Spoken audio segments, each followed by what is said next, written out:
Fucking like he knows he got something going on for damn sure.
king and his men stole the queen from her bed. He's got it! Touchdown! Bound her in her bone. Jones takes it The in. seas be ours, and by the powers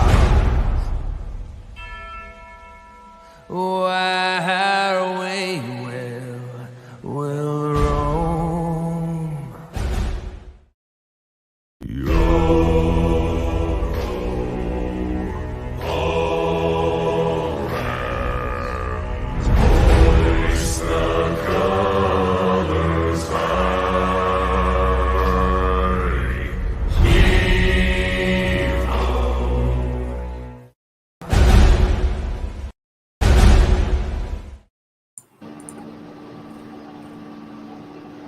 What is good, Raider Nation? Welcome back to yet another episode of Raiders Friday Night Roundtable. I'm joined by my friends Dustin, Sergio, Cortez, Eric, and Ray. Say what's up, everybody.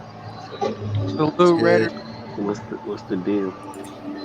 Happy Salute Friday. Raider Nation. Appreciate you guys showing up. Salute to the chat. Dark, Richard, frickin' all of you. Melky, frickin' Seth. Maybe Bed. Salute all you guys, man. Appreciate y'all. Appreciate y'all being here. Happy Friday.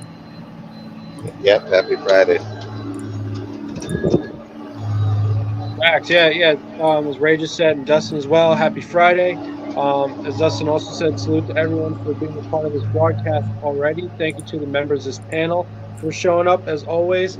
Thank you to the mods in the chat for holding it down. We wouldn't be able to do the show without you guys, as always. And last but not least, thank you to our viewers for commenting and watching along with us as we begin this broadcast. We got another great one for you guys, as always. Just a quick reminder before we do get started. If he hasn't already, he will in a second. Our friend Cortez will post the various links to our various platforms in the comments section. So when you guys get a chance, if you could just check out all those links, all those URLs, and just tap in with us on all those platforms, that'd be greatly appreciated. Just to give you guys a quick rundown of those platforms. So the first one is going to be the Death Star Port YouTube channel, which we're currently broadcasting to right now.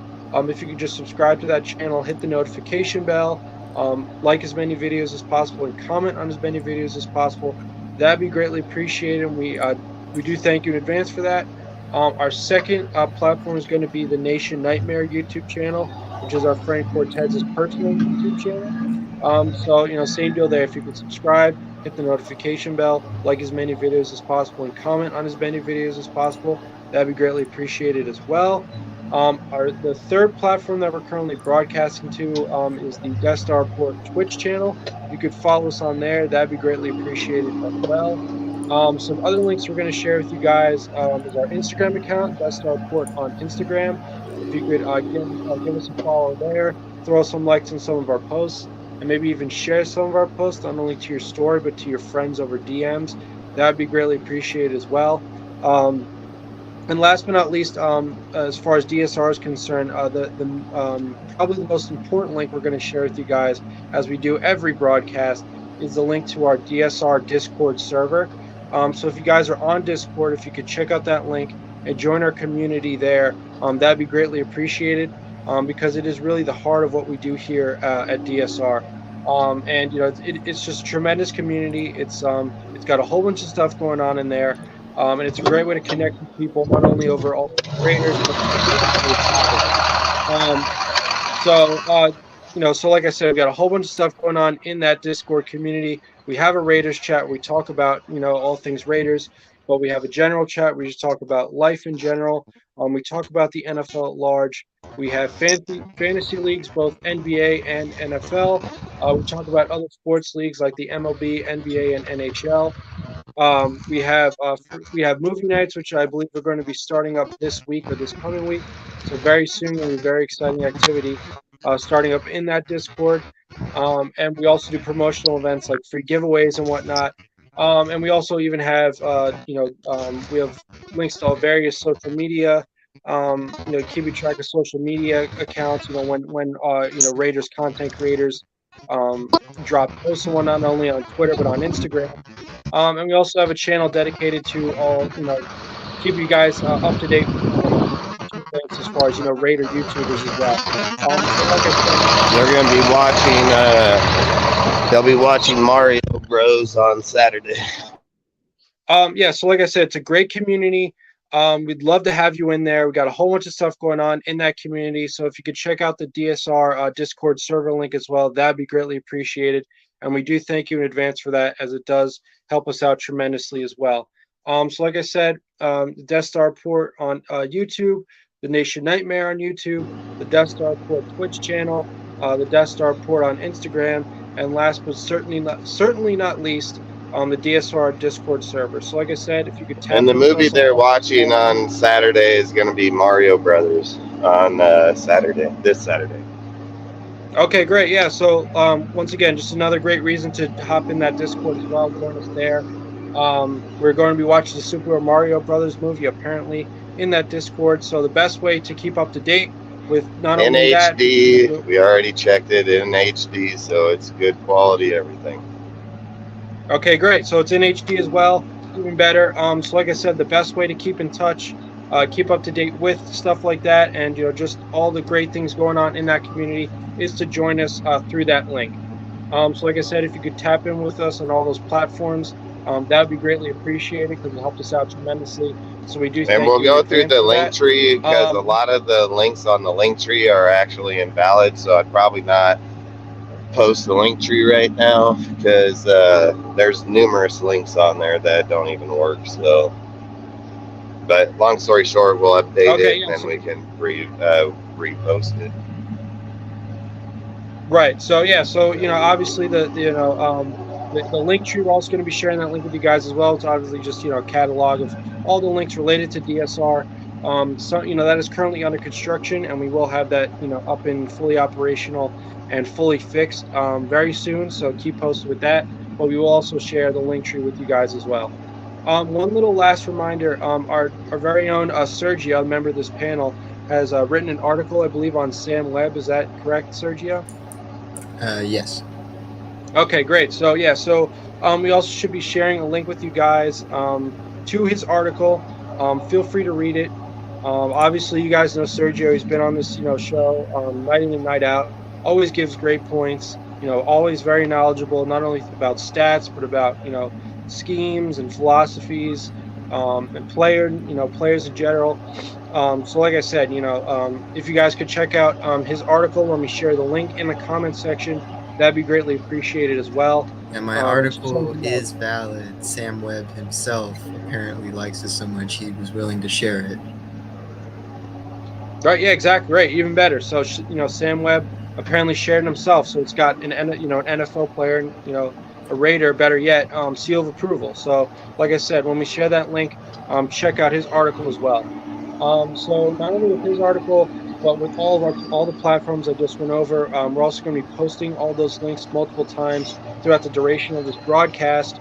So when you guys get a chance, you guys will have ample opportunity to check out all those links. So like I said, we thank you guys in advance for checking out all those links and tapping in with us on all of those platforms. It really helps us out tremendously, and we do thank you in advance for that. So without further ado, with all of that out of the way, let's begin our broadcast with our first topic. So, obviously, as many of you know, the biggest piece of news to hit Raider Nation today, or most recently, was that wide receiver Hunter Renfrow's jersey was found in Las Vegas on sale, I believe, for 25% off. So because of that has sparked a lot of rumors and concern regarding, the trade rumors that have been surrounding Hunter Renfrow for pretty much this entire offseason. Many people are starting to believe those rumors could indeed come to fruition, and this is just the latest indication of that. So why don't we just go around the panel and just discuss our thoughts on the jersey sale, on if we feel that it's only smoke, if it's maybe just a quick promotional thing that the Raiders are doing, or if it means that they're trying to liquidate and get rid of as many jerseys as possible because they do not expect Hunter Renfrow to be a Raider for very much longer. Eric, why don't you get started, or you want to get started? Sure, yeah, I've seen it, and I'm like, it could just be, hey, it could be a good start for the summer, or it could be kind of like more to it. Because last year, who jersey was on sale or like real cheap? Trying to forget who it was, but he ended up, whoever it was, they still ended up reigning with the team, unless unless he's having like unless you got to change his number. That's the only way I could see it being on sale, but. I don't know. Like maybe it's just a good promo, or maybe it's more to it. But we'll see as the season gets more into it. But as of right now, I'm not thinking too much of it. Like I'm not. It's not that deep. It's not that deep. Now, Yeah, I no, no, mean, it's not that good. deep. It's not that deep. But you guys, let's tell you guys, hey, if you're in Vegas, you want an Renfrow jersey, get it now because it's cheap. It could be, hey, it could be good promo. Good promo. You put one of the best players on the team who's a fan favorite jersey on sale for those who don't have it. Hey, if I can save a couple dollars, why not? Why not get it? Why not get it for less? But like I told you, I'm not buying too heavy into it. Like you said, Josh. I mean Jeff. It could be great promo. Yeah, yeah. I mean, obviously, as you say, it could just all be, smoke. There could be no substance to it, and this is just, a quick promotional sort of thing that the Raiders are doing, maybe to try to, um, you know, collect some, volume of sales, and very quickly, just to sort of entice people into buying the jersey. Um, but as far as encouraging people to actually go out and buy the jersey, I personally would warn against that, just because I think there is some risk involved. I mean, obviously the guy has put in some good years for this team.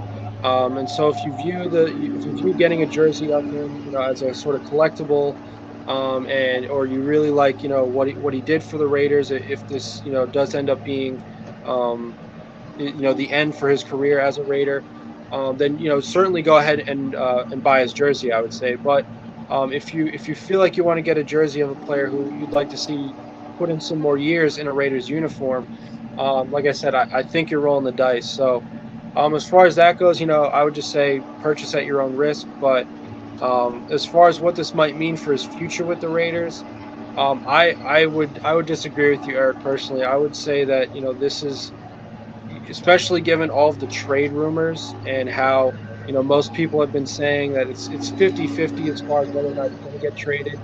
And given that it seems pretty clear that in the very least, Ziegler has been taking calls about him, which as any responsible GM, you have to take those kinds of calls. You always have to look, you always have to consider how you could potentially make your team as a whole better. It's not just about, one player. Even somebody who, as I believe, Eric mentioned, was a fan favorite, like Hunter Renfrow has been.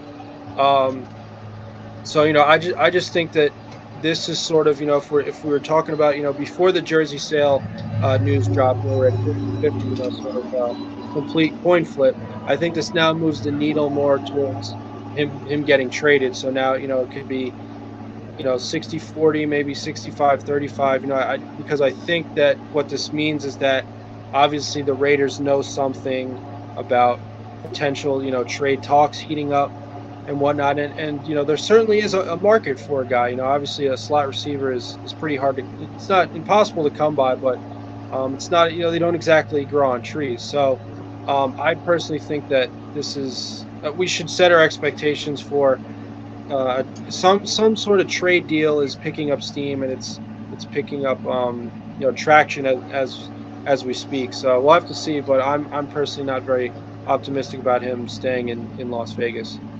Ray, was there anything you wanted to add? Yeah, so as fans, I feel like, to be honest, I'm not saying you guys, but I just believe that we kind of jumped to conclusion or a speculation too quick. Like anytime a player or something like that, we always come to a conclusion. Oh, we're gonna get. Oh, we're gonna lose this. The thing with Hunter Renfrow is that we the first year went on sale, right? I'm not sure, I could be wrong, but I don't know if Waller or Carr's jersey was on sale before. They either got cut or they got it. I'm not sure after Waller got traded and Carr got cut. Um, but what I'm basically trying to say is that I wouldn't jump to a conclusion yet. I think it's more of a marketing deal because Renfro's that one player that at one point was a top receiver, and they're just trying to spark money out of it, and so that's what I'm more of a market. I don't. You did point out that uh calls on stuff like that. I personally believe like cut him or you're most likely draft him to be but like in this type of already I'm not sure what who is for. I would I think more market. Is his mic cutting in and out? Your mic is cutting in and out. It's kind of hard to hear you. Would you mind just we'll wait for you. Would you mind just hopping out of the stream and hopping back in? Maybe that'll clear stuff up. I'm just gonna say, like, it's not uncommon for a player's jersey to go on sale. I mean, it's happened hundreds of times. And not only that, if they were gonna trade him right now, why did they bother bringing him back to camp right now? Then, like, wouldn't you not want him to know your playbook? Wouldn't you want him not know what's going on?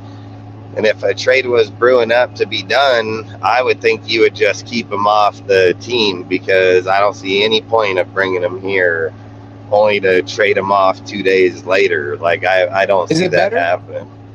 Yeah, it's better now. Yeah, your volume's better, yeah. So, I mean, like I said on the last live, I think, like I said in the last live, I'm not going to say that Renfrow can't be traded or won't be traded. What I'd say is it's going to be for a positional player of need, 100%. Like, you're not just getting rid of him to get rid of him. You're going to trade him to get something in return.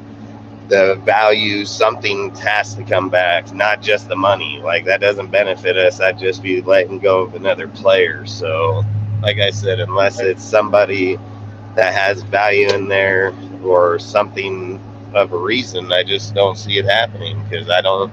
In the past, in my life, in the past of watching players come to teams, anytime that a player was going to be traded before camp or anything, they sure in the fuck didn't bring him to camp. Like, and I've been watching football for a long time. Like, players get traded, high-profile players or so on.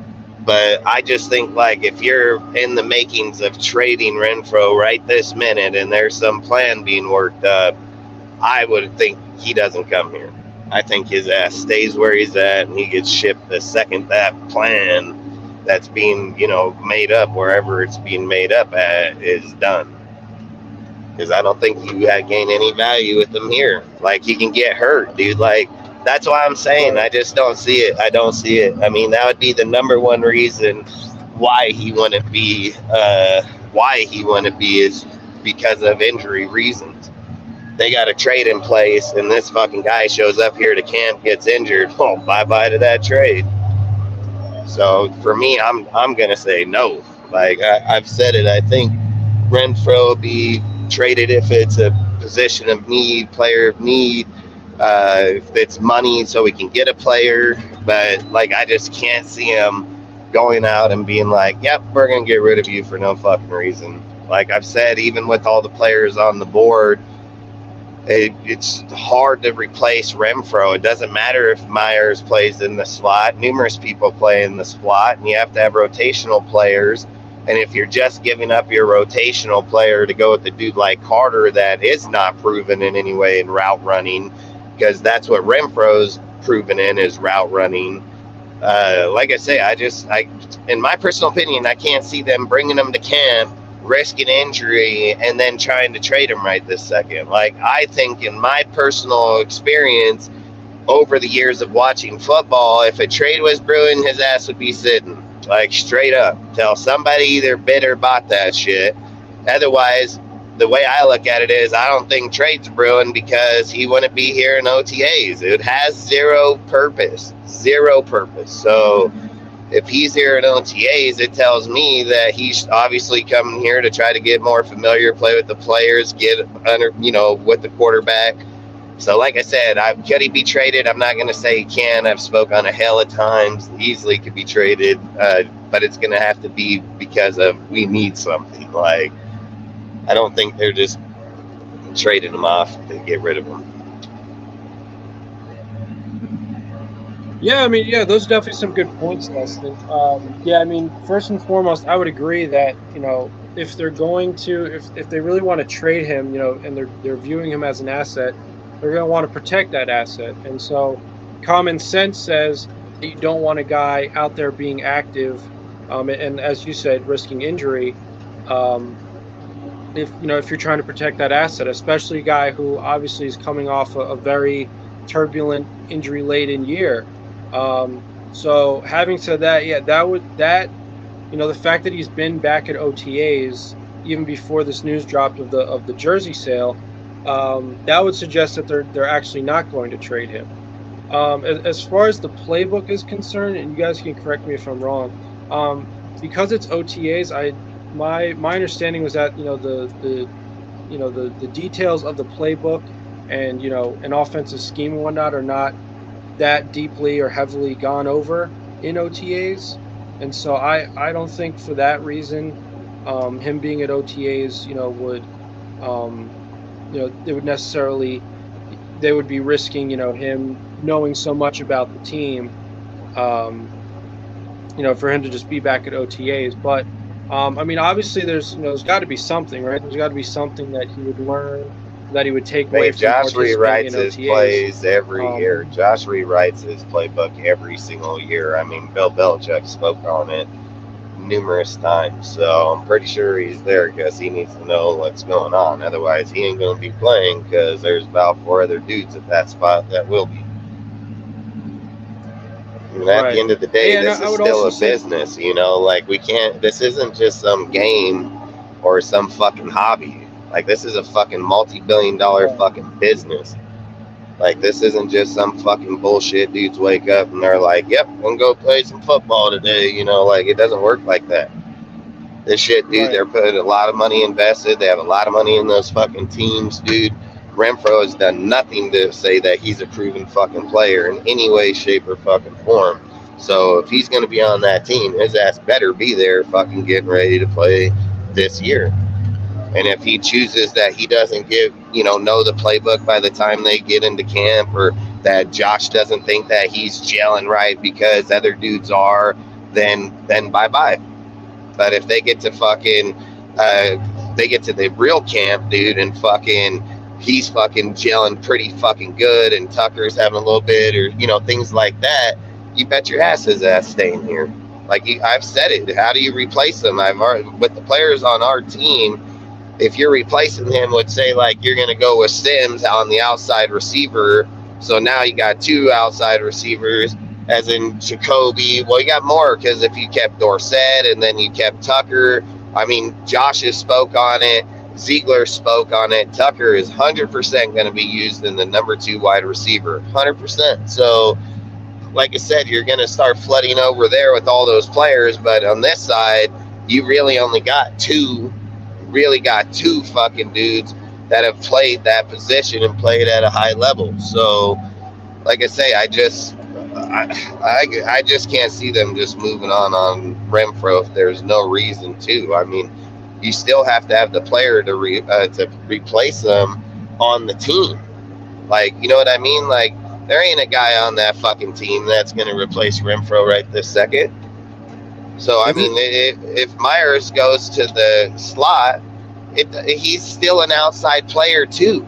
Like, Renfrow isn't going out and be like, hey, I'm a number 2 wide receiver. Renfrow's like, hey, I'm a fucking slot receiver. So when one's playing inside and outside and altering with somebody, I don't know. I think that's a bigger deal than just taking away from that physical position. And then, like I said, I don't even know if Dorsett even plays in the slot.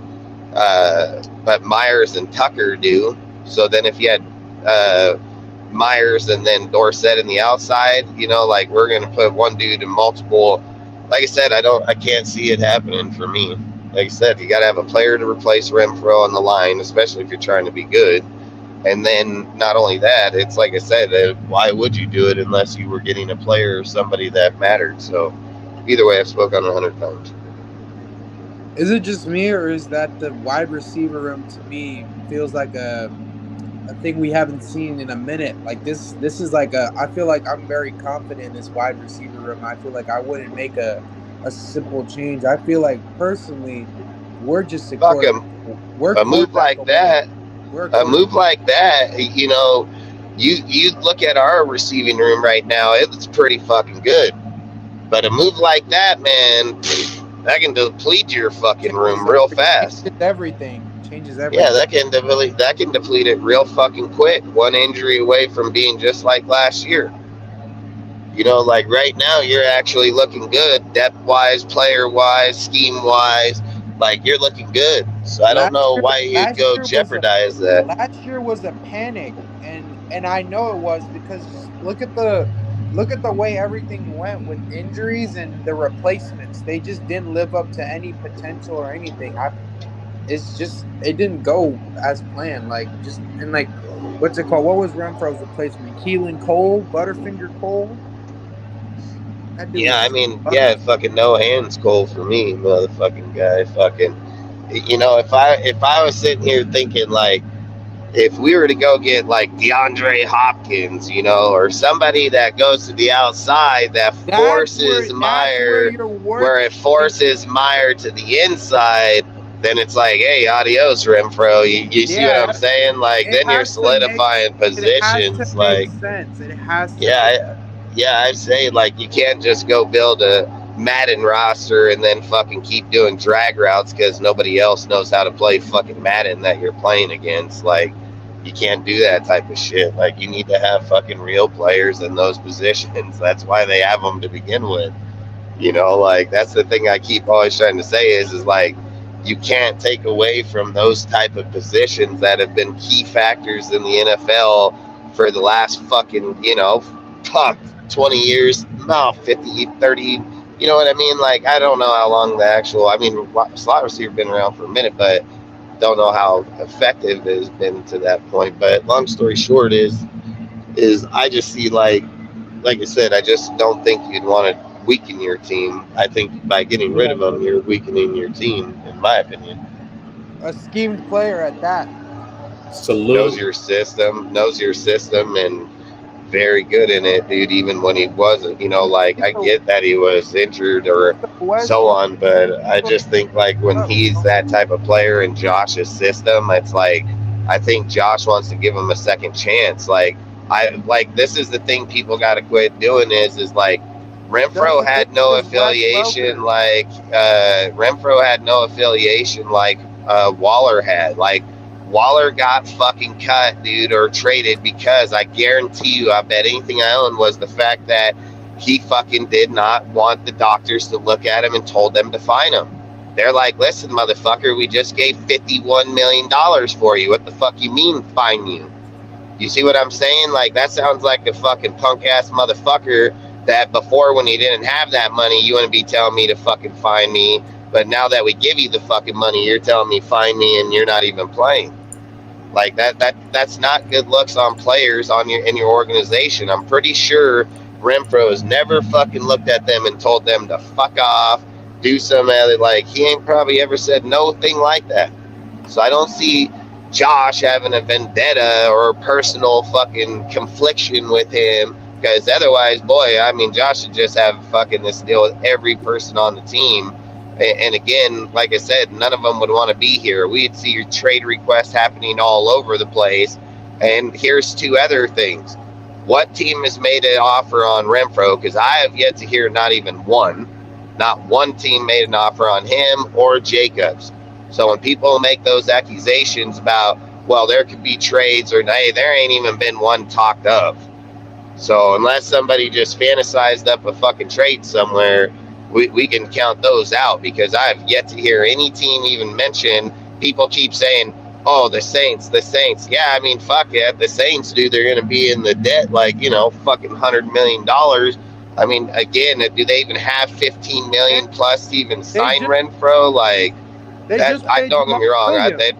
they would probably try, but that's my point. Like, again, I get people are going to project players places because of where players are right now, but that's not the reality in the NFL. Like, the reality is another team's going to come out, see that they need his, need his type of play, and they're going to give him the money, and most likely he's going to end up over there.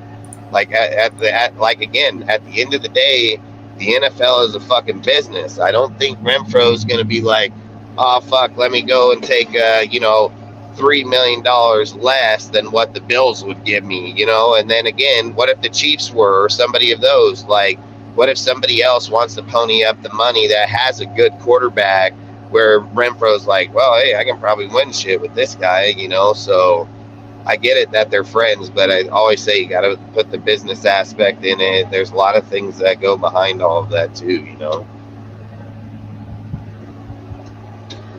I would personally disagree with you guys as far as, from a personnel standpoint. Obviously I'm not inside Josh or Ziegler's mind, but I could see how they might look at the situation as there's too many cooks right now as far as slot receiver. Now, obviously, Josh but likes who to then? use a lot. Who's better than Renfrow on that team? Name them. I'd like to hear it. Look, I mean, I'm not because Carter is a gonna special teamer. Carter's a special teamer, and this is the thing. We can't talk about that. You just said literally that you would disagree because the personnel. I'm gonna say bullshit. What personnel players on the team are better than fucking Renfrow? Like, Carter is a special teams player. He has very few snaps in the NFL. Like, Sims can't take his fucking job. Yeah, are we disagreeing that Jacoby's a slot, but he's also a 2 and a 1. So it's not like he's just permanently there. Ziegler and them have said Tucker is not going to just play in the slot. He's made that clear. So I'm just wondering who the fuck is better than him that'll replace him. That's all I'm asking is who the hell is it? Look, I'm not trying to, say who's better or who's not. We can argue about that, till we're both blue in the face. I'm just trying to get inside the mind, or I'm trying to view things from the perspective of Ziegler and Josh. I'm pretty sure he's viewing it just like that. Same fucking way. I bet anything in any fucking money I got. Like, he ain't sitting there saying, I'm not trying to fucking worry about that. He wouldn't say that type of question. He'd be like, goddamn right, I know who's fucking better. I mean, there's not a fucking doubt about it. I would say that, like, obviously, and how the hell did he get the job? How did he even get a job in the NFL? Not even just here. How did he get one with Denver? How did he get it with New England if the motherfucker is not evaluating players? Like, how in the fuck did he get to that position if he didn't evaluate the players? He 100% evaluating those players.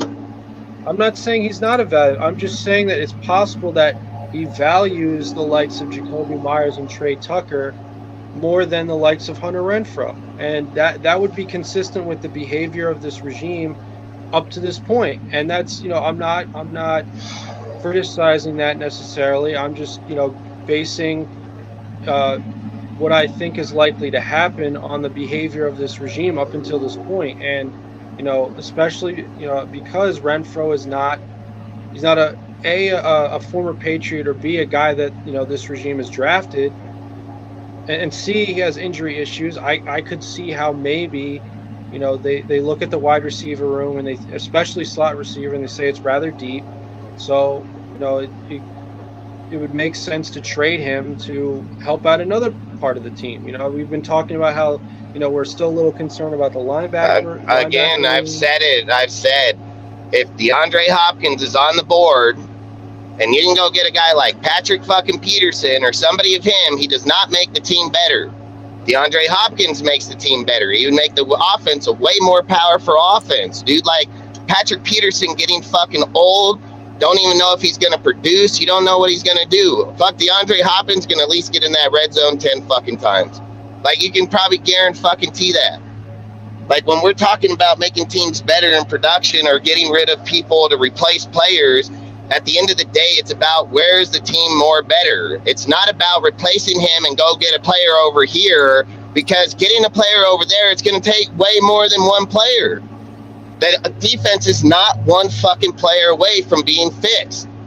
You take away Renfrow from our offense, guess what? We're probably going backwards as of the moment. You add DeAndre Hopkins to the team, take him away, big difference. Like, you need to add somebody to the team before you're just going to replace them with some fucking practice squad motherfuckers that are 30 years old and ain't done shit in the NFL. And we're talking about a kid that ain't even played a snap, not one yet, ever in his fucking life in the NFL. And we're talking about him replacing a dude that's class dudes in the NFL for the last few years. I've always said, like, I don't think Renfrow's the greatest wide receiver, but I do believe he's one of the best route runners in all of football. Just like I've said about Emmanuel Sanders, don't think he's one of the greatest wide receivers, but yeah, he's one of the best route running fucking receivers out there. That shit matters, man. So I think, like, when people are like, yeah, we're just going to go replace them, that's one of Josh's most crucial spots in the whole entire NFL, like in the whole offense for him. And you got one of the best guys that do it. And you're just like, again, like I said, we can go till we're blue in the face on this subject, because I don't care. Like, I would love to know, like, what is matched up to this point that indicates, like, they're going to ship Renfrow. Derek Carr's contract had the cause in it before the season started. So you can't be using that as a fucking, oh, he ain't a New England player. He abided to the deal. He signed it. He knew what the fucking deal was. He didn't abide to it, and he didn't fucking own up, like, to the point. So he can't say, well, because he wasn't a fucking New England or this and that. That's it. So we can't use that as an excuse. We can't use Waller as a fucking excuse, because Waller fucked himself. He ain't played in 2 fucking years. He got signed. He was hurt. He told the fucking team to fuck off. So we can't use that. So I'm just wondering, if we're talking about just using shit about leading up, what is leading up to Renfrow being gone? Has there been a talk of it? Anybody Ziegler, has Josh, has any fucking person even indicated the talk outside of some fucking beat riding motherfucker or YouTubers on there? People anticipating the fucking pay. Like, that's what it's all about. People think because, oh, the money and where it's at. There's a lot of ways they can retain the money back without cutting him. Like, that's all I'm saying. Like, we are not one player away on the defense. We are not. That's fucking facts. Like, we are not a player away. You go get rid of him, man, you can't replace him with the players on our fucking team. I'll tell you that right now. Jacoby can't play both spots at once. Either can Adams. Adams is a fucking slot receiver too. You can't play every fucking spot at one fucking time. Like, it doesn't matter if they're a fucking slot receiver or not and this and that in the system. Like, you still got to have the other players around. Adams, if Adams ain't in the 1, Jacoby going to be over there in the fucking 1. And if Adams ain't in the 1, he's in the 2, Jacoby going to be in the fucking 1, and he'll be in the 2. Renfrow going to be down in the fucking slot. Like, there's spots where you, like I said, I can give 2 fucks. I just don't. It is what it is. Yeah, well, I mean, look, as far as the DeAndre Hopkins trade is concerned, or, I mean, excuse me, I guess now signing him because he's a free agent, but as far as picking him up, trading Renfrow would probably have to be a part of that, just for the sake of who are we trading him to? Who are we trading that motherfucker to if we did that? I would love to hear this one. He don't even belong to a fucking team. Like, he ain't getting traded to DeAndre nowhere, because DeAndre Hopkins is not on a fucking team.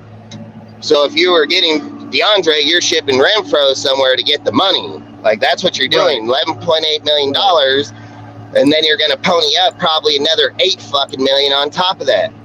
Like, DeAndre ain't coming here for probably under $20 million if we're even thinking about fucking getting him. So, like I said, DeAndre's not coming here cheap. And if we did it, like I said, I would not be against it. Even if fucking O'Connell as the fucking quarterback, because I think when you have that high power of receivers, like that's gonna be, I don't know, I think anybody could win with them, you know. But long story short, Jimmy could, Aiden could, I think anybody could. All I would say is at the end of the day, when we make these deals or not, it's like, look, I would be all for Patrick McQueen, right? If they want to trade off Renfrow for 23-year-old Patrick McQueen, I would do that trade in a fucking heartbeat, because I think that's a positional of need at the linebacker. It's a young player he's going to be here for a minute. But you got to remember too, he's probably going to demand $20 fucking million too, probably like 17 to $20 million.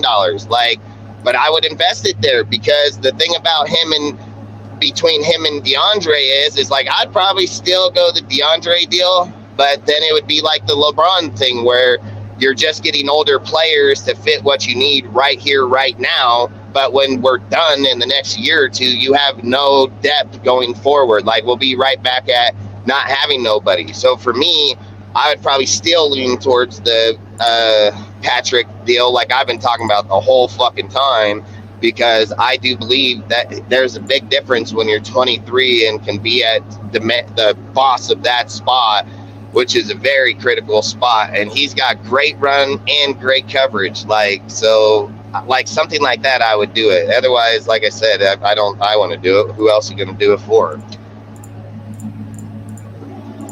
Yeah, I mean, look, I'm obviously not part of those calls. I'm just saying that, like, you know, we'll have to see. We'll have to see what transpires. But obviously, nothing is set in stone. So we'll have to see how the rest of the offseason progresses as far as Renfrow concerns. Sergio, is there anything you wanted to add? I know we haven't really been getting around the panel completely. If I could say, like, with anything from, like, at first when I was hearing about it, like, the Renfrow jersey 25% off, like, to me, like, when it came to the Waller and Carr jerseys, like, they got really cheaper, and because it's June, like, now it's past June 1st, and it could happen or could not happen.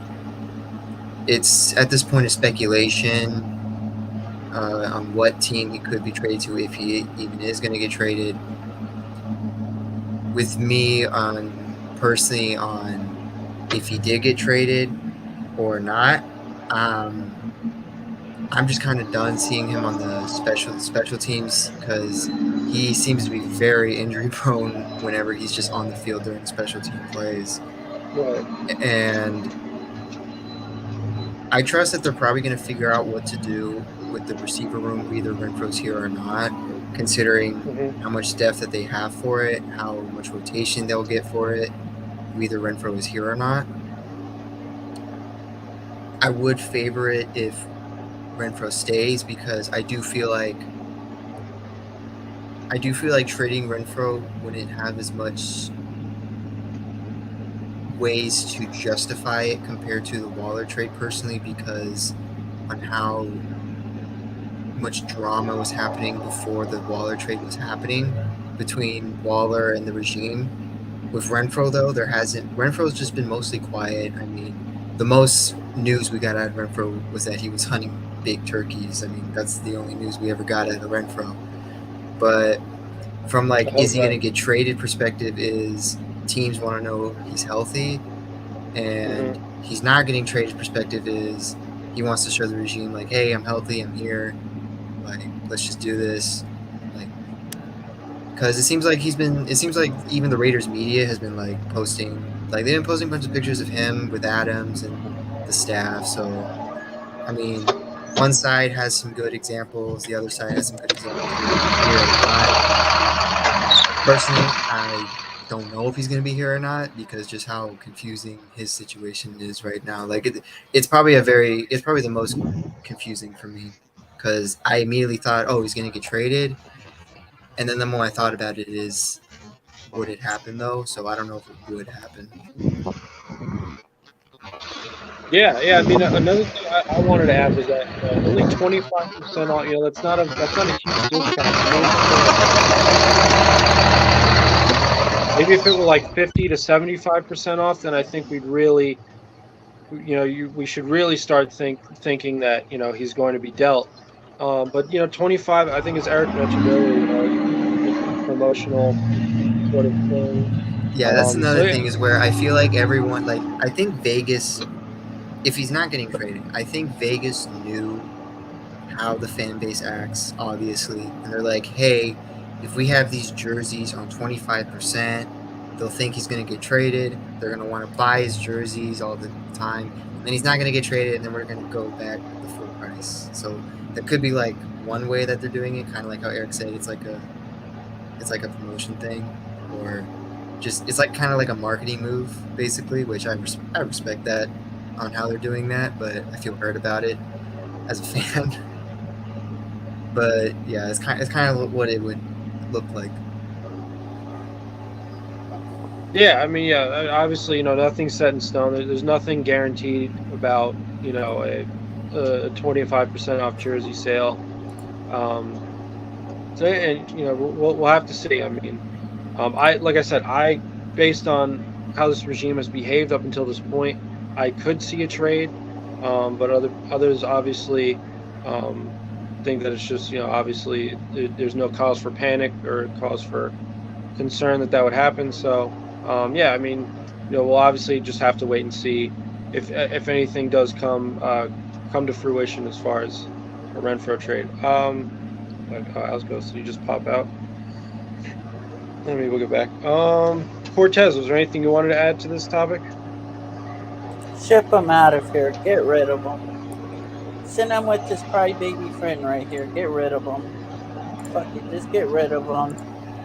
Don't like the number 13 for reasons. Okay, now you're just being full of crap, Cortez.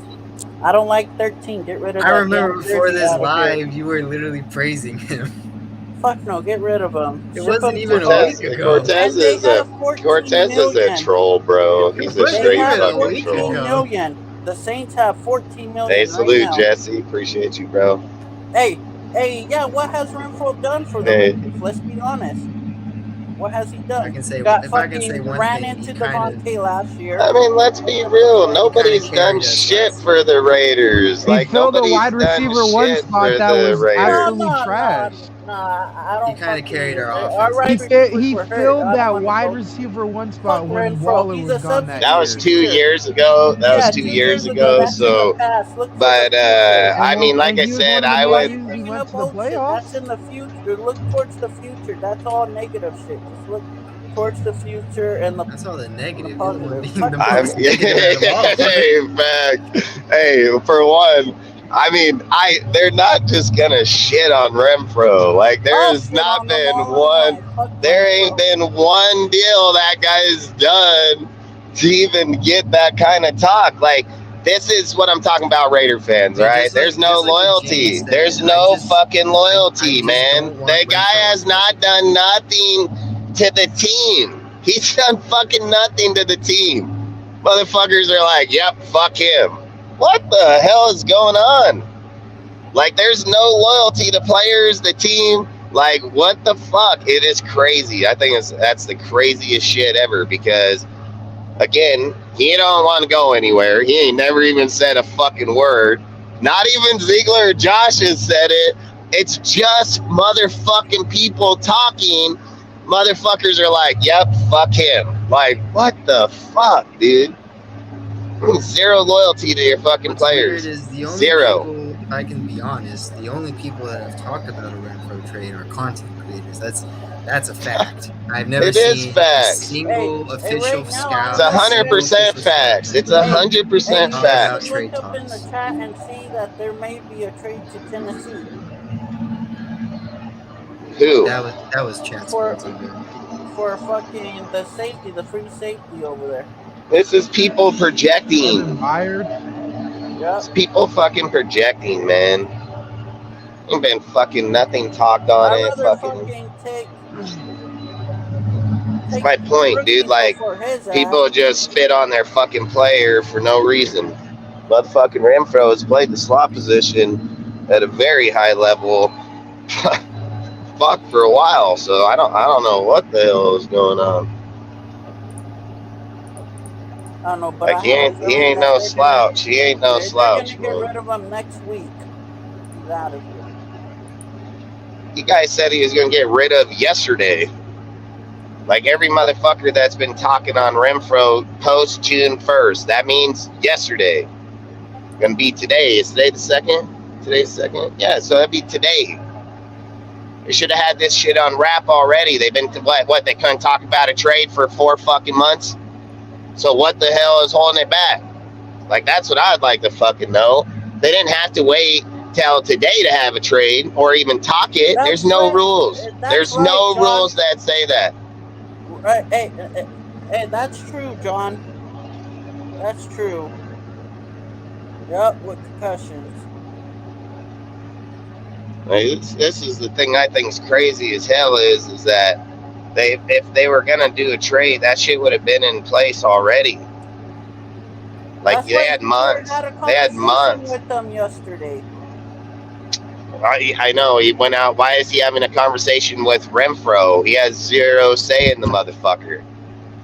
Renfrow's ass gonna get a fucking phone call just like a baseball player to the office. Here's your flight plans. They're picking you up. Hey, do you know why I brought up the Gary Conley shit? Because that's how Gruden and them were treating him. Kept on going out there telling them, "Oh, how would it feel to be with your homies in New Orleans?" So he was fucking happy to get out of there. Yeah, Mo from Bleacher Report. Yep. Cortez, what? Mo for Bleacher Report brought up the one for Tennessee Titans for the safety, free safety.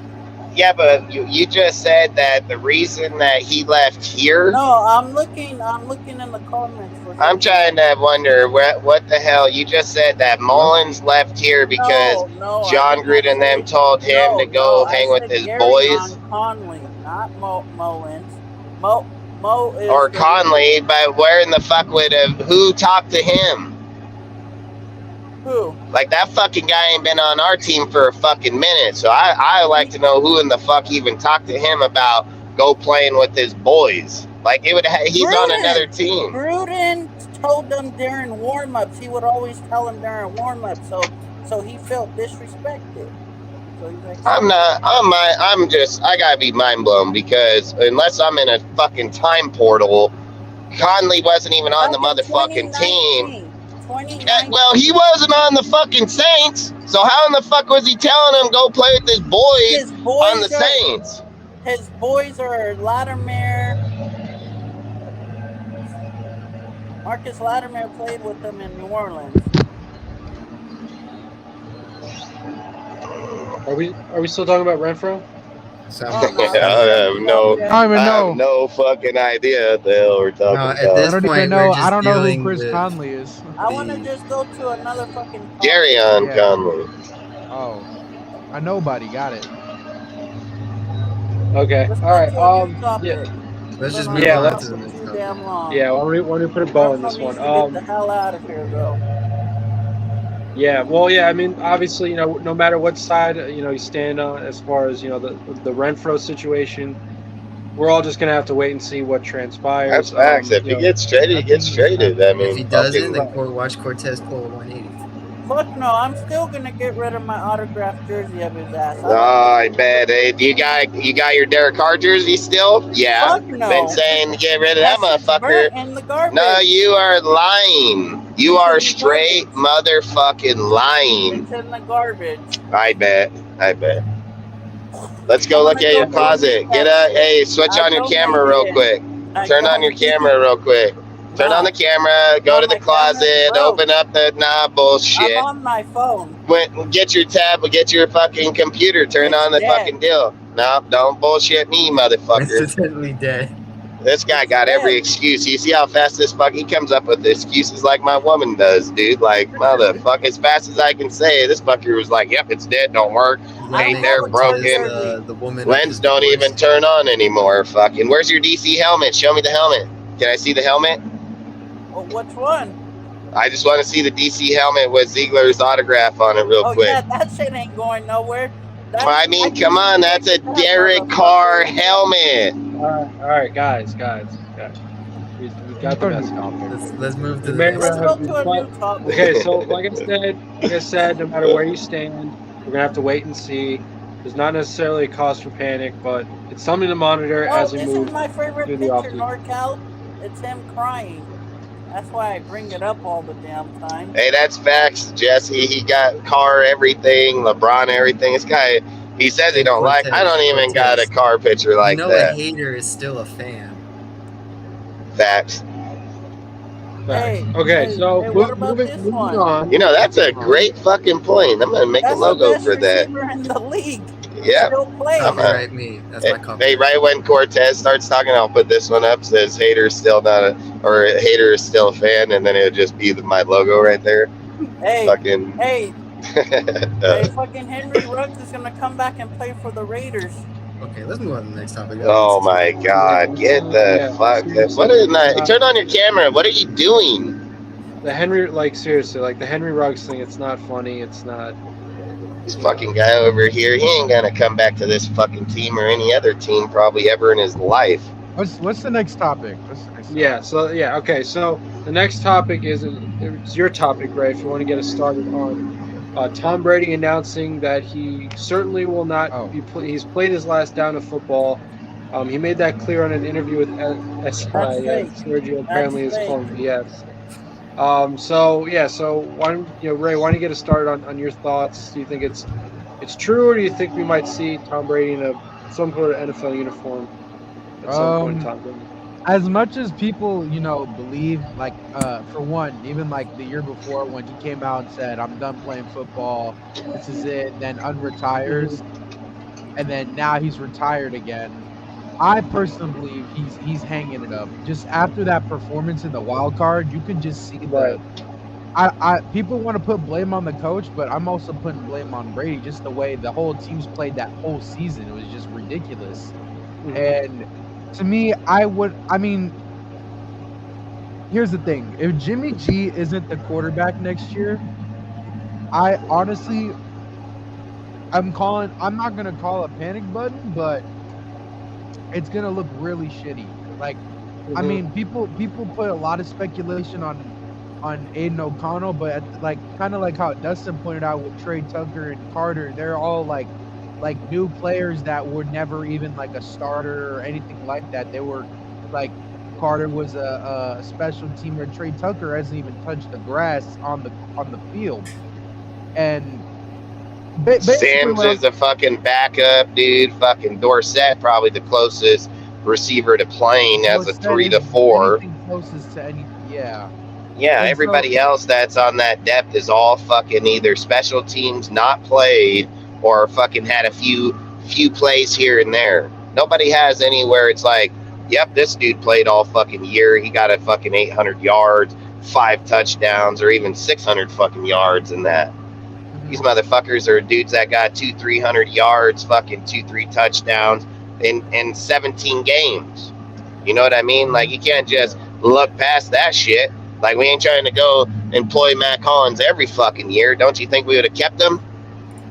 You know, so that's all I say. That's is the like, thing, though.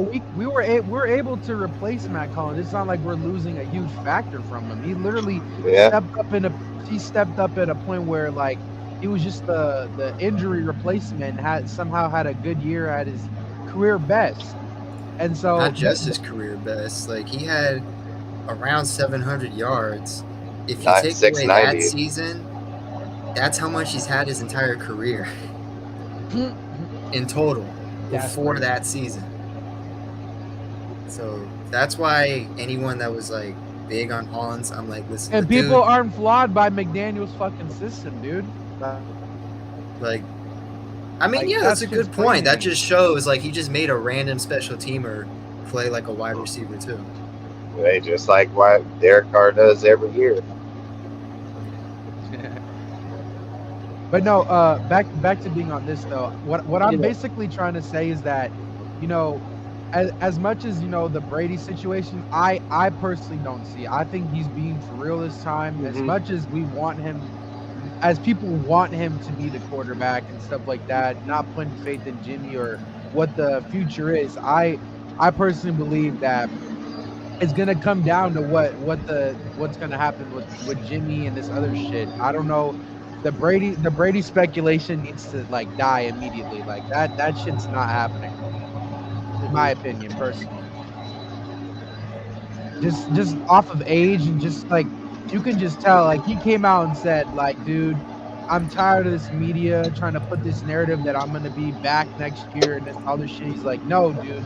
That was one of the reasons everyone's like, oh, Brady would be the key free agent of this offseason. Next thing you know, boom, fucking retires. Because he knows he doesn't want to come back next year. He's done. He's fucking done. Yeah, it's just with me, it's like I now have a very big trust issue with Brady's words because how he like I think you anybody retire and then like you just randomly come back. Yeah. And then I don't know, like, because like a big reason to me why I said like it wouldn't make sense if he was our quarterback because what's going on with his personal life, and if it's like really official that like he's not playing and stuff, like good to him, good decision for him, focusing on his family, focusing on other lifestyles than football, even though that's all that's in his head. And if for me with the Jimmy G situation, I think this is probably in Jimmy G's career if he really wants to play a full season or do or die for him. I feel like for this is the first time I've ever seen Jimmy G actually want to prove something, because you don't take a contract where if you get injured at any point, of the season, your money, we can cut you. And not only that, he relinquished the rights to sue the team if they decide to cut him randomly midway through the season. But that's only if he gets injured again. That's the thing, Sergio. That's the thing. Hey guys, look at my new profile. So that's like showing that Jimmy G really wants to prove something. This is it for him. And this is probably the most pressure that he's ever faced in his career. Because I think he's been cool like the entire time with it. Like he didn't care he's getting replaced in the Niners stuff. I mean, he was cool with it. But now I think with how much the media has like crapped on him basically, and how now he's in the Raiders fan base and we're really good crapping on our own players. Shit. It's more of a pressure thing on us too as fans too, because it's like, if Jimmy's not the quarterback, are we really putting all trust in Aiden? Yeah, but dude, I mean, look, listen. Josh has even said. Not only Josh that, said out of his own mouth that unless something has drastically changed, that hasn't, Jimmy gonna be ready for camp. I'm not talking about off season, Dustin. Like that's the thing is like how in the hell is it like this fucking guy of June? I'm not talking about off season. I'm talking about regular season. What do you mean? Like, what do you think he's just gonna get hurt? But in the off season? I'm not saying I didn't say off season. I said regular season. He's gonna be healthy by regular season. I'm saying if he gets injured, like that's where the pressure is. If he gets injured at any point during the regular season, I don't think it's any pressure. They're just gonna fire him and go to O'Connell. I mean, that's why they pressure is that he's not gonna get any money. Like imagine you play 8 games and you randomly don't get paid. They can't do that. He has to be paid every single game. So if they're not gonna pay him, see, this is the kind of shit. This is the kind of shit where I just think it's crazy. Yeah, the games that the motherfucker is not played yet, then they probably don't have to pay him out of the $23 million that's fully guaranteed. If that motherfucker plays it down in the NFL and plays for that game, he is getting paid that fucking game. 100%. 100%. They get paid. Yeah, he ain't not getting paid. You guys need to go read that shit, dude. That's fully guaranteed money. I guarantee it. The fucking guy plays a snap down in the game, he's getting paid 100%. Yep. Don't give a fuck. They can't fucking do that. They can't go in there. They would do that with every player. You can't do that type of shit. And there's probably rules against those type of shit.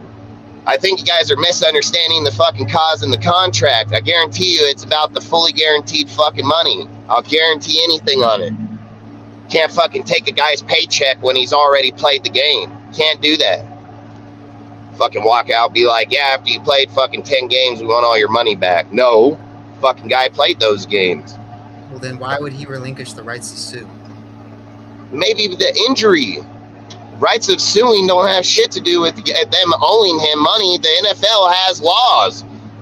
Like, they have rules and laws, dude. You know, fucking GM go over there and change the NFL rules. If the player plays that game, he's entitled to his pay, period.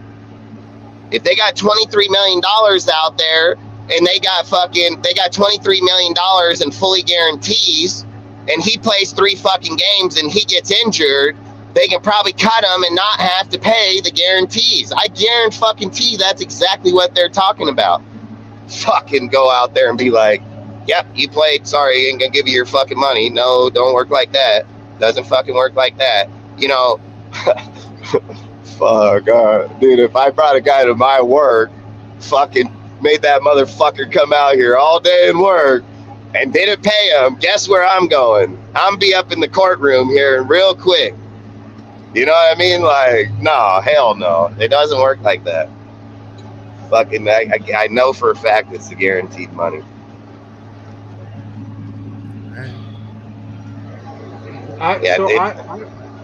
As far as like the Brady thing goes, first and foremost, I would agree with Ray. I would say that right now, you know, I tend to trust Brady. I believe what he's saying for now, just because of what I would do in that situation. You know, I would, you know, given the huge contract that he's being offered from Fox. You know, I don't see that any reason shit down. That's huge, dude. Yeah, and he said in the interview to begin with, the reason that he's not doing it, he said, the reason that I'm not going to be playing in the NFL is because I cannot commit to a team like that. It's exactly what he said. And to committing to a team and not giving it, he said he ain't never done it once in his career and he ain't going to do it now. It's exactly what he said. His days of playing football are over. Would he love to? Would he love to suit back up and go play? Hell yeah, he would. But just like he said, at the point in his life right now, he can't commit to it. He can't do it, nor is he. So you can count on fucking one finger. He is not coming back. 100%. A lot of that fool's done. All of that has to start with free agency. Everyone talked about him being the top. Yeah, he said, I love. Retires. You know, he said it out of his own mouth in this interview. He said that, hey, I love when I'm the center of attention. I love when people go out and fucking put my name out there, but it's time to put it to rest. That's exactly what he said.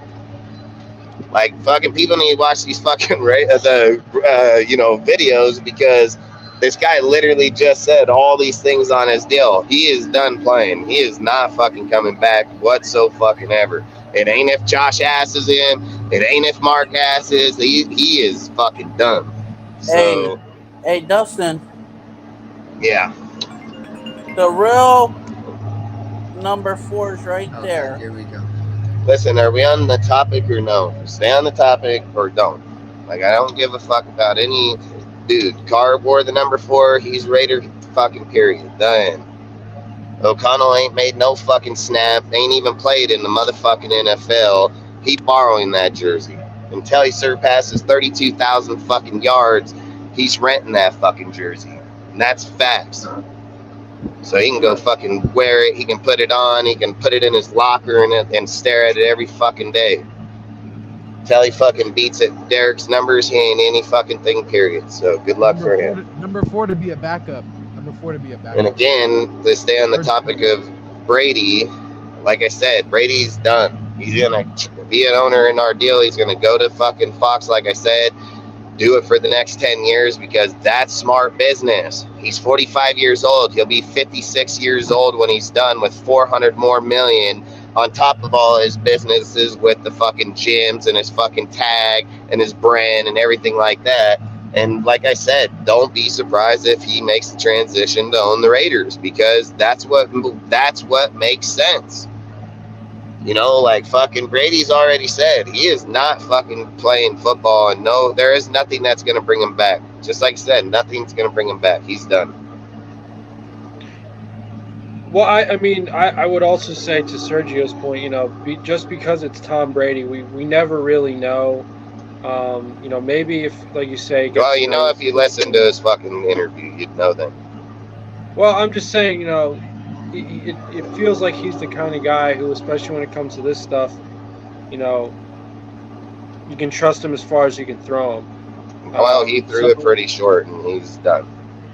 Okay. All right. Well, like he said, there's nothing. I'm just wondering how you guys put words in his mouth, dude. Like, I need to know now. I just need to know now, since he's already made it fucking public, talked about it for about 40 minutes in the fucking podcast. I would love to know now what implies that. Like, I would just like to know. He said, I am not coming back. I am not dedicated to any fucking team. I'm not even in shape to play any team, let alone will I play on any team, not being in shape, let alone dedicated to that team. Like at the end of the day, Brady ain't going to play because he's not physically in shape. He didn't train in the offseason this year. It's the first time in 20 some odd years he did not train. Brady does not take the time off and come back to the team. I spoke about this even in the last live we just did. I said, wouldn't it make more sense if Brady was coming back to come back before they did the draft and free agency? Like, that would have made fucking sense. He would have got to pick the dudes and bring the players he wants. Why would he come now with no money and the way the roster's set already? This fucking team ain't set to go. It ain't better than fucking Tampa Bay. No way, no how. I keep saying this the whole fucking time. Like, people just think like this dude's like he owes us something or owes Josh or he don't owe anybody anything. Like he's already said straight up, dude, like his personal reasons. And then you guys will say like, well, I just don't. He already made it clear as fuck, dude. Like, he is not fucking coming back. He's taking the fucking job next year. He's going to buy in the fucking deal. They've already said the votes have already been called for him being an owner. So they've already called on the 24 votes that he needs. Like, he's done, man. He's done. And we can sit here on high hopes and hope because it's a talking conversation. I get that point. Like, I 100% get that point. If they're going to talk on it just to get clicks and views and fucking have a conversation, great. But we ain't doing that shit here. Like, no way, no how. Motherfucker said it on his deal, and until otherwise, that's what it is. Like, other people are putting words in his fucking mouth now. Like, what, he's a robot and you're the fucking puppet master? Like, it doesn't work like that, dude. Like, he's 45, 46 years old. He's already said he ain't tied to any fucking organization whatsoever. He even said he could have went to better teams. Like, that's the thing. Like, that's the thing. He could probably go on the Niners right now. Probably suit up right for the Niners right this second. Have way better offense, defense assembled in there. Well, just probably way more continuity for sure. And he's picking the Raiders. I've said, like, there were 10 other teams he could have went to, man, that he could have been way better. Like, it is what it is. We can talk on it to talk for it, but we all know he is not coming back, dude. This fucking guy is done, dude. Like, he literally said, like, time for the next chapter in his life. I'm pretty sure when you start saying shit like that, like, you're not going to suit back up. And what did he say in that interview? He said, I'd love to put the fucking pads on. Sure, I'd love to fucking go out there and throw the ball. I'm not in the condition, shape, or right set of mind to even do that for any organization. That's exactly what he said. I don't see that changing by next month. Like, if Jimmy ain't here, just buckle the fuck up. We're taking our rookie, and that's how the fuck it's gonna be. It makes zero sense to play. It makes zero sense to play Hoyer. Hoyer is just a backup quarterback, dude. If you play him, you're tanking. So why wouldn't you just play O'Connell and see what the fuck he is? Like, that's why I say that. Say again. Wait, but who said Hoyer? I just say Hoyer. My point is like Hoyer ain't gonna be playing. That's my point. Okay. It's gonna be one of those two players. It doesn't make sense to go trade for no other player. Jameson Winston don't know the system, nor does any motherfucker in there. And there's probably one guy in that whole deal, and probably two, but one ain't coming here for sure because I'm pretty sure they're not giving Mac Jones over here. But the only other guy I can see that would probably grasp onto the offense right away would be Matt Ryan, just because he's been in, fucking 50 different fucking playbooks. And I'm sure, we ain't getting Matt Ryan. So, like I said, I think that's my point. That's my point. When you talk logical football, when you're looking at where the fucking players are and who the fuck is on these boards, Winston ain't never even played in this style of offense, period. Would he be a good player? Yeah, but again, if they didn't want Carr, what makes you think they need a guy that can throw the ball 80 yards downfield? Like, I don't think that's what they want. They want a guy that can dink and dive Josh McDaniels' offense, just like Brady's been doing his whole career. And again, that's the other thing. Like, don't you think Brady would have been like, fuck yeah, I'm come back and play in Josh's offense? Like, why would he have any reason to tell people no? Or I'm retiring. He don't have any reason. There's zero reason. We literally go live in 100 days. Well, less now. We're probably like 95, 96. Why would he say that shit? Like, it doesn't make sense. What, you gonna wait till the last fucking minute? Ain't played in the whole entire year, just think you're gonna suit up? Motherfuckers want that? Like, get the hell out of here. This is my point, man. We're not even talking real football no more. We're just talking motherfucking people's names, dude.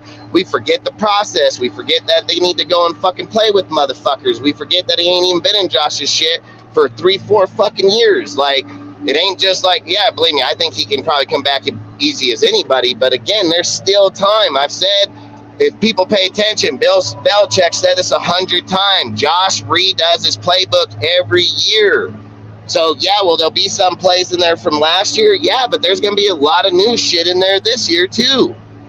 Like, you can't just take away the element of football. Like, you can't do that. You can't say, yep, we're going to play football, but we're not going to have any element to it.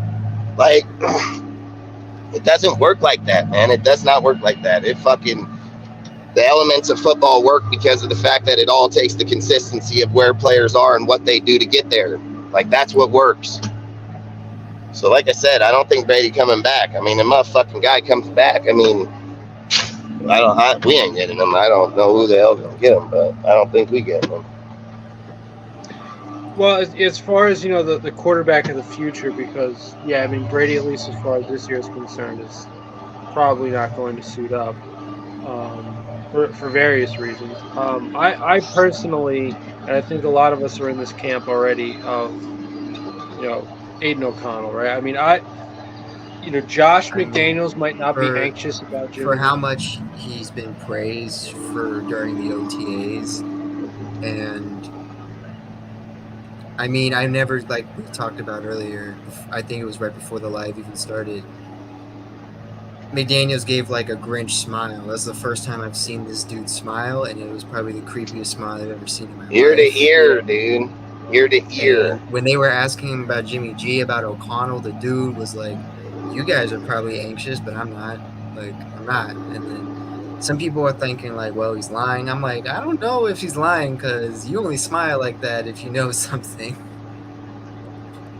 I mean, the second that O'Connell's name was mentioned, he geeked himself. Like, I never seen a coach laugh at a question like that. That's what I'm saying. Like, that fool geeked himself massively.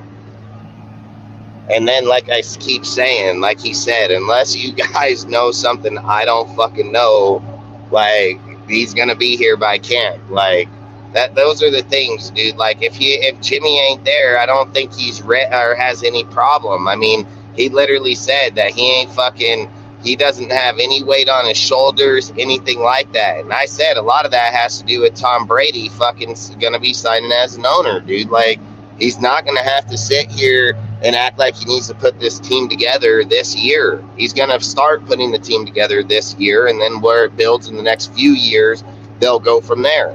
But like I said, at the end of the day, when Mark's going to go and try to get rid of him, look, I think Brady would fire him if they weren't doing what they're doing. But if they go in the next year or two and rebuild this team like they did this year and become competitive, and then over the next 2 years, they're building boom, boom, boom, like, where's Josh going? He ain't going to go anywhere. And it's like, even if you listen to Graham's detail this year, well, you can see all you guys been saying the whole time. Josh is the head coach. He should fucking have his insight on both deals, this, that, the other. What did Graham say? If you guys paid attention to his fucking interview, he said Josh got attention to detail in that defense this year. So not only is Josh coaching the offense, motherfucker coaching the defense fucking too. And he said he's more patient and more fucking attention to detail than anything. And that's what Graham said that he needed to do, was focus in more on it like that. And that's all I say is like, people keep saying all this shit about Josh and how the team, and that fucking guy over there doing it right this minute. So, I mean, like I say, I think fucking like I say, I think fucking our players, our team, our whole deal is going to be pretty good this year. I just think we got to get there because otherwise it's just talk. That's all it is. Yeah, and I mean, the big reason why I want O'Connell. I want, I'm really got. I have my sights set on him. Is Josh McDaniels might not be anxious or anything like that. He might feel secure in the whole Jimmy G situation. I still don't, and frankly, I've already experienced burnout with Jimmy G. Like I was already on the fence about it. I didn't love the move. And now there's all this stuff comes out about him, and then on top of that, if they do end up cutting him, all the other options available as far as free agents or even guys that are that are on the team already, like Brian Hoyer. I mean, none of these guys, I can't see how any of these guys rolling the dice on them and just using up more cap would make any more sense than to just throw Aiden O'Connell out there. He's young, he's healthy, he's definitely had his moments in college. I don't see why, especially if this guy is supposed to be the quarterback of the future and he's supposed to be this, great scheme fit for the team. I don't see why you don't just go with that guy. I mean, maybe they'll continue to roll the dice on Jimmy G throughout the rest of the offseason and into, the regular season. I mean, there ain't nothing that's popped up that they didn't know. Like Josh made that clear. Like there is nothing that's happened to Jimmy that they did not fucking know. Like that's why I say when all the shit coming over to him, what do we even mean by that? Like they knew he broke his foot. Everybody watched it on TV. Like everybody knew where Jimmy was at. We knew where he was at when we signed him. Like they even paused the signing to make sure that they were able to change it to make sure that he is getting that shit done. Like they know exactly where that fool is at. They know exactly what he is doing. Like that's the things. They're not. These ain't things that just magically popped up today or yesterday. Like they literally postponed the interview so they can make sure that shit was in the contract. So like this, it's very important that we say this shit because we don't need another fucking Derek Carr bullshit where dudes are like, oh, nobody said that this was there. Like they fucking know damn well that shit was there. That's why that shit was postponed. So it ain't nothing that's just fucking popped up new news. This news been brought up since the day they looked at him. You know what I mean? So yeah, and even if that's the case, it ain't the case. It is the case. His shit didn't heal. How would it not be? All right, either way, whatever.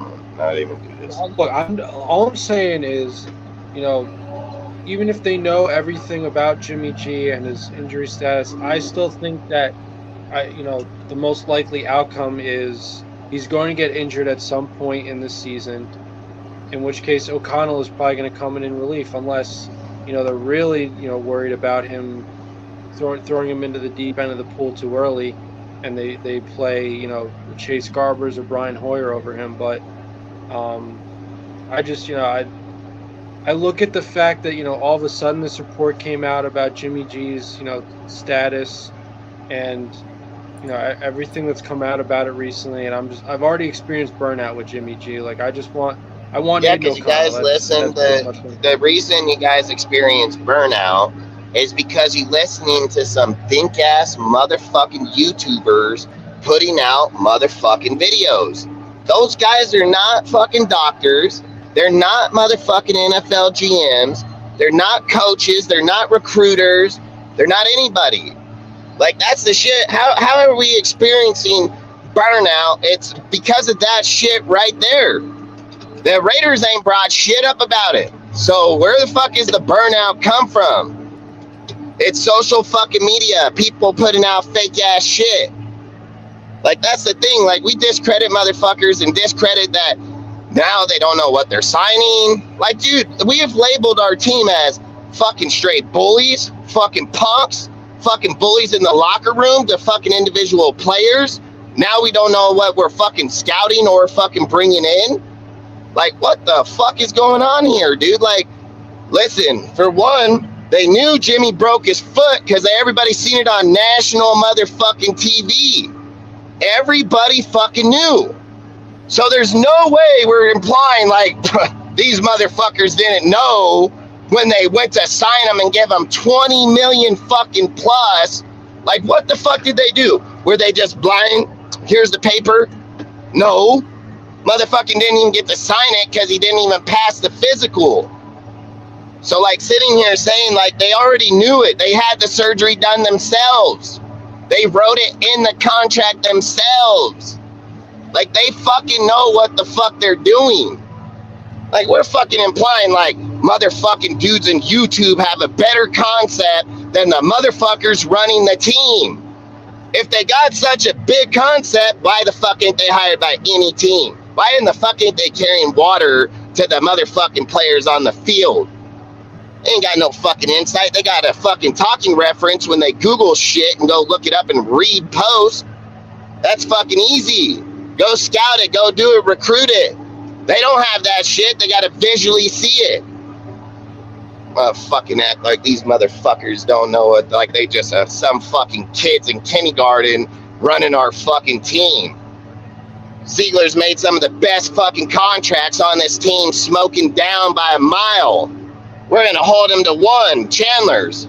Yep, negates his whole entire shit. Ain't no good fucking guy. Like, this is getting ridiculous as fuck, dude. Fucking guys don't know what the fuck they're doing. This is insane. Fucking dudes reconstructed the whole entire roster under a fucking $200 million cap, dude. Fucking giving up fucking contracts, made them better, got players in depth, fucking draft. Fuck, guys don't know shit. This is a fucking joke. It's a joke. All right, let's move on to the next topic. So, let's see, Sergio, we haven't gotten one of yours. Yeah, Sergio, why don't you? No, this is actually, yeah. Why don't we go ahead with your topic, Sergio, on the Josh Jacobs situation?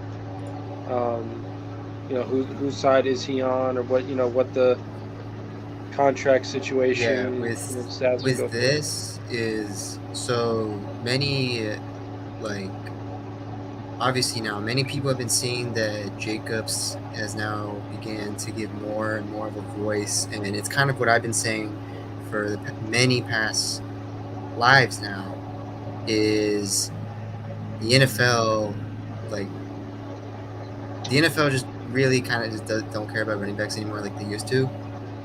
And I forgot who it was. I think it was Jamal Williams.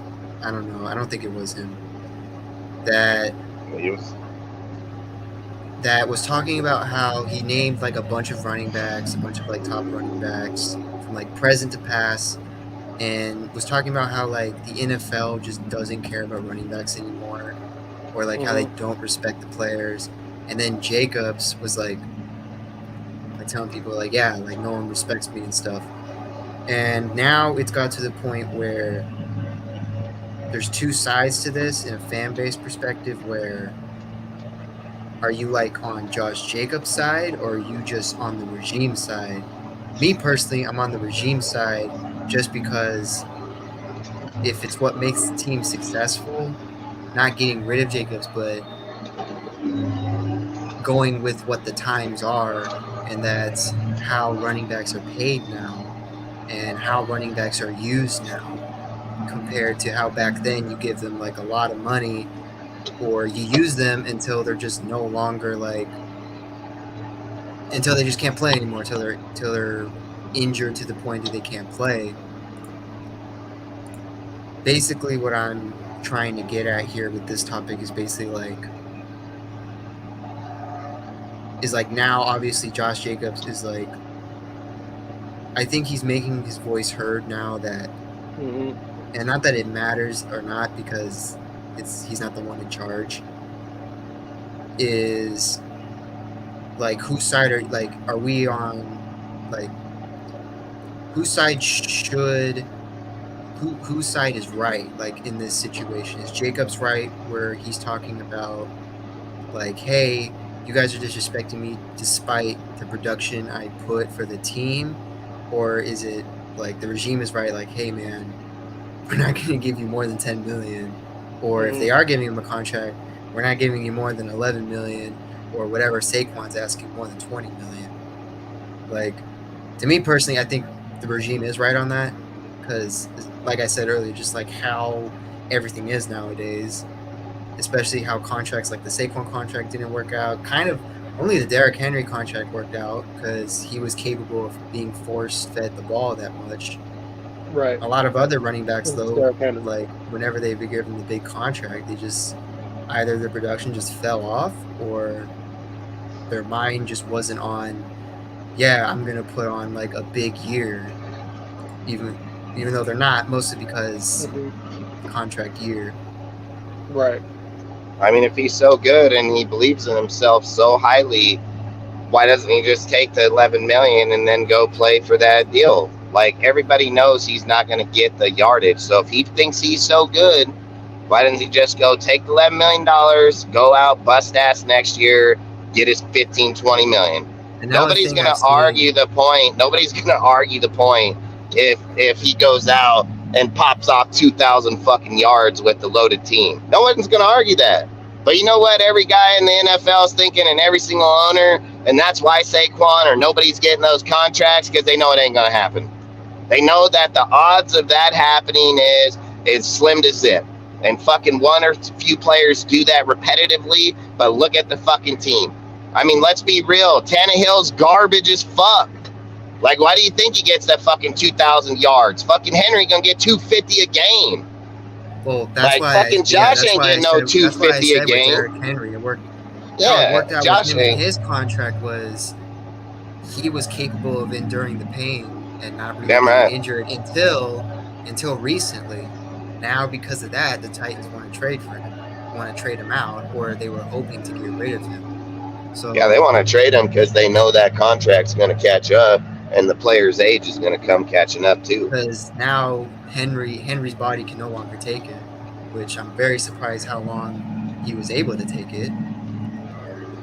And that kind of like it's why I keep saying like Tony Pollard was forced to sign the tag. Saquon has not been given a contract. Jacobs has not been given a contract. Jamal has been given a really cheap contract. Swift got traded. I'm trying to think of someone else, but yeah. Ezekiel has been fucking cut. Like, yeah, like that's been basically what's happening. And Jacobs right now is kind of causing fans to really, from what I've seen, fans are now getting not tired of the regime. They're now getting tired of Jacobs because they're like, they're not going to give you the contract. They're not going to give you whatever Saquon's asking. Like, just sign the deal, and if you don't want to be on the team, then try to get traded. But no one's going to want to pay you that much money nowadays. And I think Jacobs' whole goal is to sign that deal. Like, I strongly believe that's been his whole intention the whole entire time. I mean, his intention showed that he's just doing the exact same thing he did last year. And that's why I say, like, if we watch logic football and watch logic shit, like, that's exactly what's going to happen. And then what happens when it happens? Then what happens to that whole fucking narrative? Everybody talks and comes up with all this bullshit when everybody knows. Ziegler said it. Like, Ziegler straight said he is not getting a new contract this year. Then, but motherfuckers are still implying like he's gonna get it. He's getting fucking new contract. And then again, not one team is offered a trade for him. So where the fuck is this guy going? Like, we gotta be talking real football at some point. Like, we gotta talk real shit at some point. Like, for real. Like, you can answer all the questions because they've already been answered. Motherfucking shit's already happened.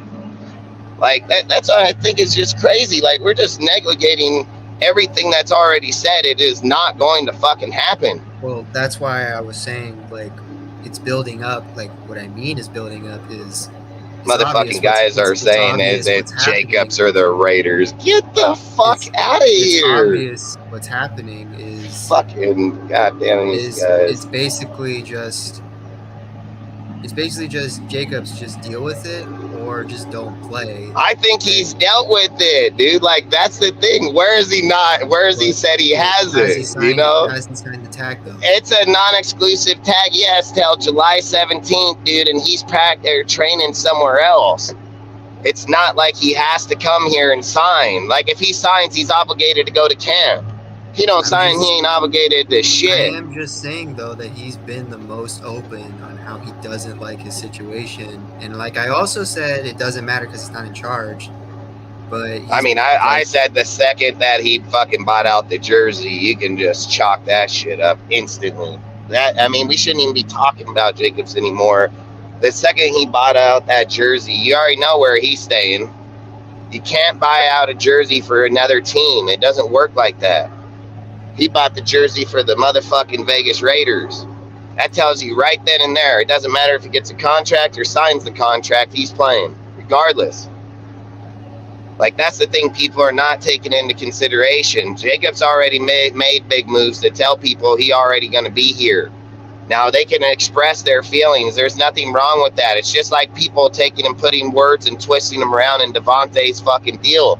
Just like you said, there ain't nothing wrong with disagreeing or not seeing the same thing. A lot of my friends included do the same thing. So to sit there and just be like, oh, well, they don't see it this way, or they don't, hey, that's part of the business. That's why it's a fucking business. They're not fucking friends. Like, people need to quit thinking that shit. It's not no fucking friendship here. It's a fucking business. I'm paying you fucking umpteen millions of dollars. Go do your fucking job. You don't want to do it? Oh, fucking well. Sit the fuck on the bench. There ain't nothing you're going to fucking tell me. I'm the boss. I'm the one that runs this bitch. There's two options. Either play or sit. Which one you feeling like doing this year? The end. I said this months ago. Ziegler checkmated that motherfucker. I said this months ago. He checkmated that motherfucker bigger than fuck, dude. There's no way he gets out of it. He can't demand trade. He can't do anything. He in his 5th year option. And they still own the right, and they own it for 2 years. So guess what? He wants to play some fucking games. Guess what? They can sit him on the bench for the rest of his career. And that's facts. So he couldn't even leave here. So if they wanted to just be dicks, he couldn't even leave here. Not just this year, next year. So it'd be 2025. 2025 would be the first time Josh can literally walk off this team and not Ziegler or anybody can do anything to him. Like I said, Ziegler checkmated that motherfucker a long time ago, and Josh knows it. That's why he has no ground. That's why they're not going to sign. He's going to play that game. But mark it. Bet $1,000 right here, right now, that July 17th comes, Josh signs that fucking tag. He is not sitting on the bench, and unless the fucking what's his name? I mean, I don't think he wants to be traded. I don't think he wants to go anywhere. He wouldn't have bought the jersey if that was the case. He wouldn't have spent fucking, $4 million. Why do you spend $4 million, dude? You don't even make that. He spent $4 million because he's gonna get that and he's gonna play. And I've said $11 million is better than what he's been having the whole entire time he's played. And again, if he just goes till next year and does what he thinks he can do, he's going to get fucking 12 to 15 million. They're just not going to give it to him on one. They're not going to have a Waller contract on him again. Like, you can mark that. Especially at that position. Like, that's a fucking massive deal, especially like you said a second ago of how many players have faltered, how many people have been injured. Like, I mean, Ezekiel and fucking Freeman. I mean, you can look at fucking Gurley. I mean, you got all kind of players that's had it happen here just recently over the last few years. So, like I said, I just can't see us. I wouldn't give him more than 12 million. I've said it the whole time. I don't give a fuck if he goes out and does put up another fucking 2,000 yard season. I wouldn't give him more than 12 million. 13 at max. Like 13 million is that it.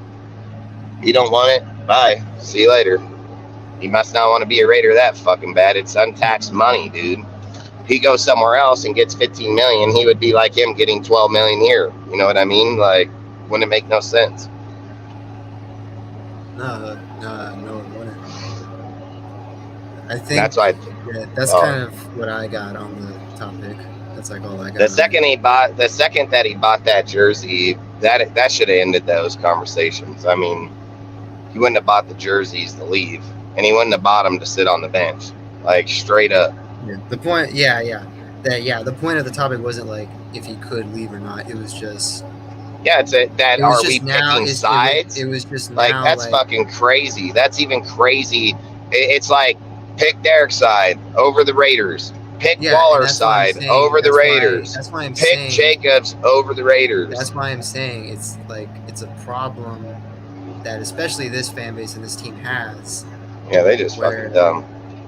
Where now Jacobs is now kind of doing this where it's like, hey, like I'm the victim here, like I'm being disrespected, and then that's where like I immediately said like, in a way you can say that, yes, but at the end of the day, it's not just this team. Every other team's doing the same thing.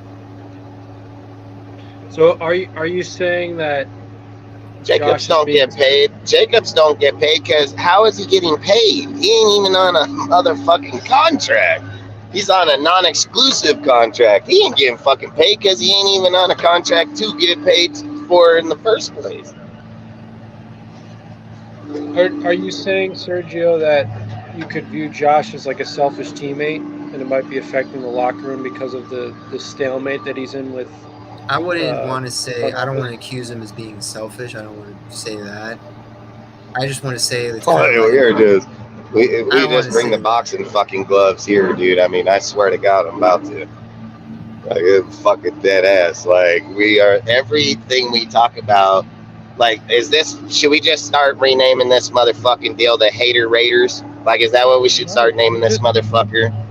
Hey, listen, every single conversation, every single one. There has not been one here at all in the last fucking week that it's been like, hey, yeah, I think that's probably a good deal for the team, or yeah, that's a good deal. It's every fucking time a conversation gets brought up, it's fucking, the next is the negative, is fuck. Every time. Fuck, this guy's hating on our team. He's never even implied it. Fucking Josh, he's beating up players over here. Fucking Devontae picking on motherfuckers. Max fucking picking on dudes. Like, what in the fuck is going on? Like, fucking Josh has not said nothing about. Why are we implying that now he's becoming a cancer in the locker room? Wasn't even. Like, goddamn. I was just trying to understand why he brought up the topic because, you know, he made it clear that he wasn't bringing it up in terms of, you know, is Josh going to leave? Is he no longer going to be a Raider or not? He brought it up in terms of, you know, is he affecting the team in some way, shape, or form? So I was just trying to get a better understanding of why he brought up the topic, what his perspective on it is. I'm sorry if I, you know, phrased it in a way that set you off or something, but, you know, I was just trying to get a sense of what Sergio, who's... It isn't like that. The problem is if we stop this show right now and we all go back to the Discord and turn this motherfucker on and watch it ourselves all together, every single conversation that's been brought up tonight has had a negative fucking impact in every single conversation. Everyone.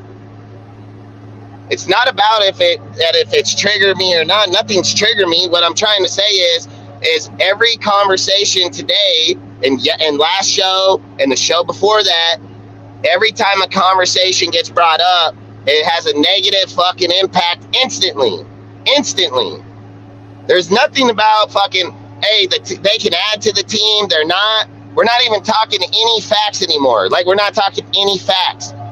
Ziegler already said he's not getting a contract, but we still bring up him getting a contract, right? We still fucking talk it. We still say, man, you're going to get a cut. Ziegler said he ain't getting a fucking contract this year. They don't even have the money to give him the fucking contract, let alone. Like, and Josh, like I said, he's said his thing, so is Devontae. Devontae's still over here going. Josh ain't going to go. He didn't go last year. Like, that's all I'm saying is it's not about if this or not. It's about, I think what it's about for me is that every time we talk on a subject, it's a negative subject for the Raiders. So if we're doing that, why are we doing the show? Because the show is supposed to be about not only having biased opinions, but it's supposed to have fucking constructive criticism to the fucking team. Because otherwise, why are we doing the fucking lives? Are we literally just, I'm not coming on this bitch to bash my motherfucking team. Like, straight the fuck up. Like, and if we're having conversations every fucking time that we had a show on Wednesday that we talked about Renfrow, and we're right here on Friday talking the same fucking shit, if we don't got shit to talk about, let's just not talk about it. But to keep having the same fucking ongoing conversation all fucking week long and then coming up with different fucking deal every time we're live, that's a fucking problem. That's a massive fucking problem. So that's all I'm saying. It ain't about it. It's just about that we're bringing up same subjects, which we have. We've talked on them the same fucking way. Now we're talking on fucking separate ways.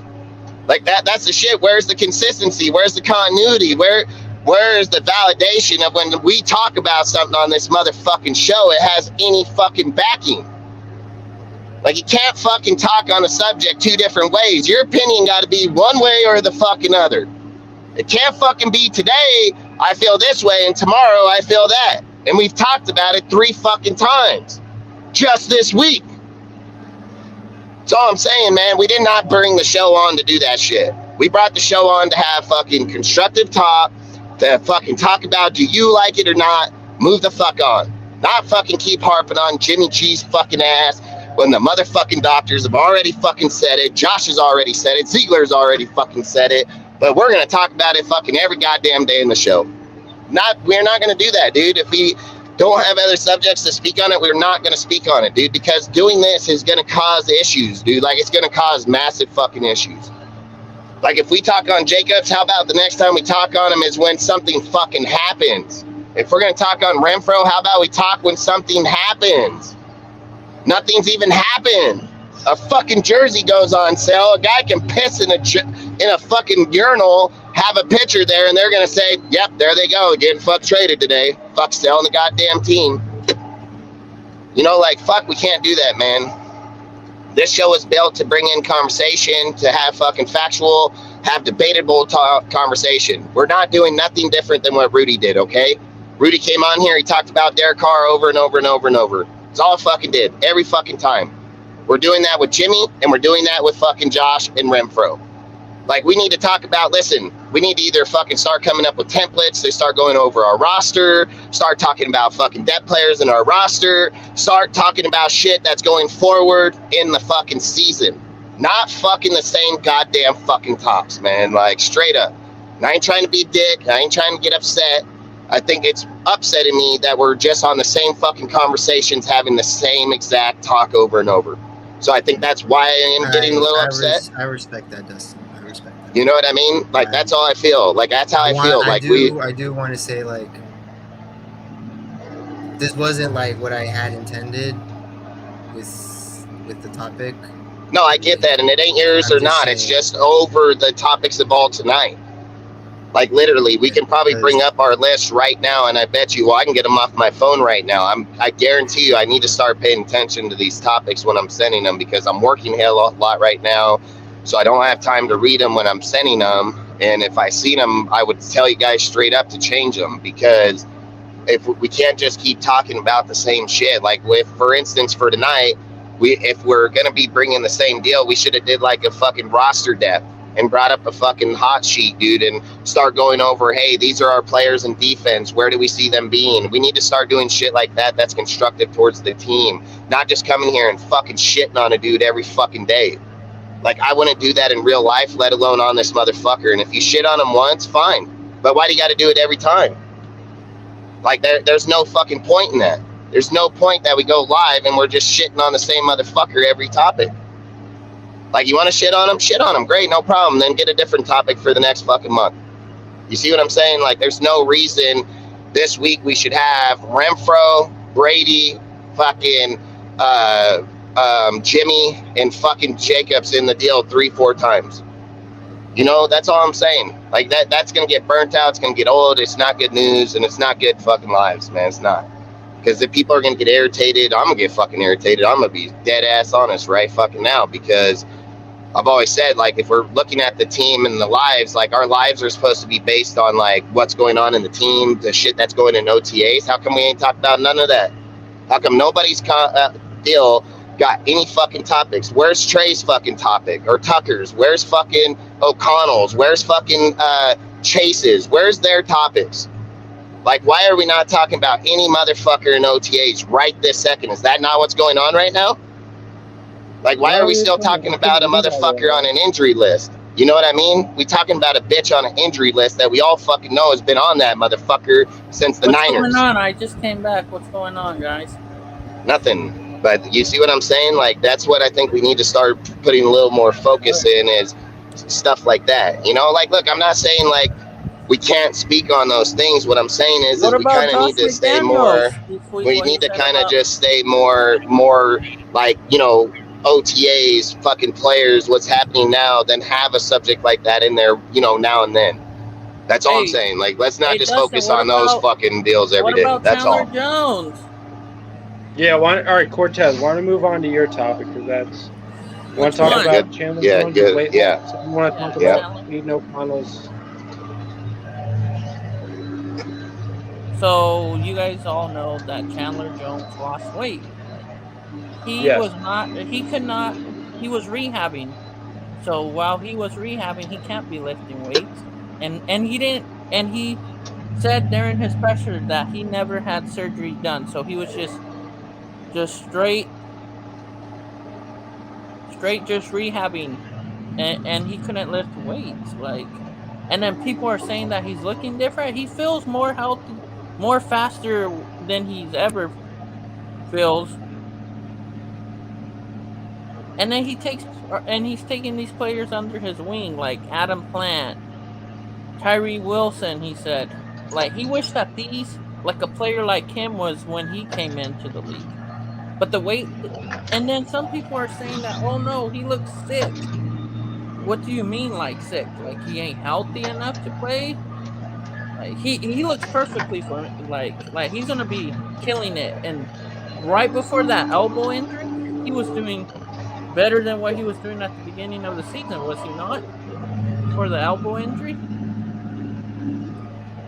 I Yeah, will and he say said he that got he down to said that weight because he Yep. wants to be faster Yep. I and will say leaner at he did 250, Yep. feel he At did 255. he said 255, at the he's actually. presser that he did feel stronger and faster. Yep. Yeah. And I do think the reason behind that is, I think, because not only because of his personal thing, but I think how, because I keep saying this, I think he's going to be the outside linebacker. And usually outside linebackers are at where he's at right now. They're faster, they're at a stronger level, where Tyree's mostly going to be on the line. And I think that's good for where Chandler is right now in a career where he could retire like this season or the, This is gonna be my opinion too. He's gonna have a better year than he had last year, with him slimming down, being quicker off the I mean, edge. he didn't lose that much weight, dude. I mean, he's at 255. Like, and like you said, he's 30 fucking, what, 33 now? 32, 33? So I think he's probably trying to get off that speed now. You know what I mean? Like, I think his days of pushing on a guy is over. I think he needs to get around the guy now. that's why I'm just saying, like, being like more of an outside linebacker would fit for him for where he's at, Yeah. because he can't be a defensive lineman anymore. Because And NASCAR package. That's a perfect NASCAR package, is kicking him to the outside like that. if you have Tyree there and if you put him next to Chandler, Tyree's size and strength alone is going to help out Chandler. Yeah, like, get off go that edge, around. and he's gonna Yeah, bro. get there faster than Tyree could. And then if you guys remember, right, when Clee and him were together, that's when them two were going off. That's when he was starting to go off. So now we got Tyree Wilson next to him. So that's just gonna make it easier for him, because he cannot do double teams no more. There's no way that he could take on double teams. He's up there in age. So I think I the just NASCAR package would work Yeah. great in there, having Kuntz, Chandler, Max, and fucking Tyree. I mean, that'd be a fucking pretty nasty fucking NASCAR But- package there. Hey, So Dustin, guys. I have Coons not making the Salute team. us, That's Gus. just my opinion. Hey, I would guys, take Adam salute Plant. everyone. Hey, quick comment on the Chandler Jones weight loss. For me, like, it looked like a lot of weight. He dropped a lot of weight. Like, it wasn't even 15, 20 pounds. Dude, he said he looked 230. Dude, 250. he was not weighing no. He was not looked weighing like no 280, bro. He There's is no not way. weighing 280. Hey, Dude, hey, he right fucking now, crazy. Dustin, He looks I bet you he was right like now- 260. I bet he was like 260. 265. I No, think, Yeah, I no, bet. Dustin, I think just what looked Al's it Bro, he up. looked Ghost, I think what 230, Al's Ghost is 240 to trying me. to say is that he looks more built than last year. No, what I'm saying is he looks lighter than what he said on there. What he said on the press conference. He looks, to me, the guy looked like 230, 240. Like he looked real light. You go, hey, Al, try So, not lifting weights since his injury. Like you're gonna lose some weight and you're gonna lose Yeah, some but he muscle. doesn't look like he's out of shape, man. Nah, Like he he don't look doesn't. like Like he's out of shape in any way, shape, or form. he Not feels from faster. Like That's his what he has arms to are do. still fucking big, dude. Like, and I mean, he said he's weighing at 250, 255. I imagine he It's can probably look it 255. up. Yeah, It's he can probably look 255. it up his But weight. I the mean, they're crazy not gonna thing lie is, about it. Dustin, I just looked it up on ESPN on the depth chart type of deal. They have him at 260 there. So I think yeah, he he's not only That's what I'm lost that 260, saying. one dude. Last I don't pound. think year, he's that's last 260. year's weight. Yeah. That's last year's weight. Yeah, he's Yeah, not see, he just 260, only dude. lost They're 5 not even pounds. gonna. They're not even I gonna don't think it's have. true, dude.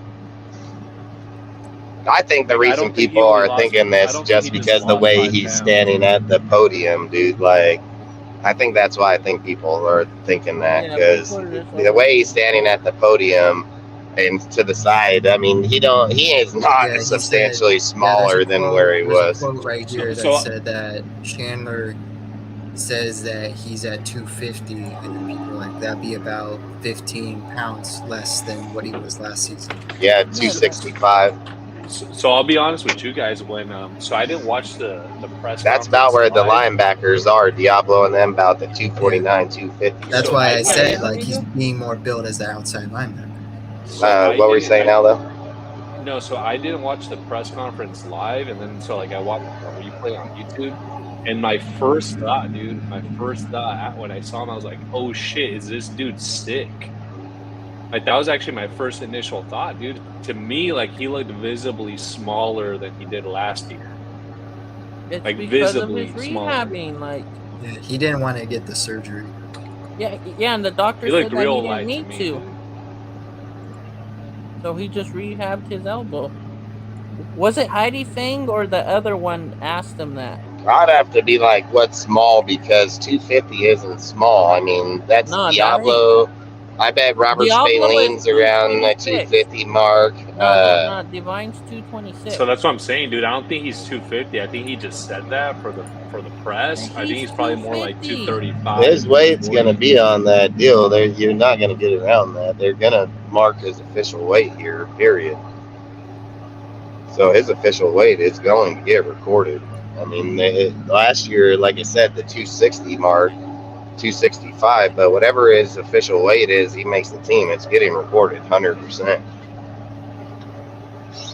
So they're not going to be able to lie about it. He can't say, oh, I'm fucking 5 foot fucking, or I'm 6'3" when he's really 5'11".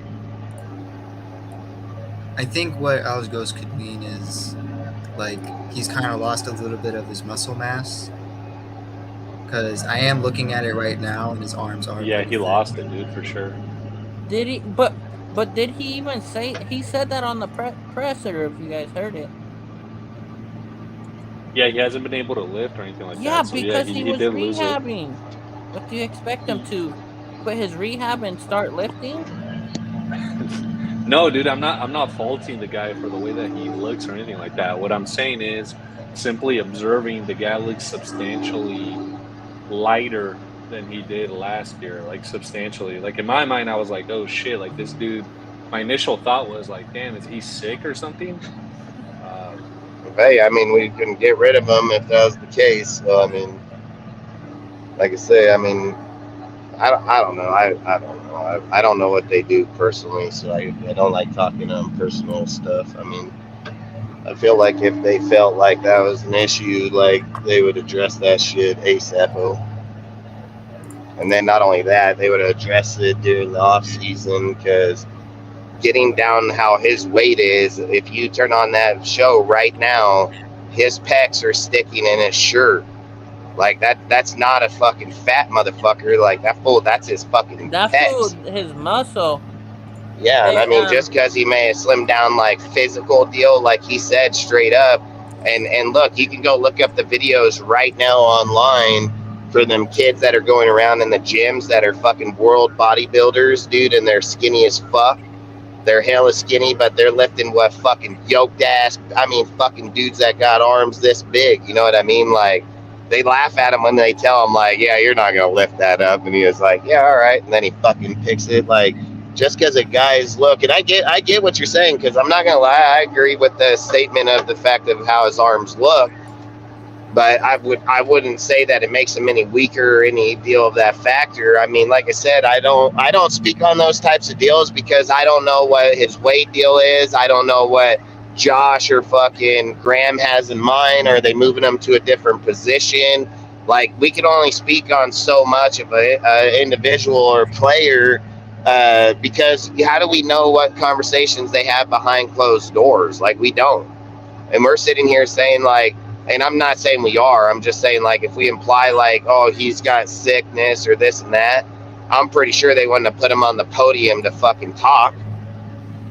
Like, I think they want to show off him, like, hey, look at him, he's a fucking new built motherfucker this year. Like, look at him, and he looks like he's in pretty good fucking shape, in my opinion. So, I mean, that's all I'm thinking is like, I think it was more like, I think he's going to go to the linebacker, because if you put him in the 3-4 and put him outside DN, it makes plenty of sense because he's fast. He can come off the line fast. I said for weeks, like, they're gonna put him as an outside line. After drafting Tyree, I said they're gonna put him as an outside linebacker, because if you're paying Chandler that much money this season, but you spent a seventh pick on Tyree, hey, Sergio, and check you want your them both on the field at the same time. Check your DMs. I just sent you a picture of both of them, Mad Max and him. All right, and basically, if you want them both on the field at the same time, it makes more sense if you have Chandler play outside linebacker while Tyree's the defensive lineman. Yeah, because he's slower. He runs like a 4.8 40. He's not going to get off of that line on that outside. He's not going to get outside there faster than, like I said, with Chandler being out there. And I think, like I said, like, I agree with Al 100%. He does look like the fucking, like, I'm not even lying. When I looked at him, like, what the hell? But then when he started talking about how he needs to slim up, that he slimmed up. Yeah, he wanted to slim. Yeah, but look at Max this year. That sumbitch looks like he's on roids, dude. Yeah. I mean, look at his fucking arms. I heard that's what everyone was saying. That motherfucker, look at his fucking arms. I mean, goddamn arms look like his fucking, like his thigh, bro. Bring up that picture, Sergio. Yeah, I'm not gonna lie, dude. When I saw Chandler, dude, I was shook, dude. I was like, damn, this dude like not real life. Max's helmet's clean as fuck, though.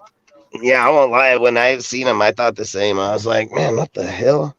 But then I started listening to him and what he was saying and how he said that he was trying to slim up so he can be faster. That last year he just felt like he wasn't, up to par, everything like that. And I agree. When you're getting older, dude, it's like I've said when I was younger, I was at like 203, 205 at all times. And even when I even got into college, I was right around the 215, 220 mark.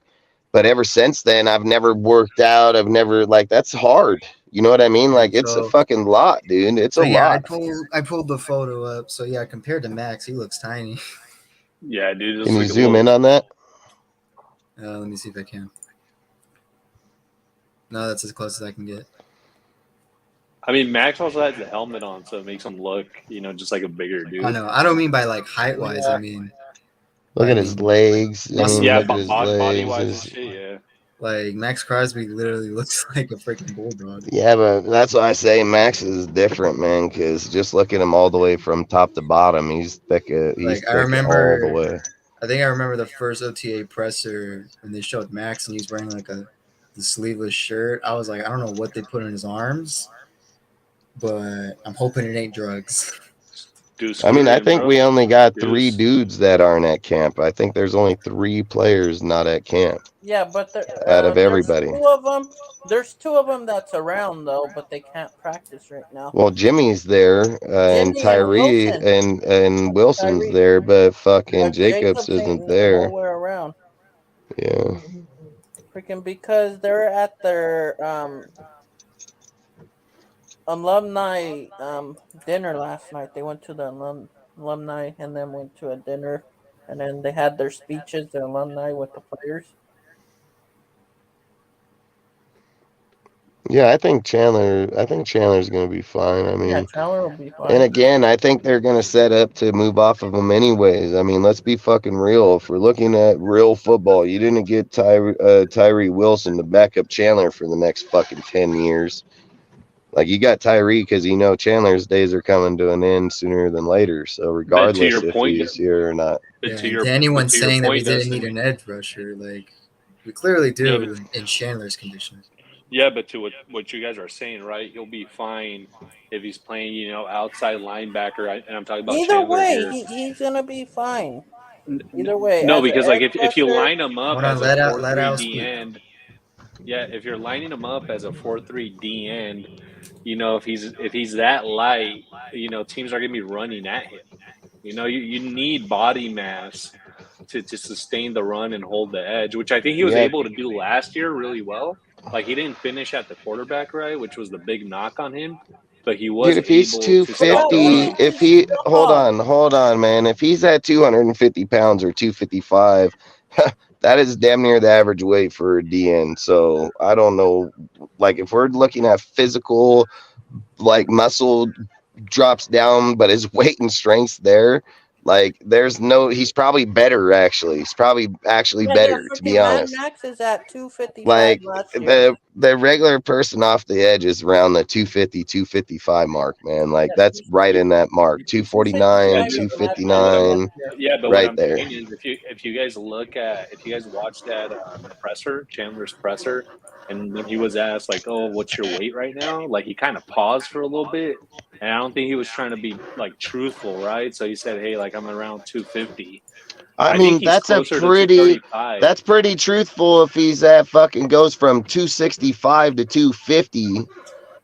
And I mean, if we're saying 35, let's be real. I don't think he could have lost 50 pounds in fucking 2 months. I mean, what is he straight fucking smoking meth every day? Like, just hitting the rails every day? Like, there's a point that the physical body weight's not going to go. Like, there's a point that that physical weight is not coming off that fast. There's just no way. That Yeah, motherfucker's dude, sitting but in a room. That dude's sitting in a room with railers going all day, like literally just yep. fucking, you know what I mean? Like, Yeah, nah, no. yeah, it doesn't. But I guess what I'm saying, dude, is so let's say he Lu- lost. Let's say hypothetical, right? Like let's say okay, he lost 10, 15 pounds. I'm actually thinking about like my buddies, the guys who like, just my friends or whatever. If a dude loses like 10 pounds, I can't really tell the difference, right? Or like 15 pounds. But with Chandler, dude, like immediately, I'm telling you, I got shook. I saw like immediately the weight hit me. Like I'm Dude, like, if oh, someone like this guy loses lost serious weight. if someone lost 5 pounds, you'd most definitely be able to tell. Like, I there's a don't have that substantial, ability, dude. like, Yeah, I don't think I can, but so here's the deal. Try to go lose a pound. And you're telling me this guy lost 50 pounds? Like, go try to lose a pound, 5 pounds. Like, try to do it in a month. You know what I mean? Like, I ain't asking you to go, you fuck saying, like, this guy losing 50 pounds in 2 months. Like, no way. There's no way. Like, he's probably around, like, look, he might be like 248. You know what I mean? But there's no way in hell he's in the 230 mark. Like, there's no way. That'd be more. That's 60, right? Because if he was at 265, 230, it'd be 35. That's 35 fucking pounds. so 35 his weight pounds. last year was what, 265? Is that what it was? Yeah, I think somewhere right there, 259, 260, Yeah, he four, was I'm gonna at look somewhere in him there. up. because after like when he said 250, they said like that would mean he lost like 15 pounds compared to Yeah, his. some people it take them like a fucking whole year to lose 100. We're over here acting like this guy. This guy's already a fit athlete to begin with. You know what I mean? Like, that's a lot of fucking muscle mass and everything to get off you in that short amount of time. I'm gonna believe he's around the 245, 250 mark. I mean, there's just no way that he could have physically lost just that much. And I said, dude, like, if you bring up his deal, like, on his presser and everything, Like he's got his fucking pecs like just fucking bam, and he's standing there like with his arm right here the whole time. Like you can tell that mother. I bet he pulls up his shirt. He's probably rocking like straight 6-pack. You know what I mean? Yeah, my Like I only don't think. thing is like the arms are small, but reasonably because he couldn't work out his arm. Yeah, I mean I don't know how did we see his arms out? Yeah, his arms were out, but like I just seen him in next to his chest the whole time. I watched the Yeah. interview. So unless were you just this staring at his motherfucker just, chest? Or... I watched him the whole time because it was substantially noticed. I his noticed right arm, away. he was But I sitting looked like at his arms. He looked cut as fuck, dude. His arms looked cut as fuck. Like they This didn't is the look like white they were T-shirt, just right? He was not. wearing like the white long sleeve. The white long sleeve. Yeah. Yeah, he didn't. His arms looked cut as fuck. If you looked at his fucking muscle there, like he didn't look like he was just skinny as fucking No, I'm not tweaker. saying like it was skinny. I'm just saying it was obvious like he didn't work out his arms because they were in rehab. Yeah, I agree with your stats. Like, I don't think. Yeah, Yeah, but the guy one didn't look arm. at his shape. Like, I'm not saying he looked at his shape. Let's Like, I'm bring not up saying his that. presser. Anybody got a picture of the presser? Let's bring up the picture of the presser. Because I think it's more of the. I think it's more of the way he was standing at the podium with his chest and his shoulders and I pay attention to detail. So yeah, I was staring at him because that's what I do every person all day, every day.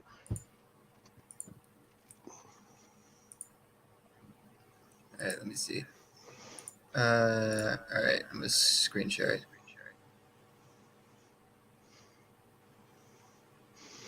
Yeah, you see, look, he got fucking muscles. So I don't know what we're sitting here thinking. Like,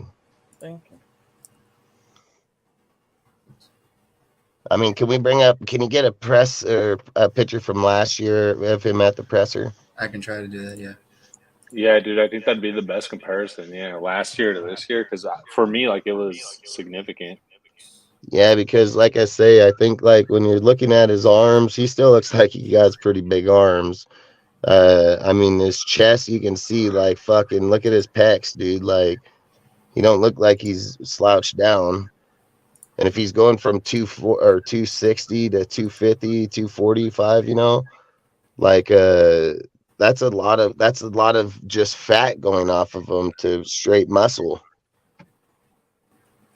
And like I said, if I bet you if we look at next year, like last year, I'm willing to bet anything you would have had probably chubbier arms and a chubbier chest. That's it, because it's fat. And like he said, he did it for speed purposes and strength purposes. And he says he feels stronger now. Why would he say things like that if he's going to get classed on the field? You know what I mean? Like these are things you're going to see here very quick, like easily.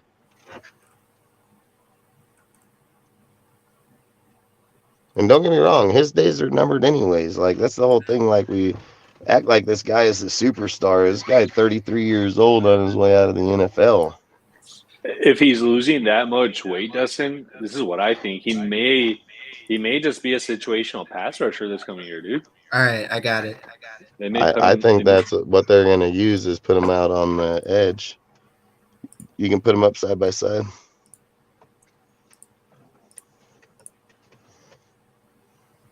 Well, you're probably going to call out something anyway. Yeah, he looks the same, but a little bit smaller. Nah, dude. Yeah. Yeah, he does. No, Look at his. Look at his. I said it's the chubbiness. He most definitely does. Look at his arm. Same fucking arm. I mean, I bet you if we had the picture side by side, that fucking right arm is. Staring at it is exactly the same size. Like not a doubt.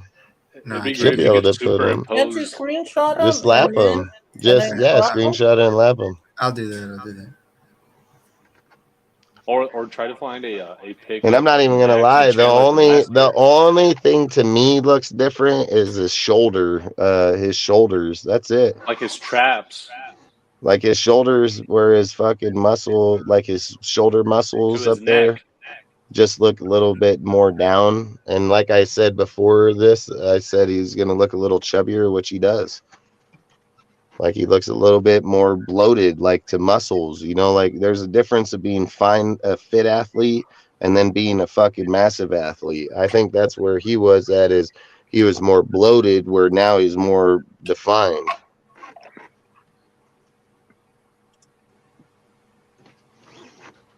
And again, like I said, I think that his days are coming to an end anyways. Tyree, the writing's on the wall, and I think Cortez is crazy. He thinks Malcolm Kuntz is getting cut. Who the fuck are you Out putting of over here. there? He's in the last regime gone. Nah, hell no, he ain't gone. Say That that fool about did. They everyone. didn't have him. I know. I swear to God, this guy sometimes, man. Cortez don't like players once they You're a fucking hater of everybody that puts on a Raider uniform. It seems like fuck, Hey, Yo, dude. yo, hey, yo, did you guys Dustin. see my real? Did you guys see who's the real number 4? You Hey, can't why would Anybody they? fucking you Nah, O'Connell? can't even hate I ain't Kuntz even yet because he's listening. I'm still not on the even team. listening to that bullshit. I'm not even listening to that. That's Time out, got to be guys. the. I hope you don't go around saying that in public. I really do, I man. do. Hey, guys, guys. No, I It's want my to. Time out. opinion. I have Time all the out, real quick. freedom in the They're world. gonna be. That's not an opinion. It's an invalid opinion. Like he has not even done shit, dude. Like if you went to the NFL and told I mean, fuck. Let's just name anybody. Name them all. Let's say we have Brady, Steve Young, Troy Aikman. Fuck all of them just standing right there, and you're like, O'Connell's the real 4. They'd all laugh. They would laugh and think you're joking. Like that's exactly what Yo, they'd say. Dustin. Because the second numbers come down, they're gonna be like, "Son, this guy's never even took a snap yet." Fuck, you Du- crazy. Hey, Dustin. Yeah. Cortez is a Skip Bayless of Raider Nation, dude. Oh my god! Daniel, I'm gonna Fuck. talk to You your would ass you Straight would up, soon, say that to man. Shannon Sharp if he Straight, was a straight Raider and up, got cut. straight You'd be like, up. Skip I'm Bayless. about that He's is a to. Skip good. Bayless of I'm Raider about to Nation, dox your Cortez. ass now. uh, I'm about to put your phone uh, number out in the chat right now. he said, I'm about to put your fucking number. We'd have to have people watching to care, anyways. No, I'm just kidding. All right, Let's so read I'm up. Cortez is about looking at some Let's houses read up. right Let's now. read some shit up over here since we ain't got this spam shit going on. Says at least he's at camp. That's positive. That's facts. Fucking Jason. Yeah, this is probably CJ 55's last year. Kuntz needs to get more time, maybe a outside linebacker role. I mean, fuck it. Hey, I mean, according to Cortez, we got breaking news. Kuntz is getting fucking shipped, even though they had him gain like fucking 12 pounds, dude. Like, He's he not ain't on my going nowhere. 53-man roster. Well, that roster probably broken.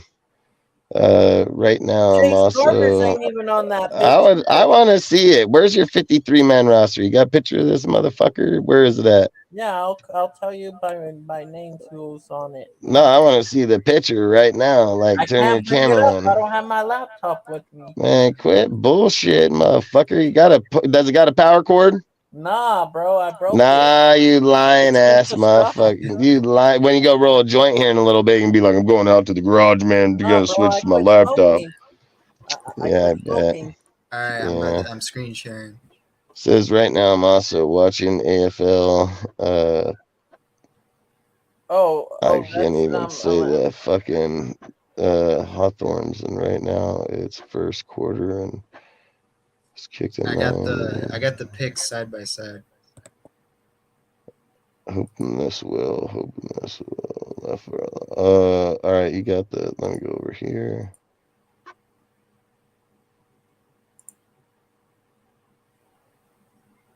So Yep. See, look, he actually looks. He one looks in the actually. black is last year. The one in the white is the most recent one.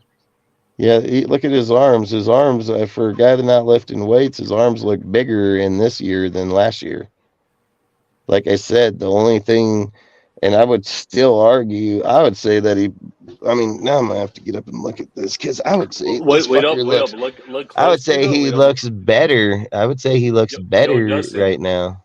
Wait up. Look closely, dude. Look how much looser the white tee looks. Nah, he's sitting forward, dude. He's standing up in those. They're two different ways. He's slouching Looks a forward. little looser. Nah, he has his hand on the podium and he's leaning forward, looking in the mic. If you look over at the bottom one, he's standing straight up, looking out. Like, no way, that sure don't look. I bet you if he stood up, if he had a picture of him standing straight up, it's gonna look the same. Yeah, Raider Nation Yasin is saying the face looks skinny. I agree. Yeah, he lost chubbiness in the face for sure. That's what I said. I think the bloatedness is what he lost because his arms look bigger. Like his arms look bigger in this year than last year. His arms look pretty skinny in them bottom ones. Look at his right arm up here. This is the same picture at the same depth, same angle. His arm on the right arm is bigger than that motherfucker on the bottom one down there. So he's either jerking off with that arm a lot or something. Nah, Cortez would do that for him. I mean, look at his shoulder here. So look at the bottom picture in the black here. Look at the top shoulder down to the bottom sleeve of his shirt, right? Look how skinny his arm looks in that black picture. Look at this top one. Look at his fucking shoulder down there. He's fucking bigger. He's much bigger, dude. Like that motherfucker. Look at his muscle contrast to his shirt. Look at the black one. That bitch looks like it is loose sliding off of him. What So is there? I Is would there a have to pick? say Is there a Max pick I and a would have Chandler to pick from say last season? I would have to say that I would say he looks better this year than last year. Because So I'm telling you, Stack, look at the way his shoulder to his arm is. That fucker looks at least an inch or two bigger. Like that fucker is bigger for sure.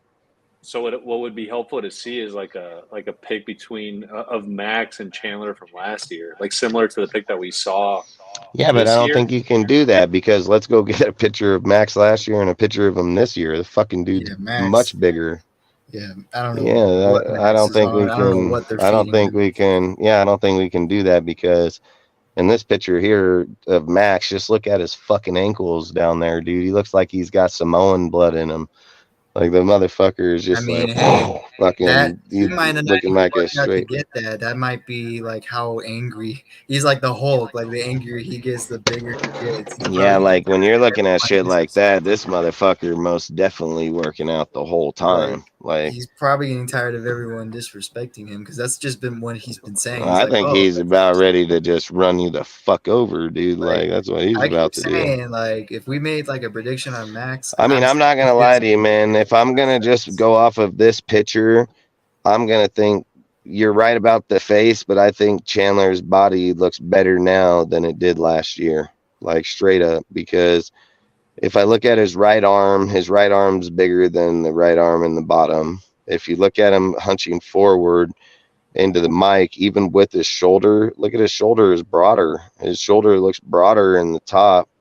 Him standing straight up where he should have the most like form.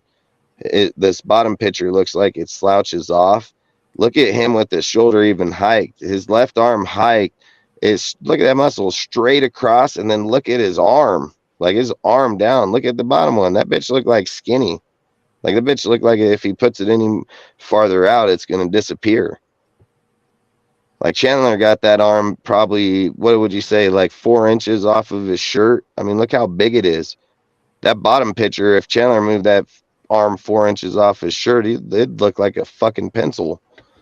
Like I think his body, like his side, his wings, right, like here and shit.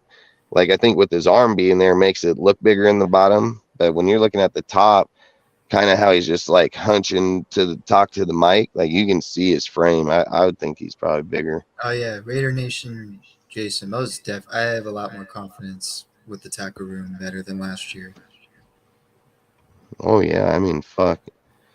We got a lot of good ones down there too, so I mean, I would hope so. Plus, there's a lot of competition, so we don't know who's going to be the starter or who's even going to be on the roster.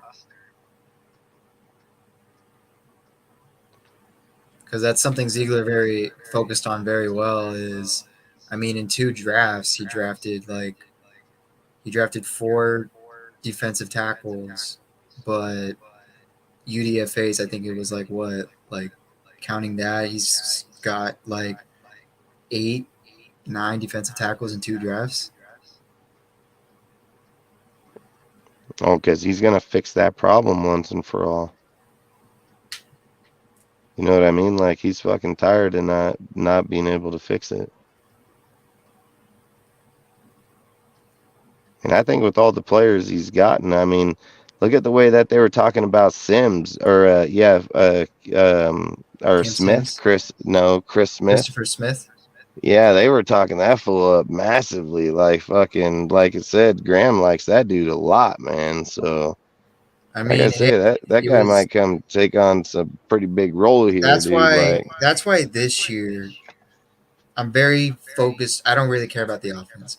I'm very focused on the defense, especially since all the players that we got in the draft were players that Graham was personal with, that he knew because he coached them in the Senior Bowl, and that makes me want to know, like, okay, he is this high on these guys, so I want to know, like, is his defense automatically going to get?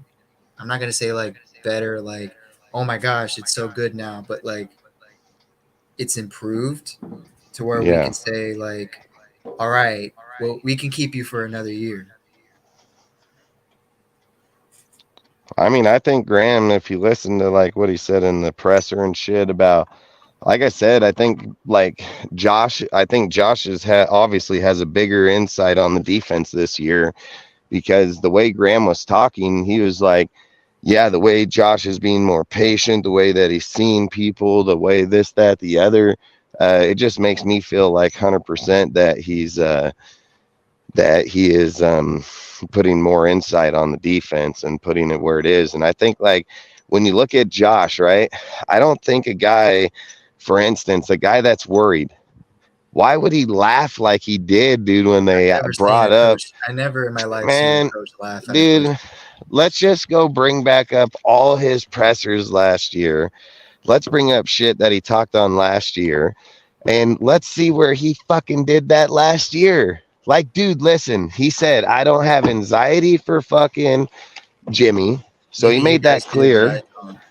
Yep, he made that clear. And he said, unless something's changed in that deal substantially, not just changed substantially, which he said hasn't, then he's going to be ready. But the second he brought up O'Connell, like, we're going to watch the interview. Like, we're going to straight watch the interview, dude.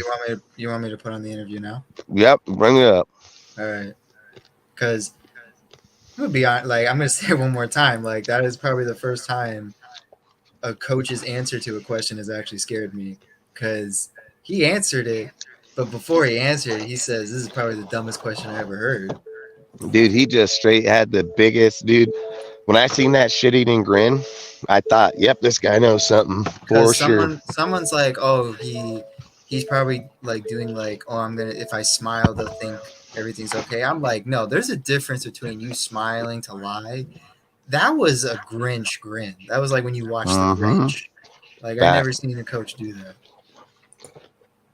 No, not like that. He basically was saying, like, what I got from it was he got something cooking over there. And Let him cook. Let him cook. from the reports that I heard over the last few days, O'Connell been killing it. All right, let me see.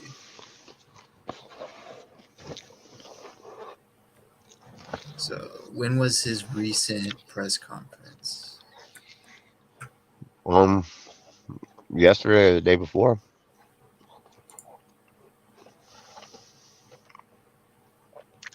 All right, let me see. Was it yesterday morning or No, day before? it wasn't yesterday. They did all the other people yesterday, didn't they? So his got to be the day before or so. Nope, not that one. Is it this one? That's right. It's all good, Yonder. Appreciate you, bro. Where the heck is it at? Is it this one? Might be this one.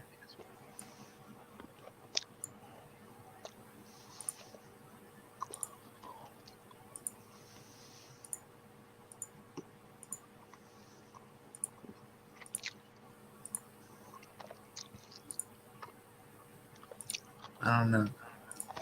Oh, here it is. I don't know why they don't have it on their own thing.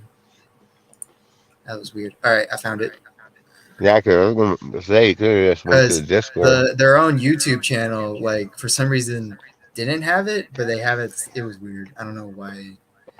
Never mind. So I'm about to screen share it. And window.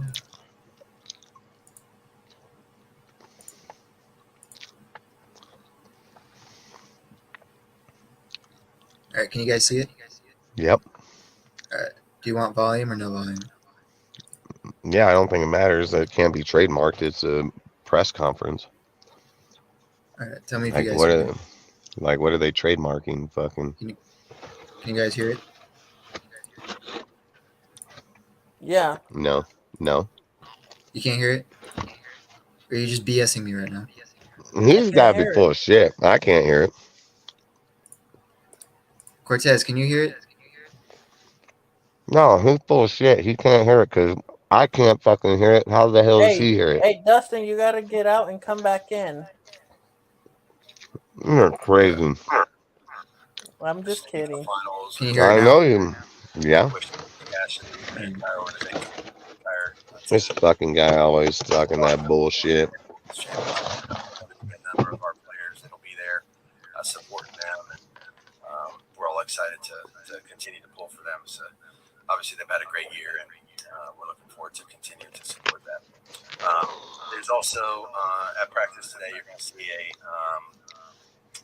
You know what they titled the video for this?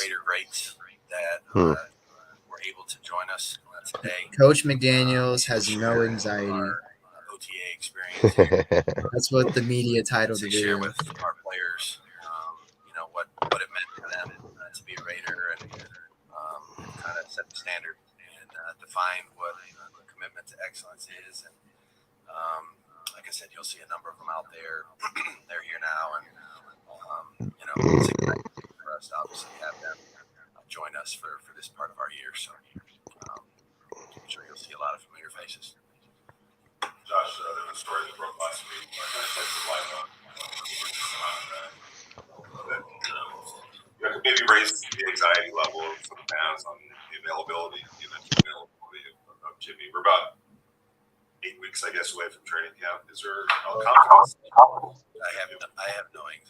Immediately.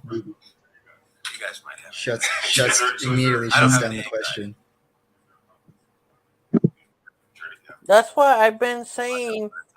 That's why I've been saying, Sergio, that Jimmy G will be here June Well, Jimmy 17th. G, so Jimmy G should be I'm a, back by so I'm a pause the video. So Jimmy G got his surgery around the in 17th of mid March. March, right? Yeah. And they said it was a cleanup. So a cleanup usually But takes they like put not a that plate long. over that on top. They So actually put in a plate. his recovery should be like he should be on field ready either by the end of June, like the end of Or this the month, 17th. or midway through July. That should be his when he should be fully recovered.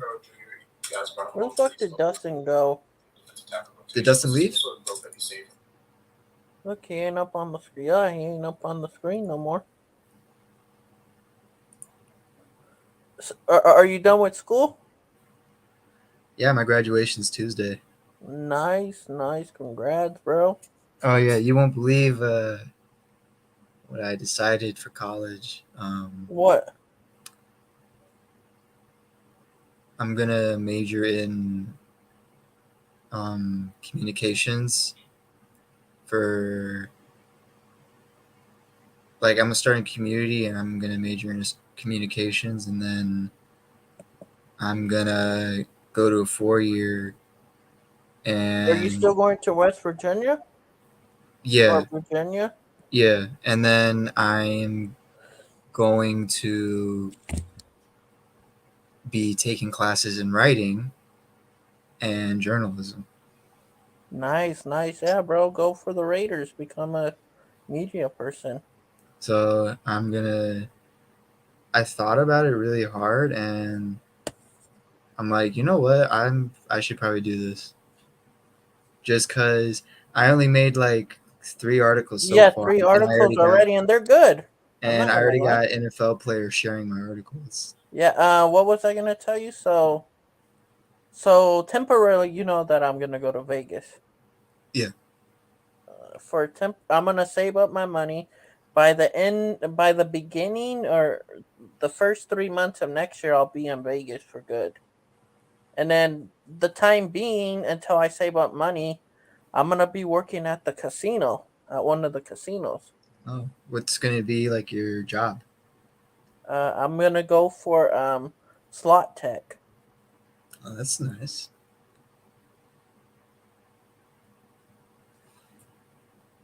Yeah, so I'm gonna do that, and then eventually I'm gonna during them times I'm gonna go through schooling to become a heavy or go through training to become a heavy equipment operator too during that time, and then once I get on with heavy equipment, I'm gonna go and get my own house within like a year or two in Vegas, my own actual.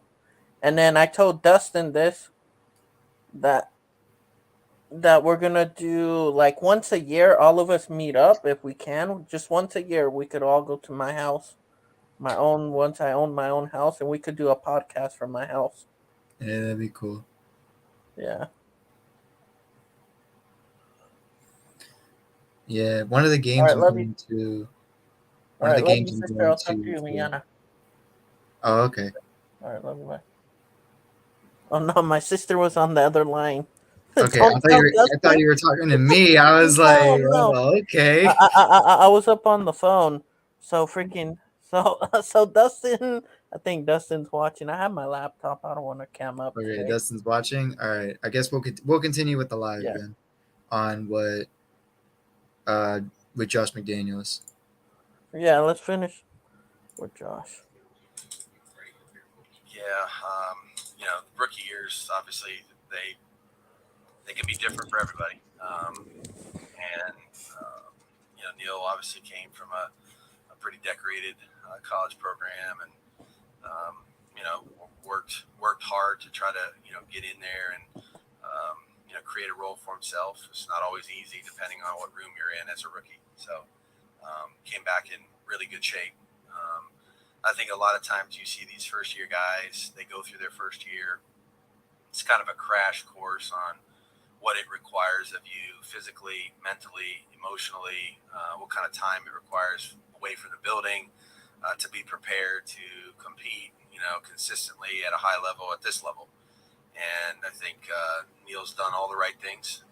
Like I said, really good condition. I don't want to say changed his entire body, but there's an element of that that you can already see. So excited to see what he does. Matthew, same thing with Matthew Butler. I mean, two guys that have been here in our offseason program the entire time.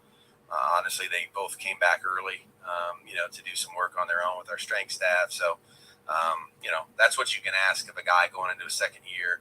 You hope they learn from the things that, might have been tougher, their first year. But I know he knows he's in a competitive room. We got a lot of guys in there that are competing to ultimately play. This time of the year is really more about technique and fundamentals. Obviously, the physical part will come later, but I like, so far what Neil's trying to do and the frame of mind that he's in. That category, just eyeballing, it looks like his body is on that year long in the NFL. Yeah, I think most of those guys that are going to their second year, they understand kind of the difference now. When your body, when you're coming, sometimes talent alone is okay in college. And in the NFL, there's no question that everybody's talented. You know what I mean? Everybody in your room's talented. Everybody you play against is talented. So there's an extra level of motivation to, how can I get an edge? How can I gain an advantage on my opponent? And so there's, continued to work hard. He actually played a number of snaps last year, which is, different than a couple of the other guys. So he got his feet wet. He played some tackle, played some of the jumbo tight end stuff. So, trying to build on his experience last year. And again, think he's ready to compete. But you've been in a lot of these, but what excites you the most about OTAs, even though the pads aren't on, but what do you want to see from some of these players? I think, this is the time of the year for us to evaluate our ability to communicate, our ability to retain information, our ability to limit repeat errors. We're making mistakes each day, which happens every day in every OTA across the league. But the biggest point of emphasis we're trying to make to our team is that we have to be able to, come back the next day or the next time we're out there on the field, and fix the mistake, And so we kind of take each week and an opportunity to simulate a regular week. So if it makes some mistakes on a Wednesday's practice, you only have Thursday to fix them, or else you're probably going to throw it out, So, communication, assignments, technique, ability to work with each other, because they're not all working with the same groups. Those are all things that we're adamant about as we put our system in and see what they can handle. What's going on with Dave and his guys with the rest of the leagues, especially since it's June 1st and there could be rules being made across the league? Yeah, I think we obviously are ready to go on. They have their lists of people that we may anticipate that, all right, they look a little heavy here, or there might be a contract situation somewhere else. They're aware of all those things. I don't get too much involved in that at this point in time of the year because they obviously have that taken care of. But things that you almost get a beat, if you will, preparing for I'd say some short lists as we head into the training camp season here in a couple months.